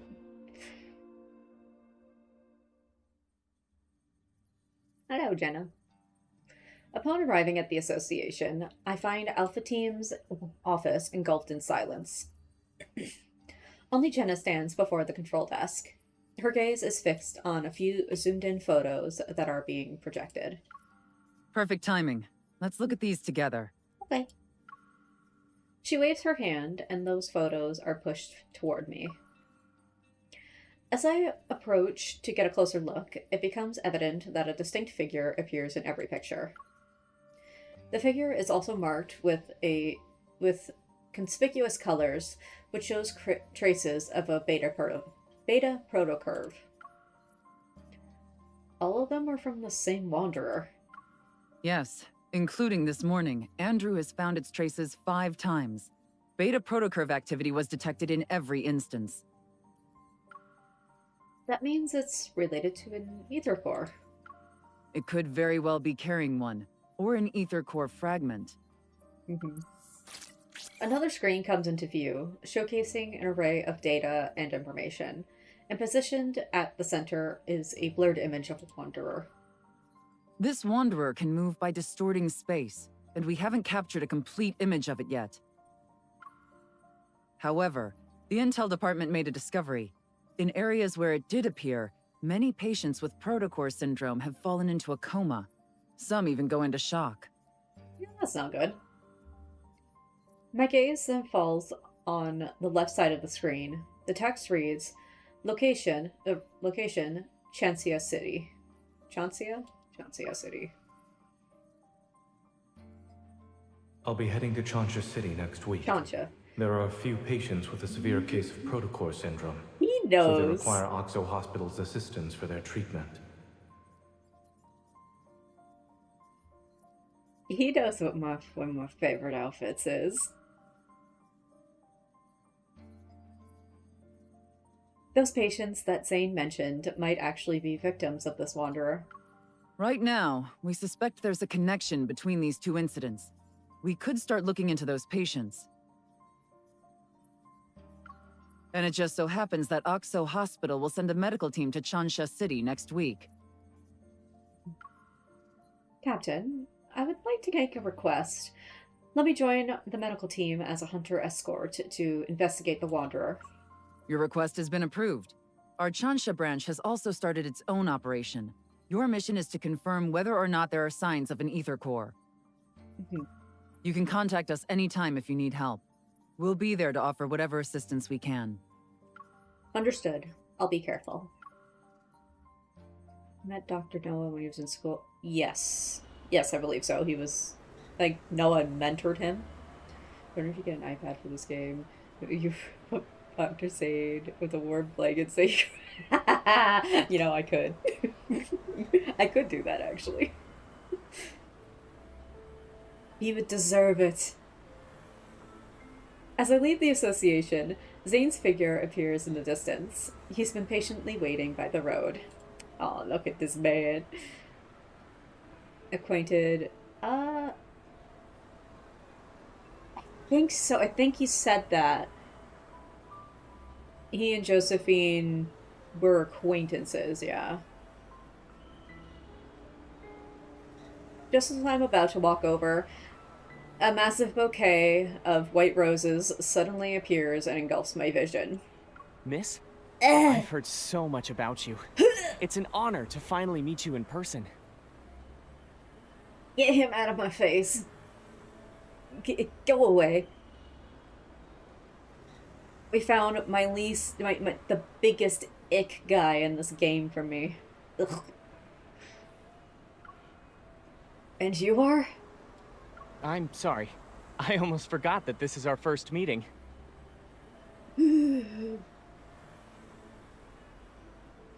You know someone who... I'm actually curious now. I suppose. Raymond, isn't it?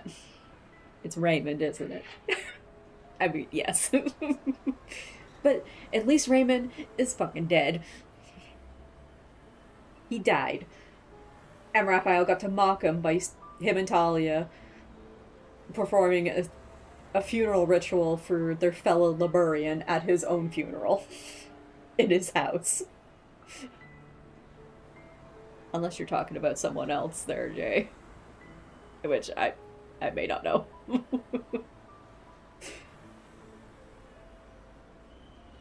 As the bigger boner for saying. But you should have already received my business card a few days ago, along with the flowers. Why? The man has a gentle gaze, as if to be friendly. I don't see a gentle gaze in them. I believe Carter is 3, Raymond is 4. Now I'm curious to who 1 and 2 are. He extends his other hand towards me. Do not touch me. I'm Carter, from Xander Sciences. I recall seeing a business card that had mysteriously appeared on my desk not too long ago. It was accompanied by attention-grabbing deliveries as well. Oh, those were from you. Thanks to your efforts in apprehending those protocore merchants, Xander Sciences was able to recover a valuable batch of protocores. Rude grandma should be on the list in a way. One you met, but I don't think Nana has. Oh, so I won't say his name. One I have met, but Nana hasn't. Oh, wait. Is it from Death and Rebirth? But Nana's played Death and Rebirth, hasn't she? She just hasn't done 2 or yesterday.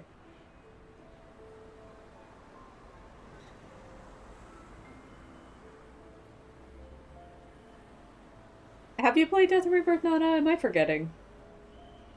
Or no? I know you haven't done 2 or yesterday. 1 and 2 are from both Death and Rebirth. And you said that guy. I think I know who you're talking about for number 2 then. I think I know who you're talking about. I haven't done Silas's and Zayne's part. Okay. Half of Silas's. So you may have not actually met him then. Okay. I know who you're talking about, Jay. And I agree. I so agree.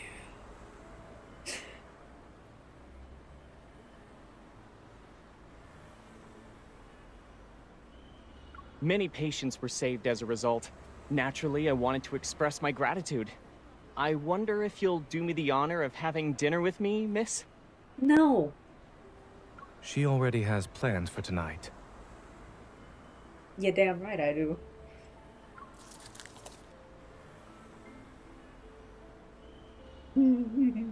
Anne pushes away the bouquet. Zayne then pulls me to his side, and he moves to stand between me and Carter. Upon seeing Zayne's face, Carter's expression noticeably darkens. What a coincidence, Zayne. Mm-hmm. It's been such a long time since we last saw each other. Why don't the 3 of us have dinner together? My treat. No thanks. My gaze quickly shifts from Carter's smile to Zayne's indifferent eyes. I sort of understand what's going on. I'm sorry, Mr. Carter. The association strictly prohibits hunters from accepting dinner invitations for work purposes. Let's go. Yes. Gladly. Just as I'm about to turn around, the bouquet blocks my path again. Miss, I understand there are rules about not having dinner, but the flowers didn't do anything wrong, right? They came from you. Before I have the opportunity to decline, Zayne swiftly takes the white roses. He glances at them. With a blank expression, he gives the roses back to Carter. They're much appreciated. Unfortunately, there's no room for them in my car. Oh, this man. This man. You're so Miss right. Hunter?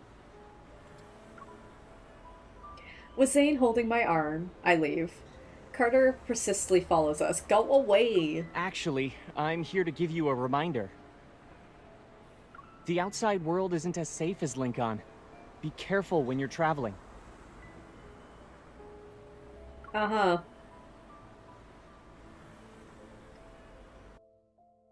Get your own girl card. Yeah. I love me a protective Zany.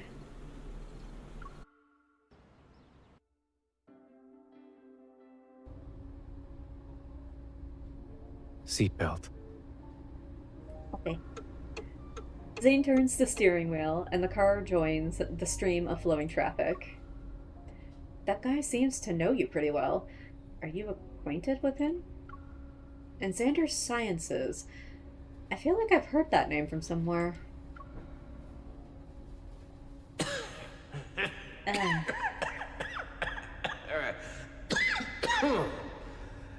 Your colleague praised you, saying there are things only the 2 of you can do. I'm very curious now. I didn't need to hear all that coughing. Xander Sciences will provide you with the best staff, the best lab, and even the best treatment. No. The person Raymond mentioned when we were at his place. That's Carter, right? Coughing ASMR. We studied under the same professor. That's it. The paths we're walking are completely different. You two aren't like-minded from what I can tell. I also feel like he is... Well, you fucking crazy, man. He is crazy. Oh? His face. He's like, finally. Someone else gets it. Hello, Dida.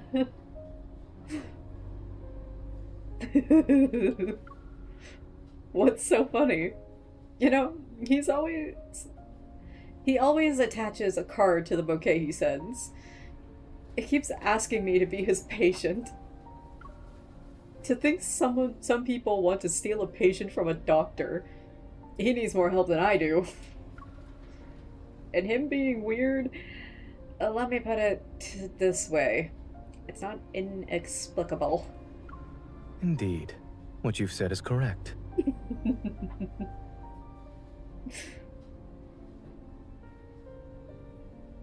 So what they were fighting, yeah.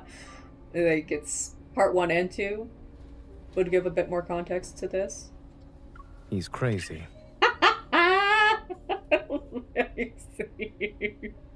Oh, that's... It's deserved, but painful. But when he told you to be careful while traveling, I doubt that was a simple, friendly reminder. You're absolutely right. That was like a veiled kind of threat in a way. Just as I'm about to tell Zayne about my trip, I think twice. I shake my head and smile. Maybe Carter was annoyed by how we were ignoring him. That's why he tried to scare us. Zayne glances at me, a hint of amusement in his eyes.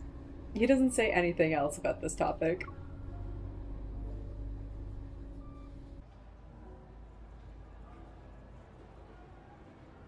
Hi, Grayson!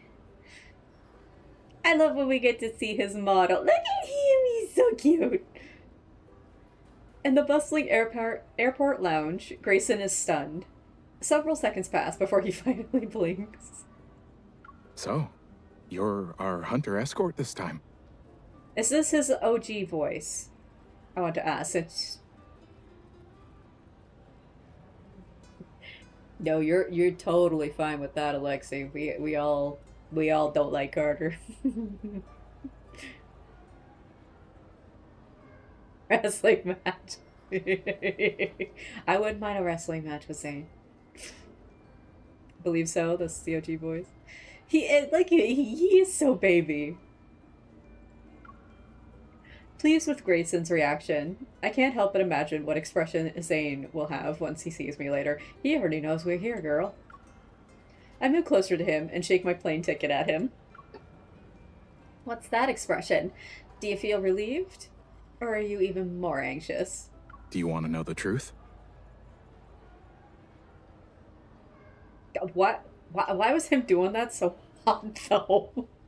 Why was that so hot? Pinches Grayson's cheeks. To me, what... Hey, Grayson is firmly second place to what Jeremiah is right now. Grayson was before Jeremiah, but Grayson he seems to be going after a lady, okay? So I'm stepping back a bit. He's pursuing another hunter.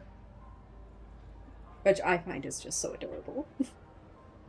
Let him get a girlfriend. While Grayson's tone sounds lighthearted, a subtle tinge of concern appears on his expression. They say the hospitals are doing an academic exchange. But in reality, we're going there to help them. It's Jay. Why else would they send such a large team? Or even request a hunter escort for that matter? You're gonna do that to Raphael, Jay? Having Zayne fly all the way there, the situation must be pretty bad. Actually, the main problem is with one of the patients. Yeah. Grayson lowers his voice and leans in closer. His biopsy results show that the crystals in his heart have a certain shape and structure that's different from the ones you'd see with protocore syndrome. Also, when he was admitted to the hospital, he caused a metaflux burst. Raphael said you to him. As if worried I wouldn't believe him, Grayson takes out his phone and shows me a video. My friend who works at Chancha Hospital sent me this. All the flux stabilizers in the ER went down. It was a mess.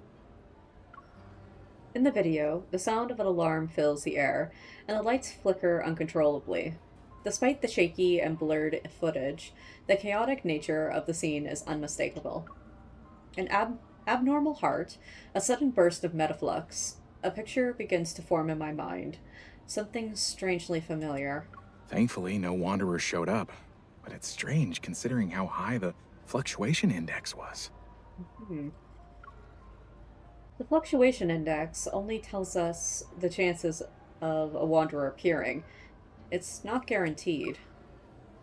But given the nature of the energy fluctuation, it's weird not a single wanderer appeared. I watched the video again and searched for anything I might have missed.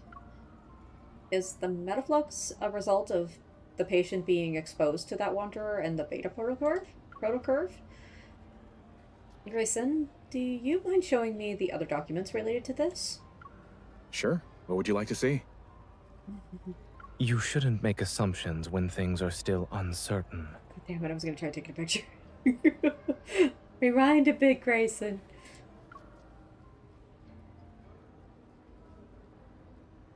It could be a little higher pitch, yeah. I don't remember what the next time he appears in after he's been recast. As Grayson and I lean in, a hand suddenly appears between us. Grayson is slightly nudged to the side. Dr. Zayne. In one smooth motion, the hand takes the phone, turns off the screen, and then places it back in Grayson's hand. Chansha Hospital was built a long time ago. It's not uncommon for their flux stabilizers to experience malfunctions. As for the patient's biopsy results, they need to be further analyzed along with other reports. It's too early to jump to any conclusions. Yes, hi, husband Zayne. Sorry, we totally weren't gushing over how adorable Grayson is or anything.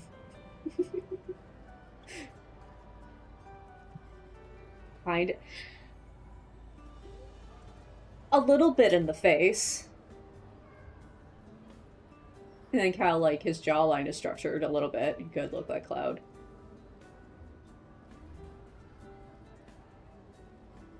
I lock eyes with Zayne. He stands before me with one hand resting on the handle of his suitcase. Good morning, Dr. Zayne. He is gorgeous! I don't know, I'd have to have a picture of the both of them. But I think Xavier probably looks a lot more like Cloud than anyone else. And I think they took inspiration from Cloud in making Xavier's appearance. I love his interactions with Grayson and Devon, yes! I need more of them. I hold up a paper bag. Do you want a black tea cake or an egg sandwich? You can only choose one. Yeah, one of them has cake in the name. He's taking the cake. I'll have the cake. You're so predictable, Zayne. I saw that smile. Did you arrive at the airport early to buy breakfast? When did I ever say that? I retrieve my suitcase from behind a chair and proudly present my ID as a hunter escort to Zayne. Surprise! Mm-hmm. Mm-hmm. Mm-hmm. Contrary to my expectations, I see no traces of astonishment in Zayne's expression. Instead, he calmly hands me a hot latte. Have you ever thought about who approved and signed your escort application and ID request?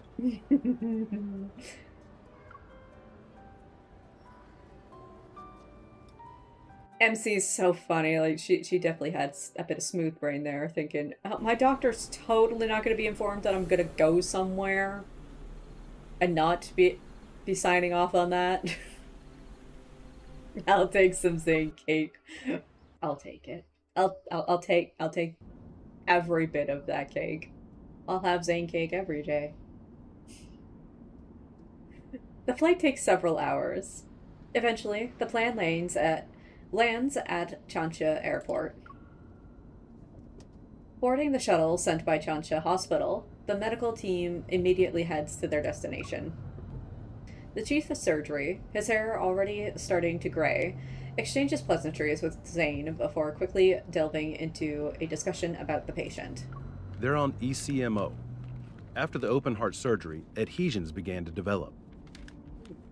And this morning, we saw the crystals spreading. They're very close to the lungs now.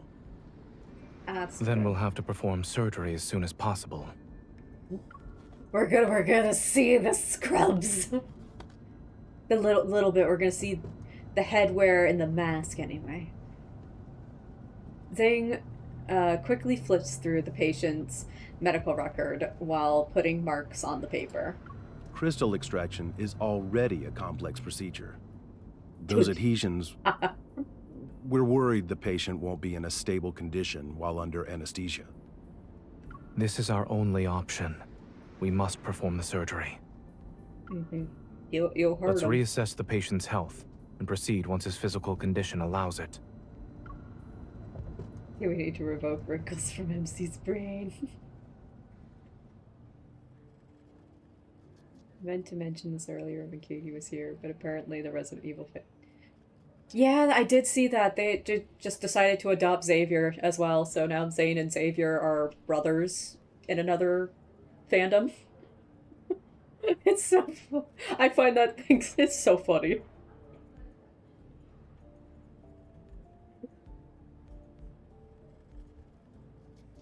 I love how it all happened.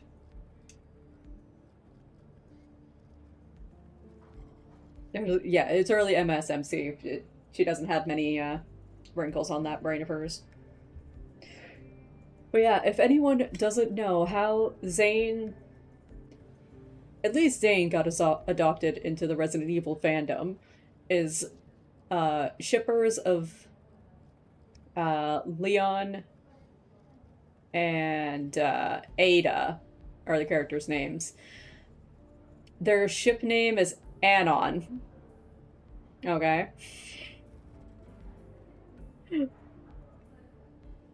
And somebody saw one of Zayne's cards, his Throne of Arrows card, that's called Anon's Cannon. And they decided, oh, well, that's just their son. I don't know how Xavier got wrapped up into it. I guess so Leon could have his genetics go into a child. Yeah, that's how that started.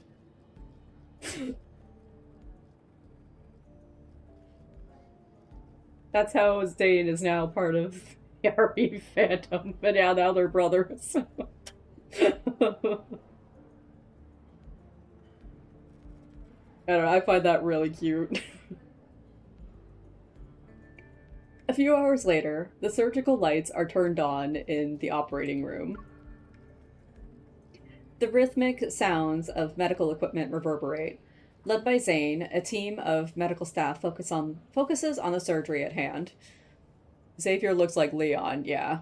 From his recent promise, yeah, I think it's because, like, Zayne took all of Ada's genetics, so it's like, well, this other guy from this Otome game looks like Leon, so we could just adopt him too.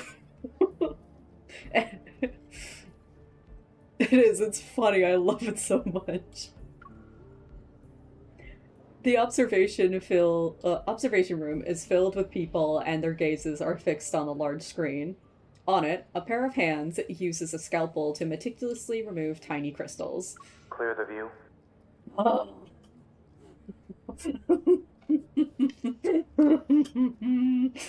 I want to take a picture, but he won't show up, and oh my god. Feast. I'm gonna do a thing. Give me a second. There.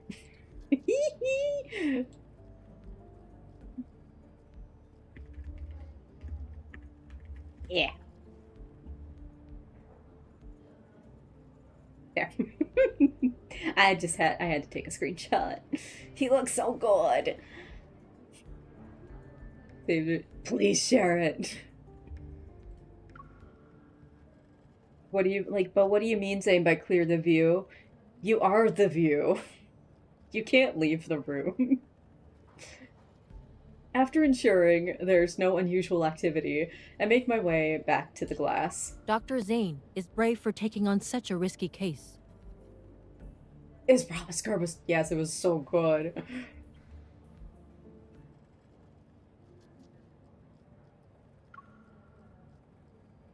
Captain Willow. We meet again. Now you got me thinking of... You got me thinking of that promise card now. Xavier made me feel things. And yeah, really thinking at it, he looks so much like Leon. It's kind of crazy.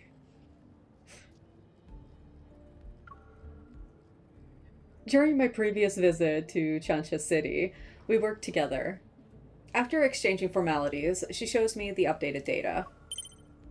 In a matter of seconds, the record of a Wanderer's recent activities appears on my watch's built-in 3D map.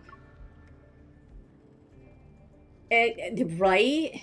Why don't we have Zayne in Scrubs? There's only that image of his face, and then the 4-star art from one of his cards that I still have to play through. Yeah, the mask is available, but I want the whole fit. I want all of it.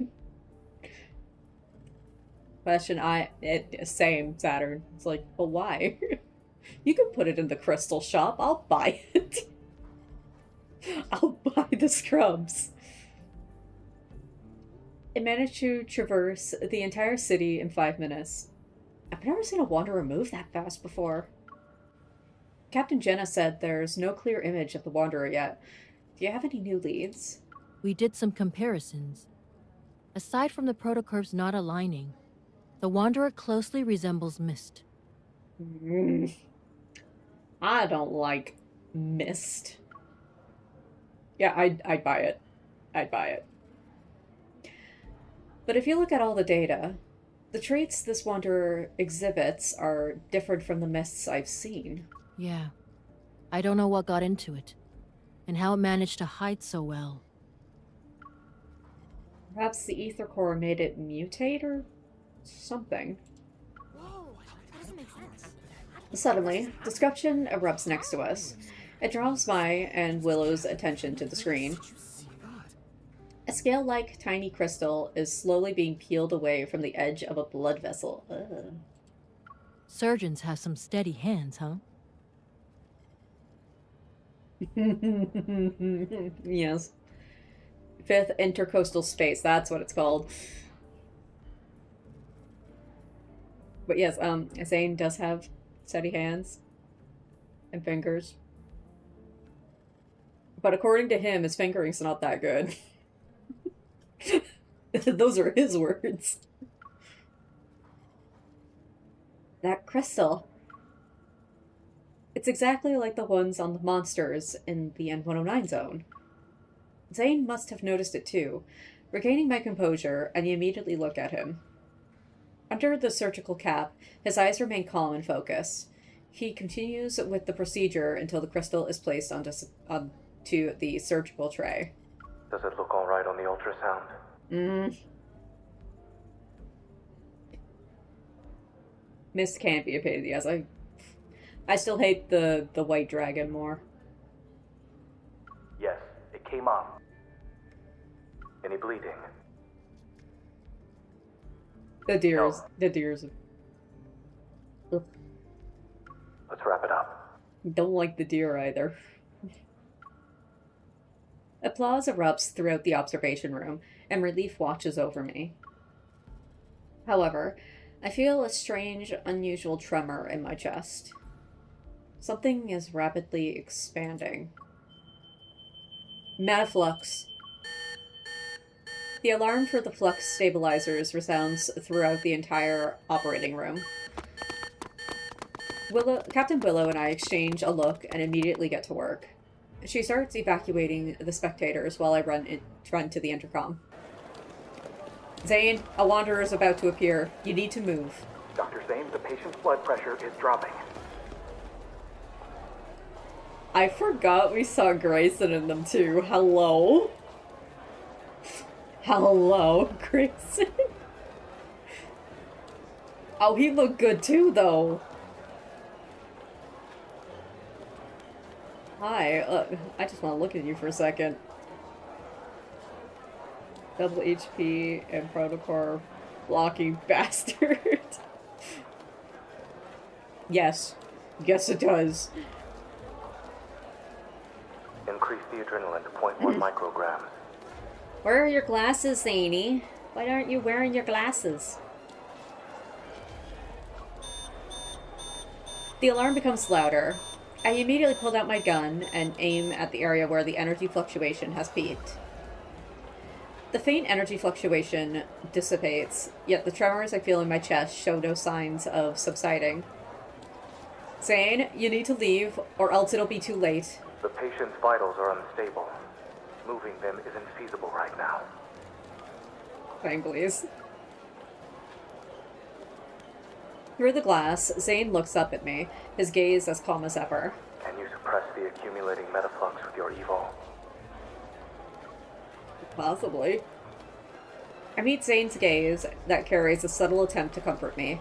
My attention turns to Grayson and the others who are visibly worried. They wait for my response. I'll do my best. Give me 5 minutes. Okay. Let's continue.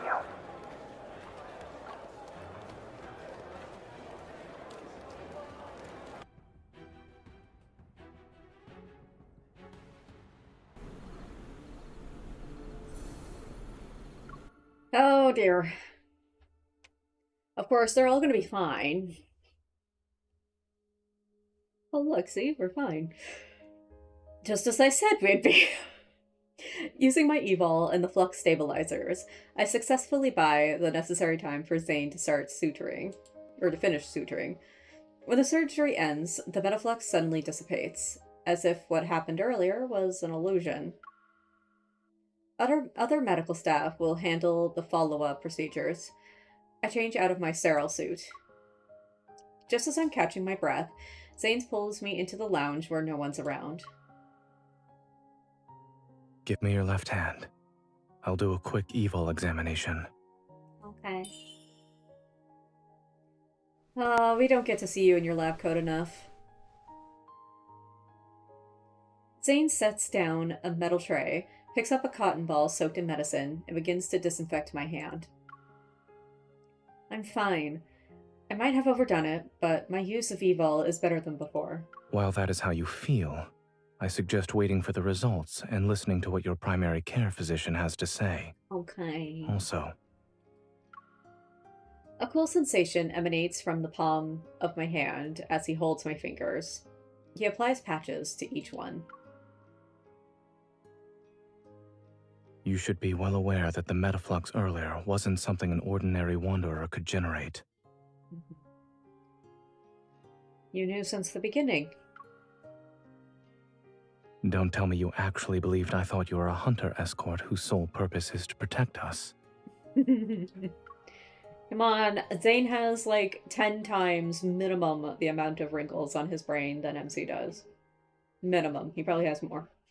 Of course.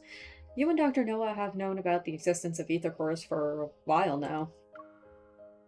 Straightening my posture, I start thinking.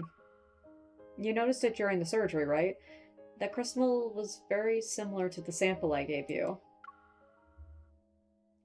I'm almost 100% sure the wanderer that attacked this patient is related to the ether core.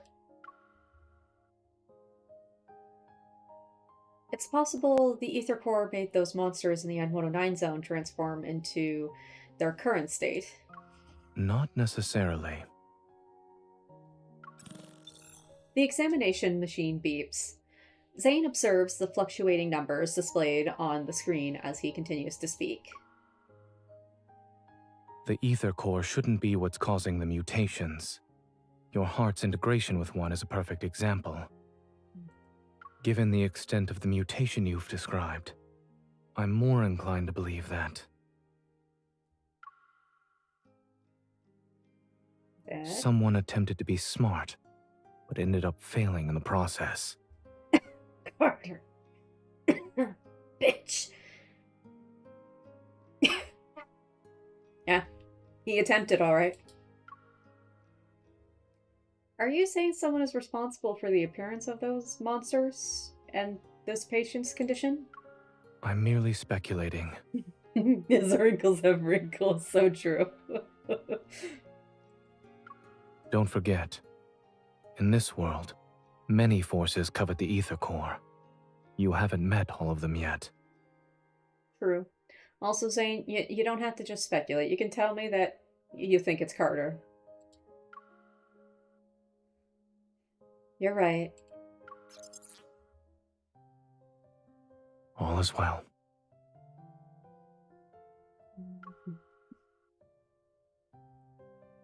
The machine beeps, which indicates the end of the examination. Zayne carefully removes the patches from my hand and puts them away. In the quiet room, the second hand of the wall clock moves quietly, plucking the faint light enveloping us. I can't help but yawn. I told you I was fine. If I have to say there's a problem, then I'm feeling a little tired now. Watching the surgery must have been boring. Yeah, not at all. You were a lovely sight to look at. Now, if you don't mind sitting on the couch so I can then lie on your lap and have a nap, that'd just be incredible. But then again, you also deserve the same treatment, so I'll give it to you instead. How about that? Oh my god. Yes. Not at all. It's actually my first time seeing you perform surgery. You look so cool. You look so hot. Please marry me. Taking a paper bag from the table, he settles on one side of the couch. He grabs a sandwich and pulls it apart with his clean hands. The hospital cafeteria is closed. We'll have to make do with what's available to us. That's okay. While the chaos has subsided, the persistent scent of disinfectant lingers in my nostrils. While my body is tired, my mind is still excited. I decided to direct my excess energy to the surgeon himself. Obviously. Weren't you listening to me before? Someone said he'll learn to accept compliments from others. Exactly. Accept compliment where I say you look super sexy while performing operations. Accept it, because it's true. It's purely factual. I accept your compliment. Good. Oh my god. Him and his stupid face.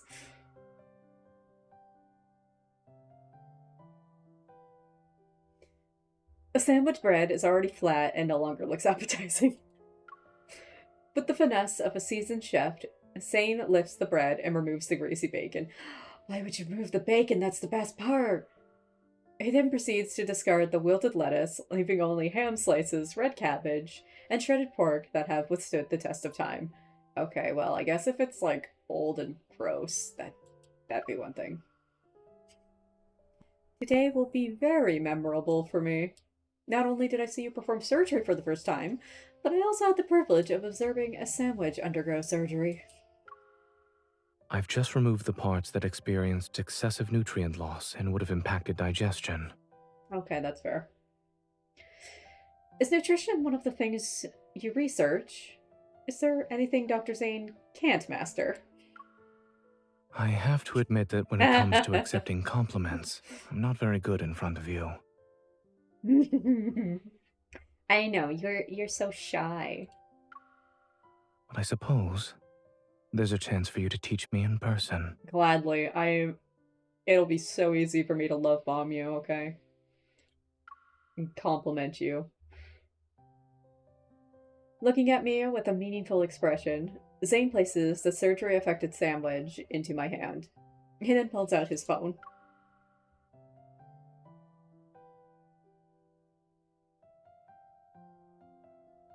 Baffled, I lean in and watch as Zayne taps on a message notification. He opens up a new medical team group chat, which was created earlier today. Reason has shared a group photo there, where the medical staff, their smiles tinged with weariness, hold glass vessels that are visibly cracked. Were these... Oh, I have to take off our equipment. Okay. Be safe. Hopefully the appointment goes well. Have a good night, Rolla.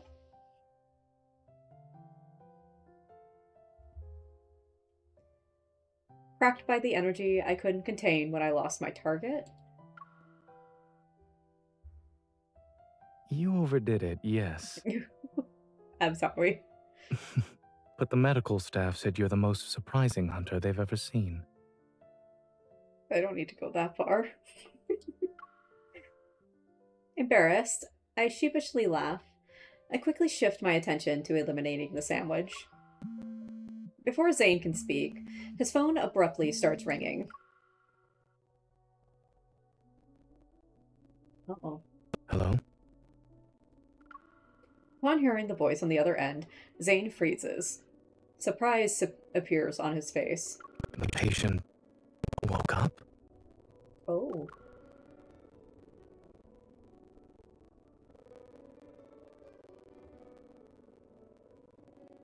Well, now we can get some info on what the heck has been happening.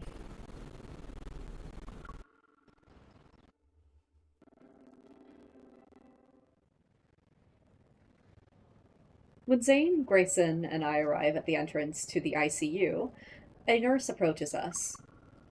Do you know why you regained consciousness so quickly? We're not sure. He shouldn't have woken up already. Look at this, Dr. Zayne. All his vital signs are improving. Zayne and Grayson change into sterile suits and enter the ward. I wait outside. Can you hear me? Thank you, game. Do you remember where we are? Look at my finger. I really wasn't expecting him to save the patient when they were at death's door. Why are you stalking us? Go away. Mr. Carter? Hello. We meet again, miss. With the sudden appearance of Carter, I cautiously step to the side. However, he greets me with a smile. He raises both of his hands. Don't get the wrong idea. I wasn't following you. Yeah, bullshit. I don't believe you for a second. This patient happens to be an important client of Xander Sciences. After hearing about the incident, I decided to pay him a visit. Yeah, what happened to him was your fault. And your organization's fault. Stop interfering with my cake and pie. You weren't there when he was in critical condition? I don't think he's that important to you. What do you mean? He leans against the wall and casually looks at the glass door. If it weren't for Xander Sciences, his fragile heart would have stopped a long time ago. What we're pursuing is far more stunning and ambitious than these petty solutions. Uh-huh. Is that so?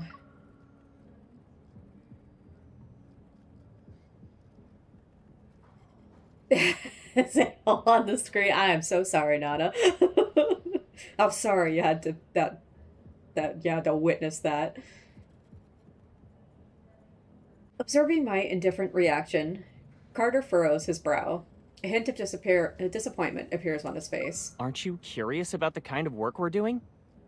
Not really. I'm not. He shakes his head, and his usual pretentious smile graces his face again. It's okay. You'll be interested someday. Not because I want to like what you're working on. Just so I can go and set a bomb off in your facility. That's about it. After all, only Xander Sciences can provide answers to the questions about your heart. He's not wrong there. Frowning, I suppress the urge to ask more. I redirect my attention back to the ward. Hi, Grayson. Hey, Dr. Zayne wants you inside.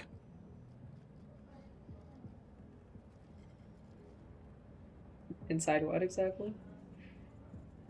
I want him inside. But I don't think we're talking about the same thing.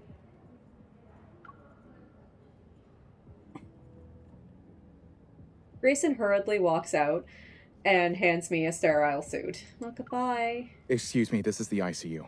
For the patient's sake, we kindly request that unrelated individuals leave. Key dealer.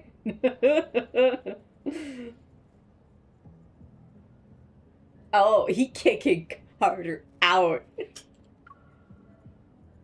Having no intention of paying any more attention to Carter, I change into the sterile suit and enter the room.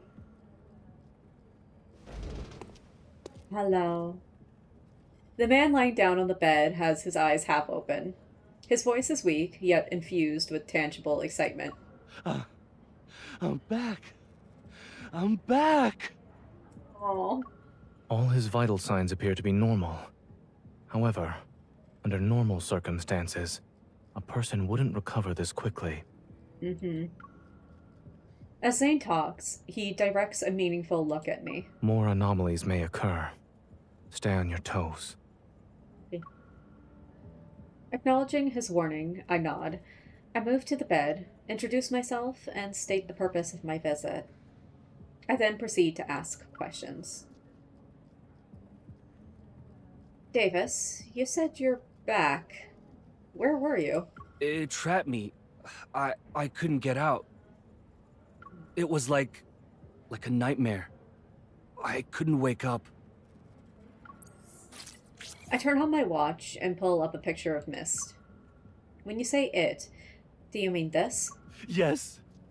It was that thing. It was inside of me, but it wasn't.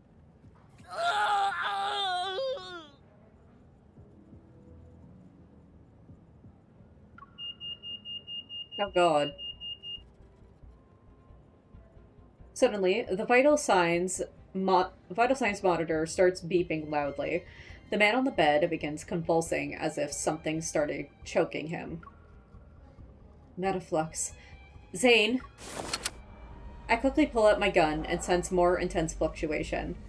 It surges and engulfs the entire room instantly. Grayson, transfer the patient to another room and prepare for resuscitation. Unexpectedly, a rift appears and reveals the shadowy figure of a wanderer. Moving myself in front of the bed, I point my gun at the wanderer. However, it disappears in the blink of an eye. A second later, it materializes like a phantom in another location. Hey, behind you. Yeah. I'm just gonna move past that thought. Evading its slash, I aim my gun at the center of the fluctuation. However, a tremor overwhelms my chest. I barely feel any pain. Only a dense white fog surges before me and obscures my vision. The ward dissipates as if my surroundings are transforming into another realm.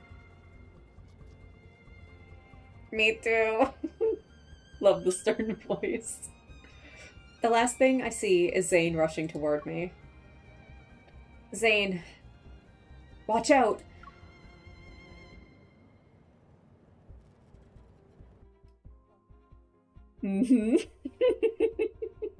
What you for, Saturn?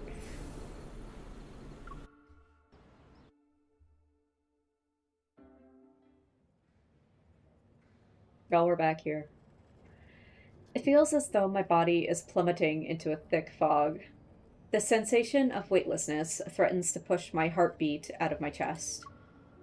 Amidst the chaos, I muster all my strength to find something. Anything to hold on to. And after what feels like forever, my feet touch solid ground. My surroundings become clear. Not working anymore. Bathed in dim, feeble light, a long corridor appears before me. Its end remains hidden in mist. Am I at a hospital? No way. YouTube didn't like my message about her. Yeah. Well, the last one just said bullshit. And I thought that's what you meant, and I mean Carter, to be clear. Did you say something else too? If you did, go ahead and put it in Discord so we know, because we want to hear all the trash talk about Carter. Because silly YouTube doesn't like when we say mean words about pixels. I feel a faint tremor in my chest. A familiar energy fluctuation surges like the mist. It drags me somewhere. This fluctuation is from an ether core. I'm probably in the Wanderer's protofield. As I stand in the empty space, the sound of approaching footsteps reaches my ears. Turning around, I notice a dark figure. Zayne? An onslaught of sharp ice crystals materializes around me. They're ready to pierce my heart. The ground beneath me disappears, and I find myself falling into a sense of weightlessness again. As I float in this void, blurred lights and sounds rush past me like an avalanche. Within the boundless darkness, it's as if a pair of hands is gently lifting my tired soul. I struggle to open my eyes. Pookie. After feeling my steady heartbeat for several seconds, I sit up on the bed. You're awake. Whoop. By the floor-to-ceiling window stands a figure wearing black clothing. He turns around. Behind him are dilapidated buildings and the sunset's tender light. Zayne.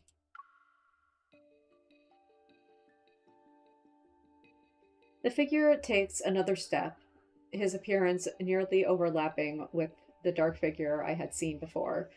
I move back. How are you feeling? After hesitating for a moment, I reach out and touch his cheek. You sweet boy. Posted in general? Okay. I'll take a look later. I trace his eyebrows and the contours of his face. I recognize the features I know so well. In this silence, he remains motionless. He just looks at me. I'm fine. I think I just had a dream.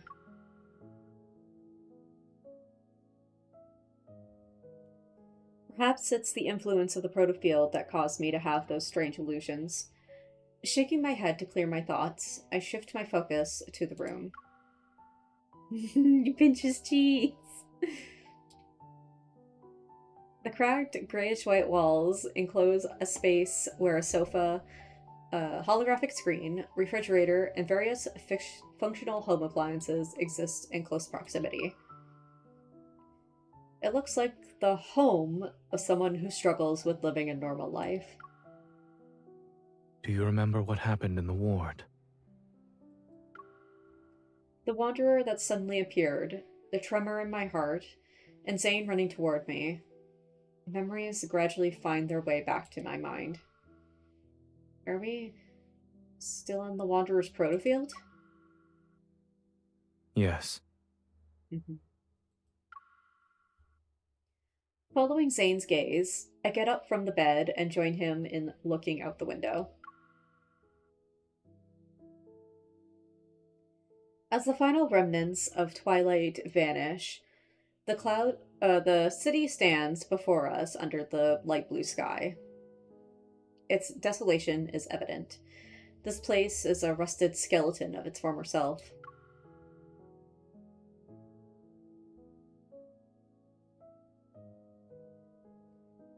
Although it's faint, the energy fluctuations around us are similar to an ether core's. This Wanderer's protocore must possess an ether core's energy. But in my dream, it's as if the chill from those ice crystals still lingers in the air. I grip my arms more tightly. You're awake now. Remember that whatever you dreamt about was only a dream. Are you sure? A blanket is draped over my shoulders. I reach out, and he walks away before I can touch him. Zayne opens the fridge, revealing a collection of peculiar bottles with mysterious liquids and a jar of half-filled chocolate. After opening the jar, he offers a few pieces to me, their packaging unexpectedly fancy. I'm not hungry. According to my perception of time, you've been unconscious for 2 days. He's like, you're refusing chocolate? How could you? Yeah, being If you unconscious for don't 2 eat days or is pretty drink crazy, something, though. I'm afraid you won't have the energy to find the Wanderer. Very true. The scent of chocolate saturates the air and ignites my appetite. What if the Wanderer launches a surprise attack while we're resting? Despite my words, I find myself sinking into the worn-out couch. I unwrap the chocolates with Zayne. I look up, and my gaze falls upon a bit of a vibrant green on the desk. It's a flower pot with a jasmine in it. It sticks out like a sore thumb in this desolate world. What is wrong with this? I could never refuse chocolate, especially when it's given by Zayne. While the branches and leaves retain their green hue, the stem has already started to wither. Is it normal to see jasmines in a Wanderer's protofield? What are you implying? The patient who was attacked by the Wanderer fell into a nightmare. They were trapped in their own dream. In other words, the environment we're currently seeing in the protofield must also be a manifestation of someone's dream. You're so right, Jay. You're allergic to chocolate? No! That's so sad. But then, like, is it... What is the...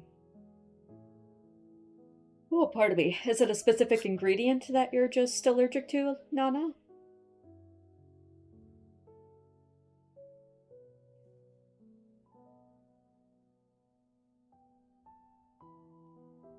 And I don't remember ever seeing anything here.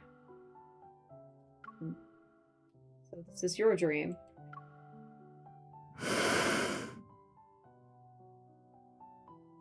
Are there any comments you'd like to make about it?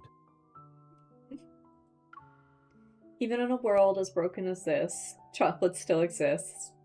I expected nothing less from you. Shouldn't you be saying something like, "Thank goodness it's Zayne's dream. We can still eat chocolate." Zayne, who's wearing nothing but black clothes, appears somewhat strange. Maybe this is how he sees himself in his dreams. I have dreamt of this place.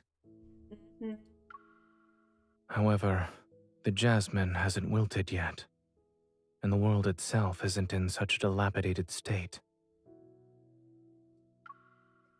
Is this the nightmare you've been having, then? Zayne is quiet for a while before responding in a soft voice. Yes. Oh, Cocoa Fat. Yeah, that would be kind of like the main part of making chocolate, probably. That... Oh, that sucks so much. But since you said you don't give a damn, I hope the allergic reaction isn't that bad.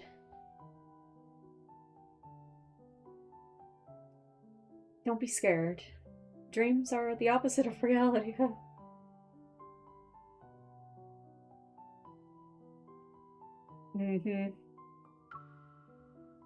I offer the unwrapped chocolate to his lips.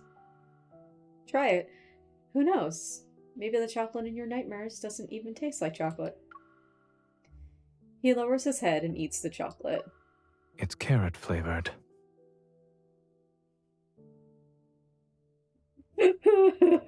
He's crying on the inside. Liar. Yeah, he'd be a little more outraged than that, I would assume.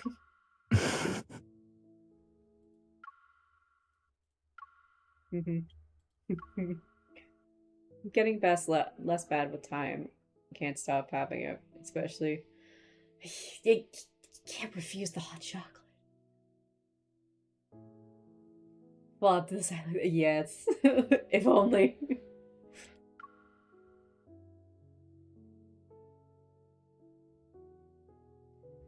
He looks out the window again, where the silhouette of a bird flies across the darkening sky. Since dreams are the opposite of reality, perhaps I'm not a doctor in this one.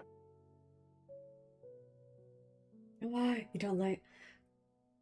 I don't usually either. Hot chocolate, though. I gotta have hot chocolate.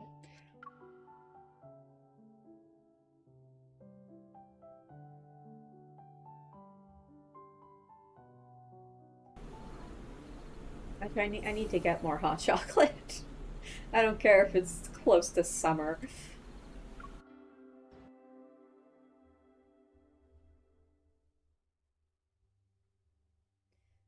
Everything is a hazy blur in dreams. Yet in Zayne's dream, the flowers, trees, streets, and shops appear with remarkable clarity. I can't help but wonder how long this dream has haunted him, incessantly replaying itself to the point where every detail is fleshed out. Can I go onto his jacket and live While it there? resembles my dreamscape, Please. I can tell it's a proto-field. Over there. He guides me to the entrance of a narrow alley. The road ahead is covered in thick fog. It's as if we've reached the edge of the dream itself. From the fog, a cluster of black crystals has emerged. It blooms like a flower and is as tall as a 3-story building. It blocks the path. A protocore cluster? It regenerates very quickly after it's broken. I'd say it's as good as new within a few seconds. Ugh. Yes, I tried destroying it before you woke up. As I recall my past battles, a hypothesis forms in my mind. I think I know what's going on here. There must be another protocore cluster in this protofield, and they provide energy to each other. We need to destroy both of them to leave this protofield. Eating sweets certainly makes one smarter. Eating chocolates given by Zayne adds a couple of wrinkles to MC's brain. It's heavenly. Oh, it's gotta. Homecoming wings is after branches. Yes, it is. It smells like candy in there.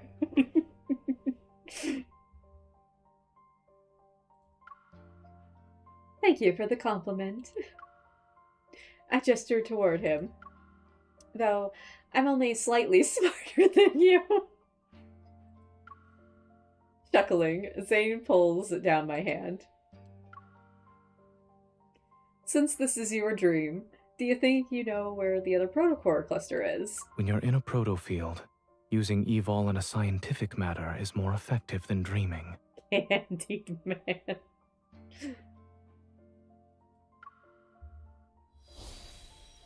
The protofield is practically drenched in erratic energy fluctuations, yet amidst the entanglement of protocurves, I detect one that stands out. I open my eyes and point in a direction. For what I've sensed, the second protocore cluster should be on the other side of the protofield. Similar energy fluctuations appear from another direction. I look at Zayne. Which one would you like to pick?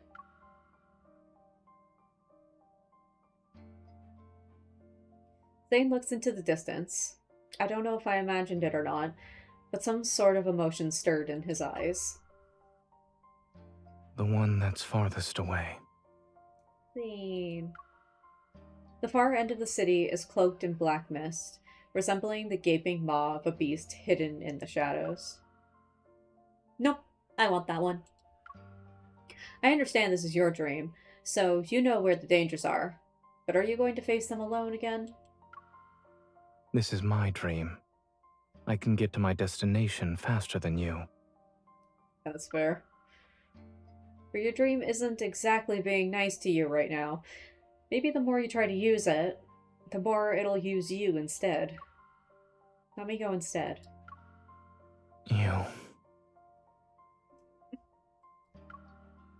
Don't push yourself when you're in trouble. I got your back. That's a tip from your hunter escort. Smiling, I take a step and pat his back. Without waiting for Zayne to respond, I wave and start walking. Don't push yourself. That's a tip from your primary care physician. Behind me, I hear a soft sigh followed by Zayne's words that are tinged with worry.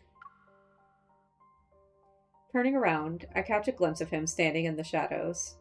He's far away now, so I can't clearly see his expression. I press my lips into a thin line and nod. Regardless of whether it's him or me, we know we'll always support each other.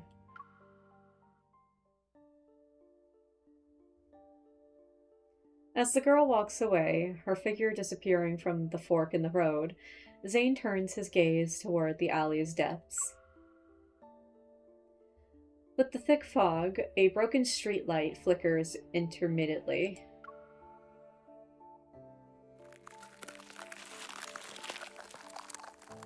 He raises his hand. Parts of the mist detach themselves from the air. Spiraling and condensing, they coalesce into icicles above his palm. Dark impurities silently emerge from within them, but they stop spreading just as they're about to breach the outermost layer of the white crystals. It's as if a looming black hole threatens to consume everything pure and white. Yet a thin, unwavering layer of pristine ice remains resolute in being the last line of defense.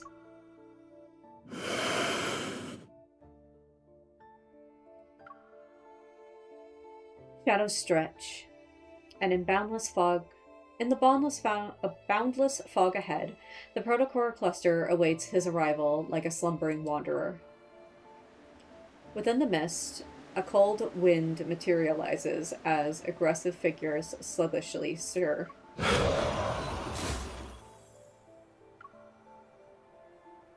The ice crystals in his palm slice the air and seemingly hit nothing, but the protocore cluster shimmers for a fleeting moment. As more wanderers emerge, their roars resound and their figures phase in and out. The ice crystals solidify into sharp blades. Zayne delivers his attacks with decisive precision. Blades of ice tear through the darkness, and a pungent scent permeates the air. The ground beneath his feet slowly transforms. It turns softly and slimy like sludge, stubbornly clinging to his legs. Dazed, Zayne looks down, peering through the mist and layers of unclear ice. His gaze falls onto his palm. Zayne! A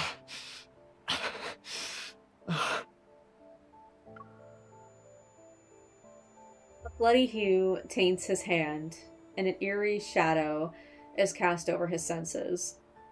He is momentarily transported back to that bone-chilling nightmare. Zayne is shocked. He looks up and knows who's standing before him. The tension is palpable, gripping him. William? It's too late. Please.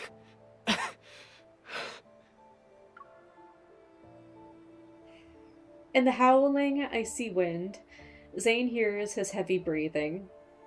Once again, he's returned to the endless, snow-covered expanse of Mount Eternal.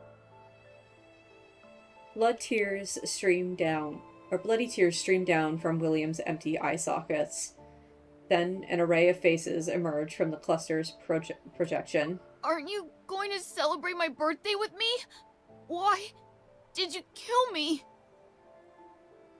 Richie. Aren't you a doctor? You should have saved me!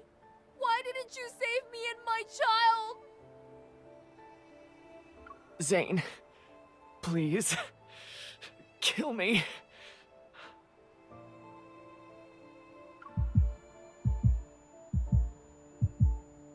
He's suffocating. He's trapped. His head is spinning. Zayne notices his fingers are trembling uncontrollably. He staggers back, only to trip over something again. It's just an illusion. It's not real. It's not. It's okay, Zayne. More and more hands stretch out toward him. They're frozen. The space around him shatters and distorts into mirrors. Reading the anecdotes, it was a good call. It hurts.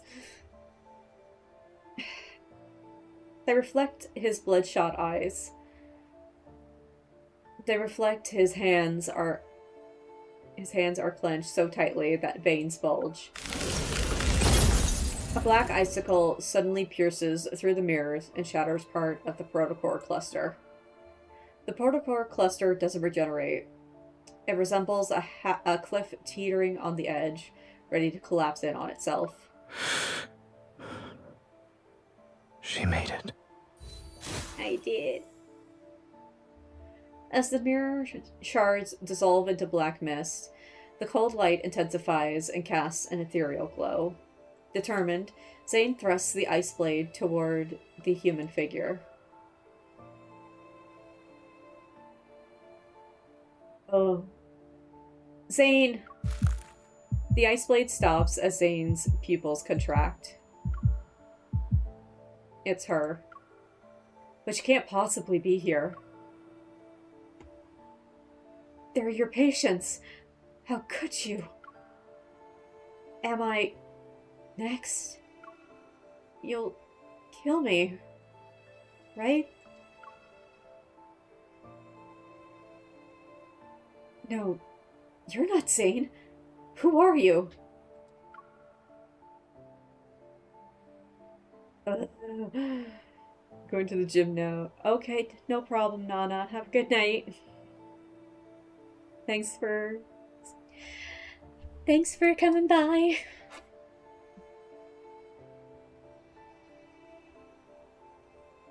It's a face he knows so well in this unspeakable nightmare. Her expression is filled with disbelief and pain. Yes, it's her. Zayne, kill me.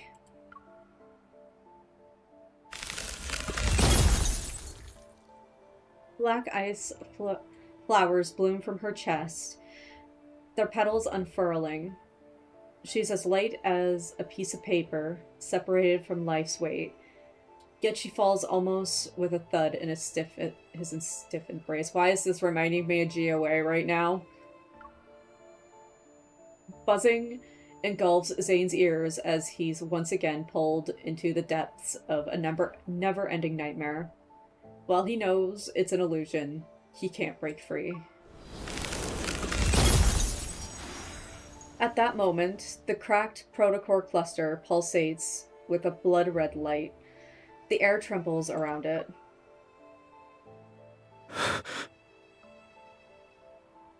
The massive shadow before him breaks along the other protocore cluster. The illusion in his arms changes again, but he doesn't look up. He only clenches his fist. It's time to end this. Cold gleam flickers. The pure black crystals surge beneath him. They freeze every figure that lurks within the shadows. The darkness is suppressed, and his surroundings change. It's foggy. A blurry figure gradually emerges from the cracks in this space. Zayne conjures black ice and takes aim. However, his body becomes immobile, as if he's frozen in place. You shouldn't throw yourself into danger just for her. Oh. His entire body becomes encased in ice.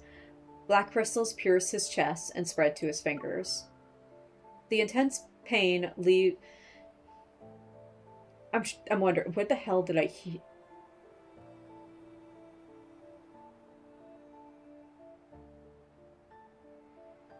That line.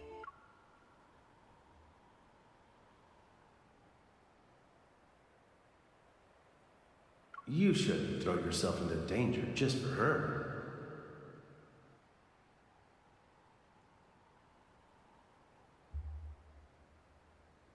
I may be completely wrong.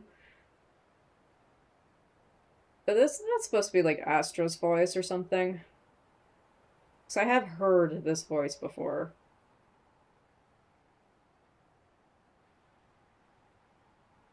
I could be 100% wrong though. The intense pain leaves Zayne's back drenched in sweat. He's unable to control his body as he collapses. His heart races in fear as he hears that cold voice.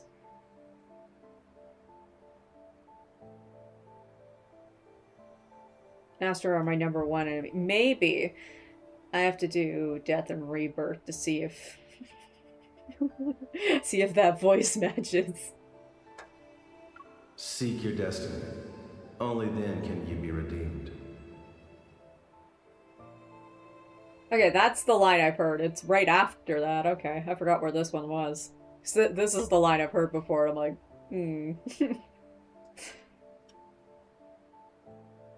That sounds like something Astra would say to him, though.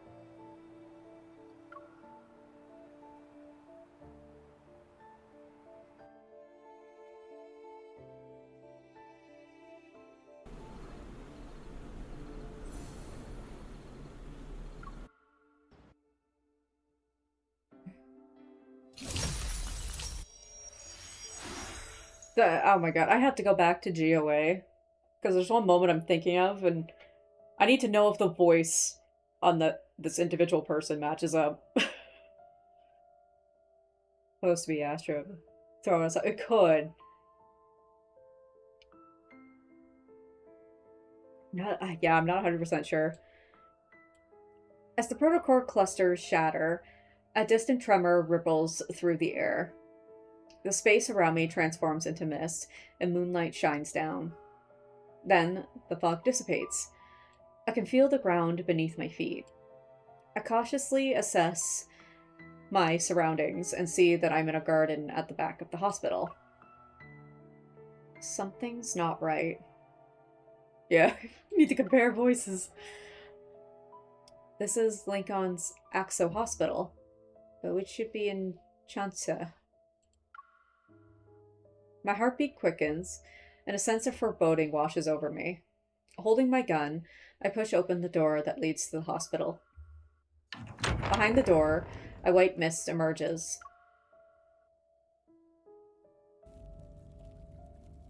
When it cleared, I noticed it was back at Zayne's place. By the couch, someone was lying on the floor with their back to me. Zayne! Be careful. We haven't escaped this dream. There are 2 layers, and the Wanderer is still here. I rush over to Zayne and help him up. He weakly presses his hand against his left shoulder. His expression alone shows how much he's in pain.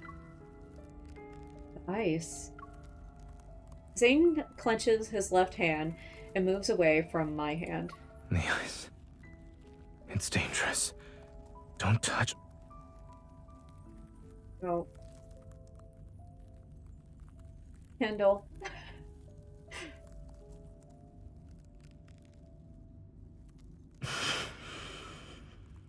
It's too dangerous. I won't be able to control. Leave. Now.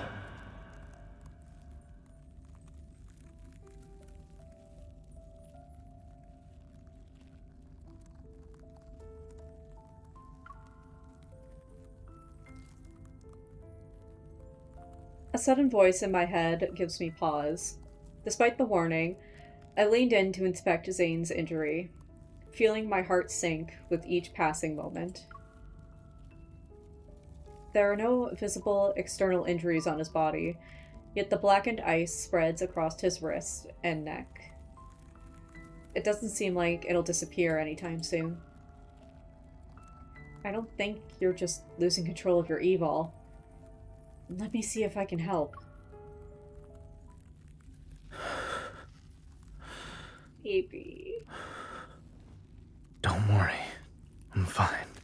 It was just... No, you're not.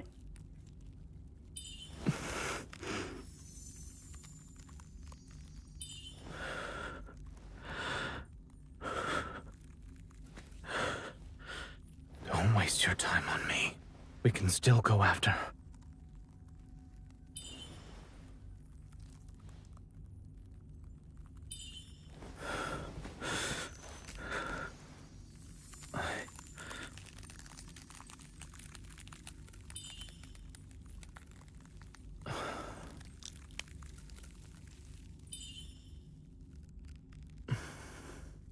My left shoulder, a little lower. Here.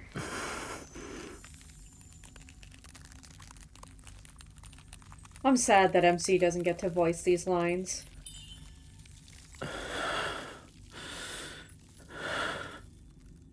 I would hope so.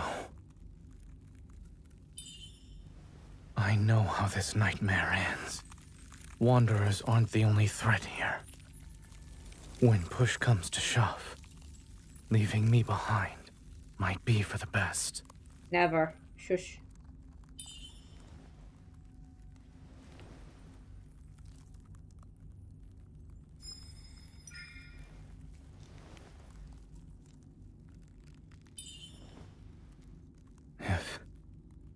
If I do something that ends up hurting you, don't go easy on me.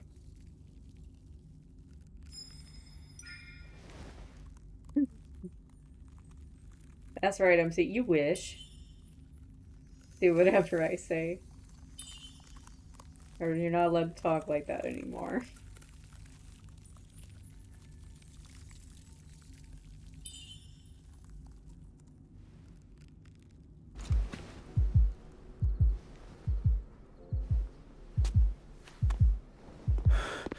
What happened?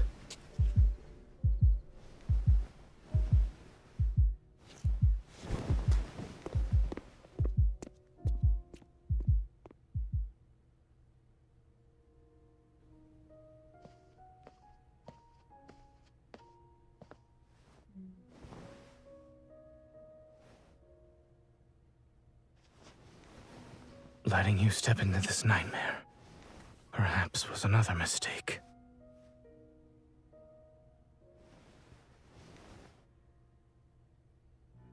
But at least I have one last choice.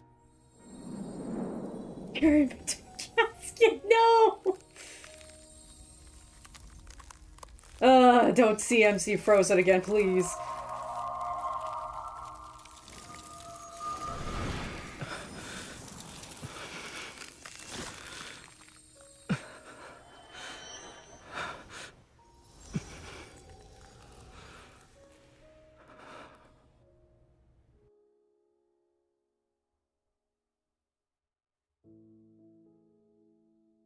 Don't look at me like that right now, jeez.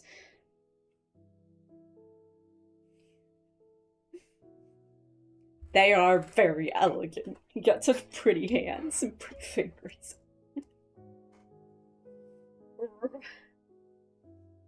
So I was always curious on what kind of happened there, but I think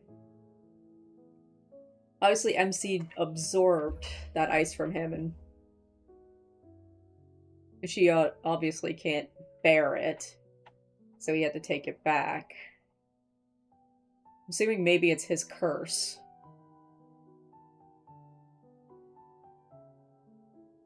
That's my assumption of it. And of course, no one can bear it but Zayne.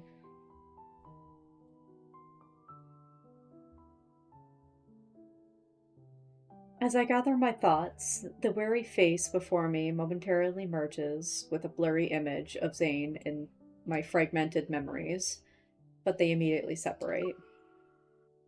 You never know how hard it is not to say something until you can't say anything. Yeah. Listening while making supper. Can I? Well, thank you. I try.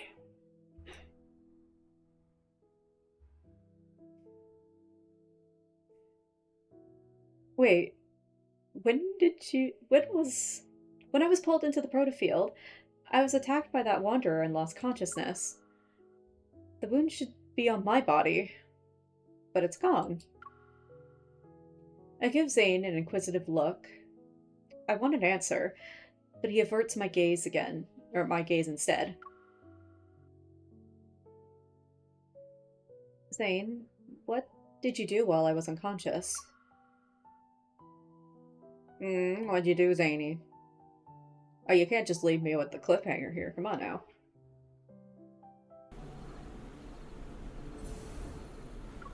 Two more chapters.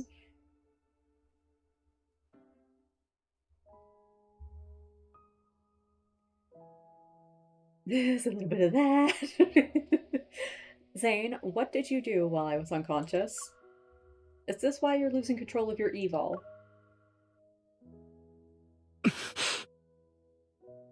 Oh, we called him out.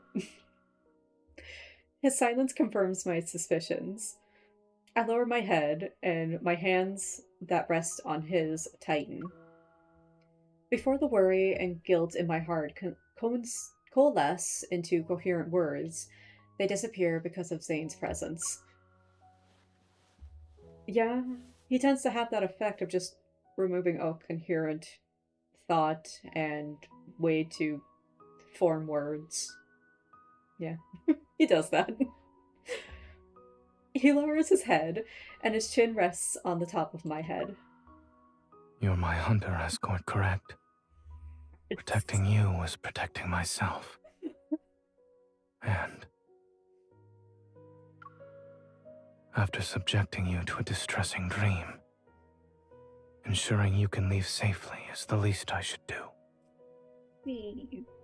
Why are you making it sound like you dragged me through hell and back? Your dream didn't hurt me. The mist is exploiting it. What if the Wanderer wasn't the only source of danger? Stop it. You've seen how bleak and oppressive this dream is. As you said, it's not exactly being nice to me. Are you insinuating Perhaps your danger? the dream itself is the real threat here. Zayne talks slower, enunciating each word with a gentle tone. It's as if he's trying to calm his simmering inner turmoil. I realize something's wrong. After we entered the proto-field that's based on Zayne's dream, he's been acting more hesitant. Could it be... Zayne, is this nightmare... This nightmare is more than just a dream to you, right? I sense his hand subtly move, a testament to its master's emotions that are always restrained. A dream remains a dream so long as you wake up from it. But when that day comes, when I can't wake up... Are you worried you'll be trapped in your dreams? Or that your dreams will encroach on reality? If that day ever comes... Oh, both sound nice, but considering death and rebirth,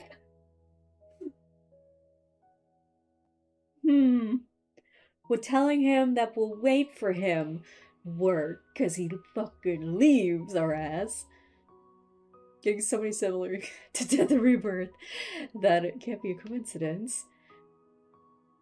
We're both thinking the same thing here. I'll wait for you. I believe my primary care physician would never leave me alone. Oh, okay. Girl, you're so wrong about that. So I will wait for you in reality until you wake up. The resonance light quietly flows from my fingers as I make a not-so-solemn promise in a calm voice. Zayne's breath hitches, as if it's suspended in the air for a while. Then he exhales, his breath carrying the weight of unspoken sentiments. If all else fails, I'll bury you in the body of a snowman. You'll be a super big snowman. What? Okay, that was cute. It's bewilderment. What? I close my eyes and banish the myriad of questions and worries from my mind. If you can't deal with it by yourself, then we'll face it together. I'm the best there is, so I'm sure I can lend a hand. I see your problem-solving skills are more on the straightforward, brutal side. Should we consider this a side effect of you becoming stronger? Zayne and Caleb have a condition called sacrifice thyself. Yes, it's critical. Oh, it's so bad. The boys just need to stop. It's called having the freedom that comes with power. I think Xavier has a little bit of that too. Definitely not as critical as Zayne and Caleb, but it's there. All of them kinda have that to some extent. All the black ice has disappeared. How are you feeling? Does it still hurt? I look up and meet Zayne's gaze. It seems he's been observing me for a while. It doesn't hurt anymore. Don't. Just not about to tell Zayne not to lie again. He turns over my hand. He's not lying. Oh. A sliver of glimmering icy light appears in my palm. He takes his hand back, and two chubby little ice seals tumble into my hand. You get two. Aww. As an escort, you are very professional while on the job. This is your reward, since I have nothing else to give you. You can give me a kiss. Do you trust me now? I've always trusted you? What do you mean? From where I am, light and shadows dance upon his features. They accentuate the mirth in his eyes. You keep telling me not to push myself, but you also need to stop disregarding your safety. He nods. I clench my hand and reach out to him. I help him stand on his feet as I get up. You said this dream has 2 layers. Are we in the outer one because we broke the inner layer? Zayne doesn't refute my statement. He turns around and walks ahead to open the door. We step out to be greeted by the night breeze. We retrace our steps through the corridor and return to the hospital garden, which feels familiar yet strange. A mutated wanderer's protofield defies normal logic. And then further down It could be hiding anywhere. Well, hey, at least a kiss can lead to all that. And I'm saying we can't do that.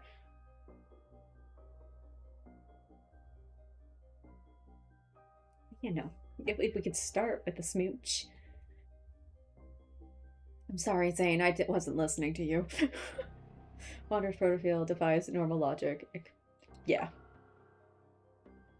Outside the hospital, skyscrapers rise like towering concrete trees in the forest. Meanwhile, the rest of the city stands in eerie silence. I can use my evol to return the protofield to its original state. Negative consequences born from mistakes don't need to be fixed. The sky swiftly darkens, as if time itself has been accelerated. We have no choice but to destroy this place. That's fine. Wait, you're evil. We'll do it together. No, you me. Are you ready? Yes.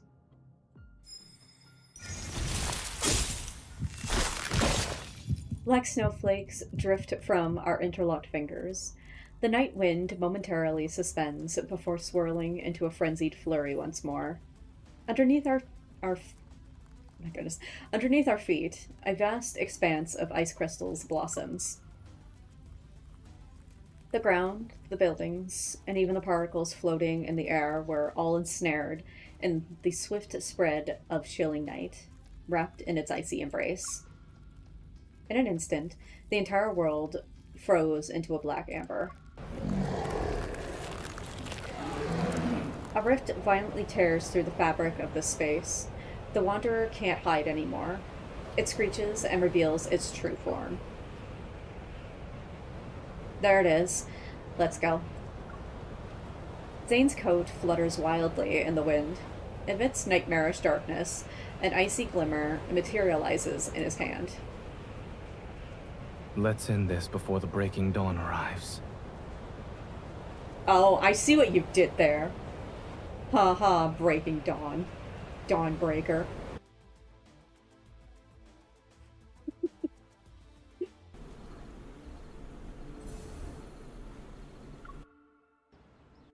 We did it. We beat Mist. Not even gonna bother fighting him. Once the final blow is dealt to the Wanderer, an intense tremor surges from the depths of my heart. But the resonance is unmistakably this time. It's akin to gentle waves brimming with power. A light, warm glow gently descends into my palm.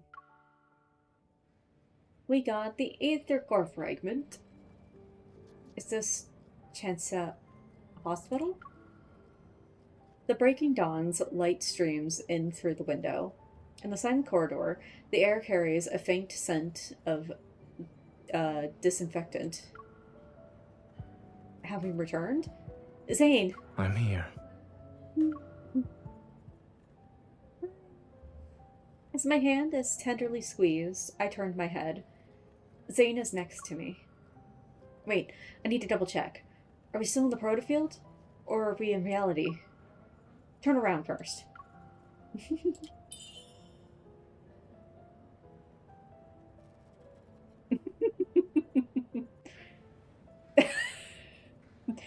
Well, bam!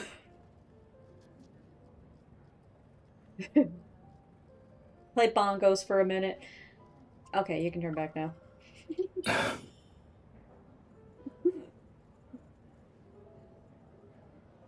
Hi. Though his expression has a bit of helplessness, Zayne still complies. Are you double-checking or making me play a game of turnaround? I'm confirming that Dr. Zayne is the person with me right now. A burst of laughter erupts from deep within me, but in the very next second, I collapse onto the ground. His arms immediately extend to steady me. Are you alright? I'm fine. I reach out, but stop once I realize I'm holding something. I open my hand and see a protocore fragment. It emits a faint green glow. A fragment of the ether core. At least our effort was for nothing. You're back. He is so cute. Dr. Zayne. There's the other cutie. Captain Willow and the others rush over from the opposite end of the corridor. Their expressions reflect a mixture of relief, joy, and concern. Are you two okay? You're not hurt, are you? We're good. It's been 3 whole days since you were trapped in that Wanderer's proto field. Everyone's been worried sick. From Captain Willow, I learned that exactly 3 days had passed since we entered the peculiar proto field. The patient has been relocated to a secured ward and is now out of danger following resuscitation. During this time, the entire hospital was being protected by Chancha City's hunters, who carried out a thorough investigation. By the way, we discovered a strange device while investigating the ICU. Oh. Speaking in a quieter tone, she gives me a sealed, transparent bag. We found it hidden inside a flux stabilizer that was sitting in a corner. Almost went unnoticed. Ever since that incident happened in the ER, the hospital's flux stabilizers have been examined or replaced. So only recently did someone tamper with one of them. I take the sealed bag and show a grateful smile. I'll ask the association to conduct an investigation. Carter. Look. You going and doing all that? I open the door to Zayne's home. It's quiet. Zayne?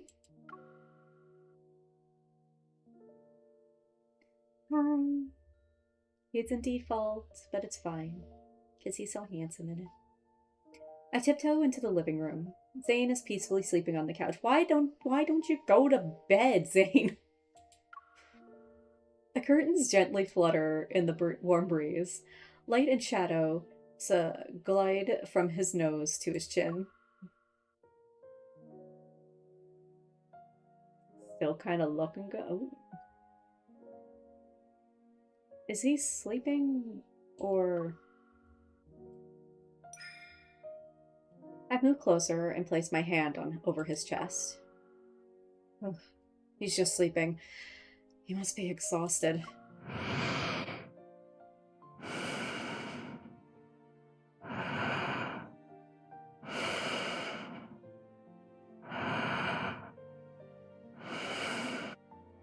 Thank you. Oh, what do you mean? I already have it saved. What do you mean? Approaching Zayne, I kneel down to be at eye level with him. I carefully cover him with a blanket that was draped on the couch. The tension on Zayne's furrowed brow dissipates. His breathing is steady, and his expression is serene and relaxed. I look at his face, and the thoughts in my mind racing as I reflect on the whirlwind of events that have unfolded recently. You can finally rest. My watch vibrates. I leave the living room and answer Simone's call. The preliminary analysis results are out for the thing you brought back. No, I still had a few left for him, because I think... Well, when was it? 145, I think, was a voice line cap? Or 140? I had a few left. Tell me. It has an intricate structure. Took me a while to disassemble it. Oh, yeah? I found a radio frequency chip that resonates with metaflux fluctuations. Basically, it's an energy transmitter. It can locate protocores and even attract wanderers via fluctuations. No. A wanderer attracting transmitter. As I recall what had happened, one figure stands out as the most suspicious. Cunter. That's what we call him. His name is Cunter. He just showed up before and after the patient displayed abnormalities. I share my suspicions with Simone. She then poses her own questions. The complexity of this small device is far beyond his understanding, and even Xander Sciences. It exhibits highly advanced protocore technology. Xander Sciences is a medical institution. There's no way they could possess protocore tech that rivals the associations, right? The mole gave it to them, maybe? So, what are you thinking? After the founder of Xander Sciences, Raymond, passed away, the company's future was uncertain. Only recently was it acquired by a well-known group. Oh, my sweet summer... What do you mean? I have a 69 save for save. Hey, that's the perfect number. Its biggest shareholder right now should be... Eva. Ever. Ugh.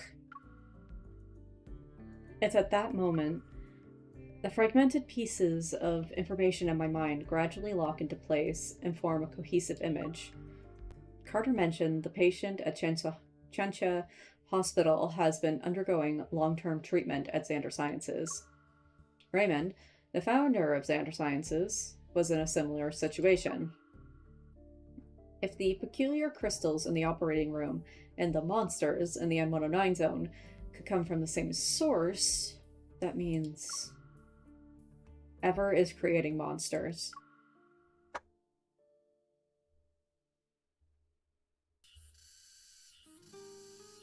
Once again, Zayne finds himself chasing after that familiar figure. Under radiant sunlight, cicadas chirp in the background while the pristine azure sky stretches as far as the eye can see. The sun sits on the edge of the city's high-rise buildings. The girl turns to him. She smiles. At least he caught up to her. Finally. He holds out his hand to the girl, and she firmly grasps it.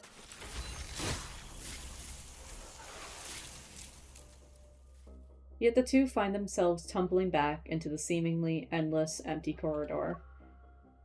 Black crystals emerge from his palm. They encroach on the girl's forearm. Sunlight is engulfed by darkness once more. How dare you?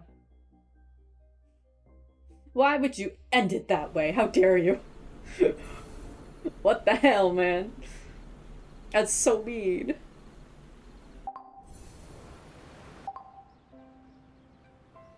Zayne, your lore is being mean to me.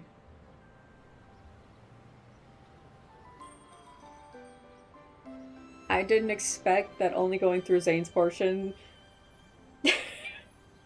with his anecdotes would take like 4 hours.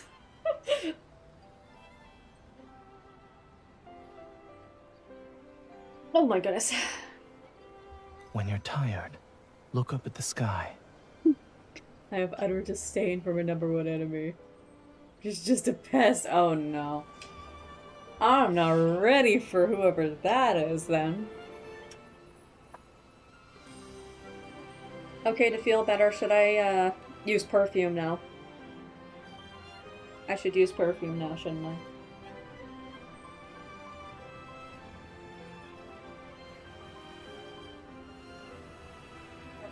Time spent with you Perfume passes time. by more quickly. Alright, I'm gonna grab my Zany. Let me grab my Zany, man. Yeah.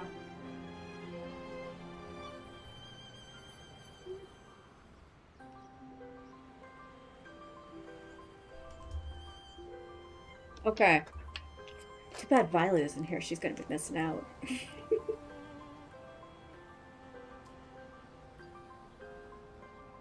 In a workplace setting, the ideal volume level should be between 30 and 40 decibels. Okay. I want to make sure I'm doing this right. So...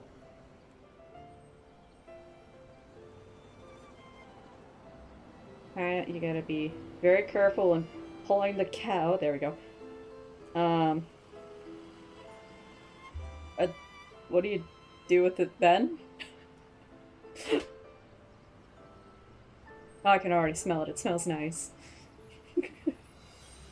Please wait a moment. I'm dealing with work. That's fine, Zayne. Not sure how you quite use this. Saturn, please help.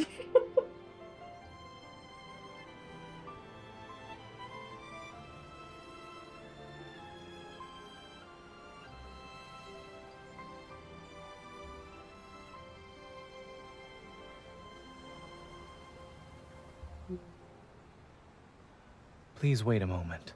I'm dealing with work. Okay, fine then.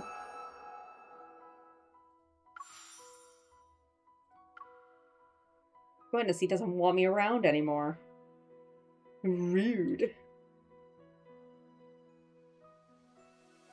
Dipper attached to it. You just... Okay, you just dab it. I don't know.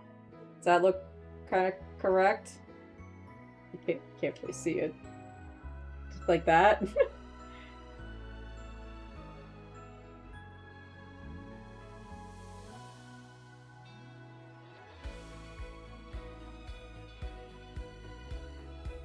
Okay.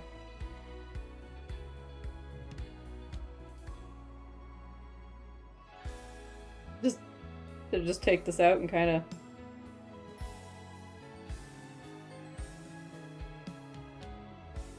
Just dab it on. Hopefully that was enough.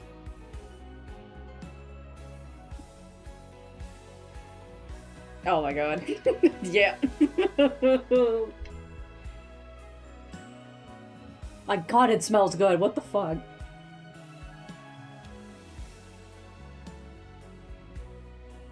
that smells really nice.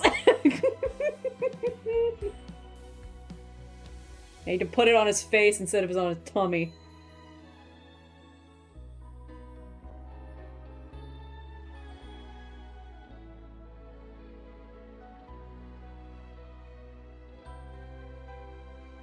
That was all. That's Zayne. He is in an Olaf onesie though. Oh, it smells so nice.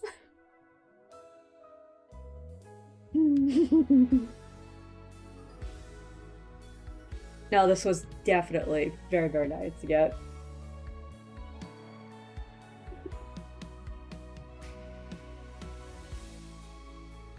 That definitely helping me feel better.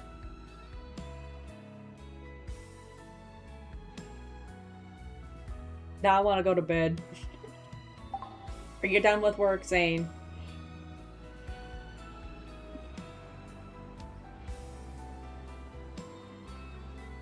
It does, though. It does smell like him.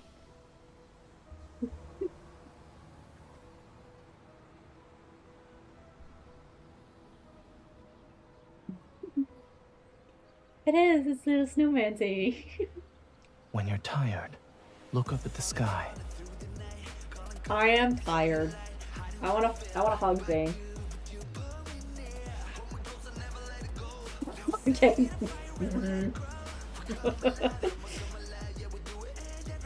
That's gonna be hard. Not suffocating's gonna be pretty difficult. Oh. Okay, he's going to sleep. Okay, good night.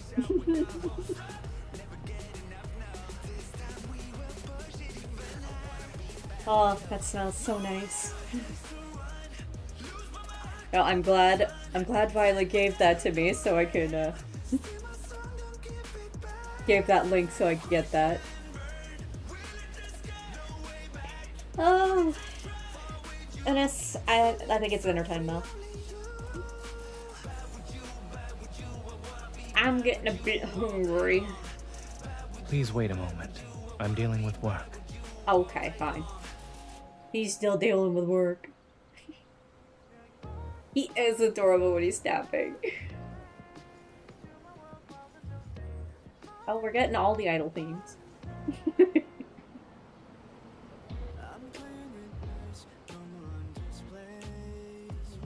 Napping is his work, I guess.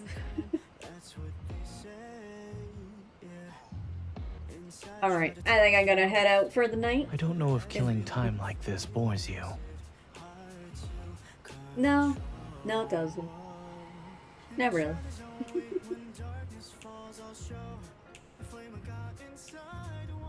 Alright. Yeah. Still need to log into for the day. Tisk, tisk, tisk.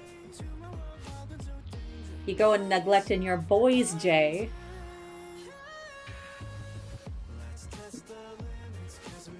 It's not polite to peek at other people's screens. Why don't you just sit down next to me and look at it? Again, I would if I could. Alright. Have a good night, ladies. Thank you for all of you for joining today. Blame work. Fair. That is fair. That is fair. Actually, that is fair. I do the same thing when I go to work. Just come home at like 10 p.m. and do my login. But say goodnight to Zayne. He looks like he could be going for another nap. In a workplace setting, the ideal volume level should be between 30 and 40 decibels. Okay, no, he's not going to sleep. There we go.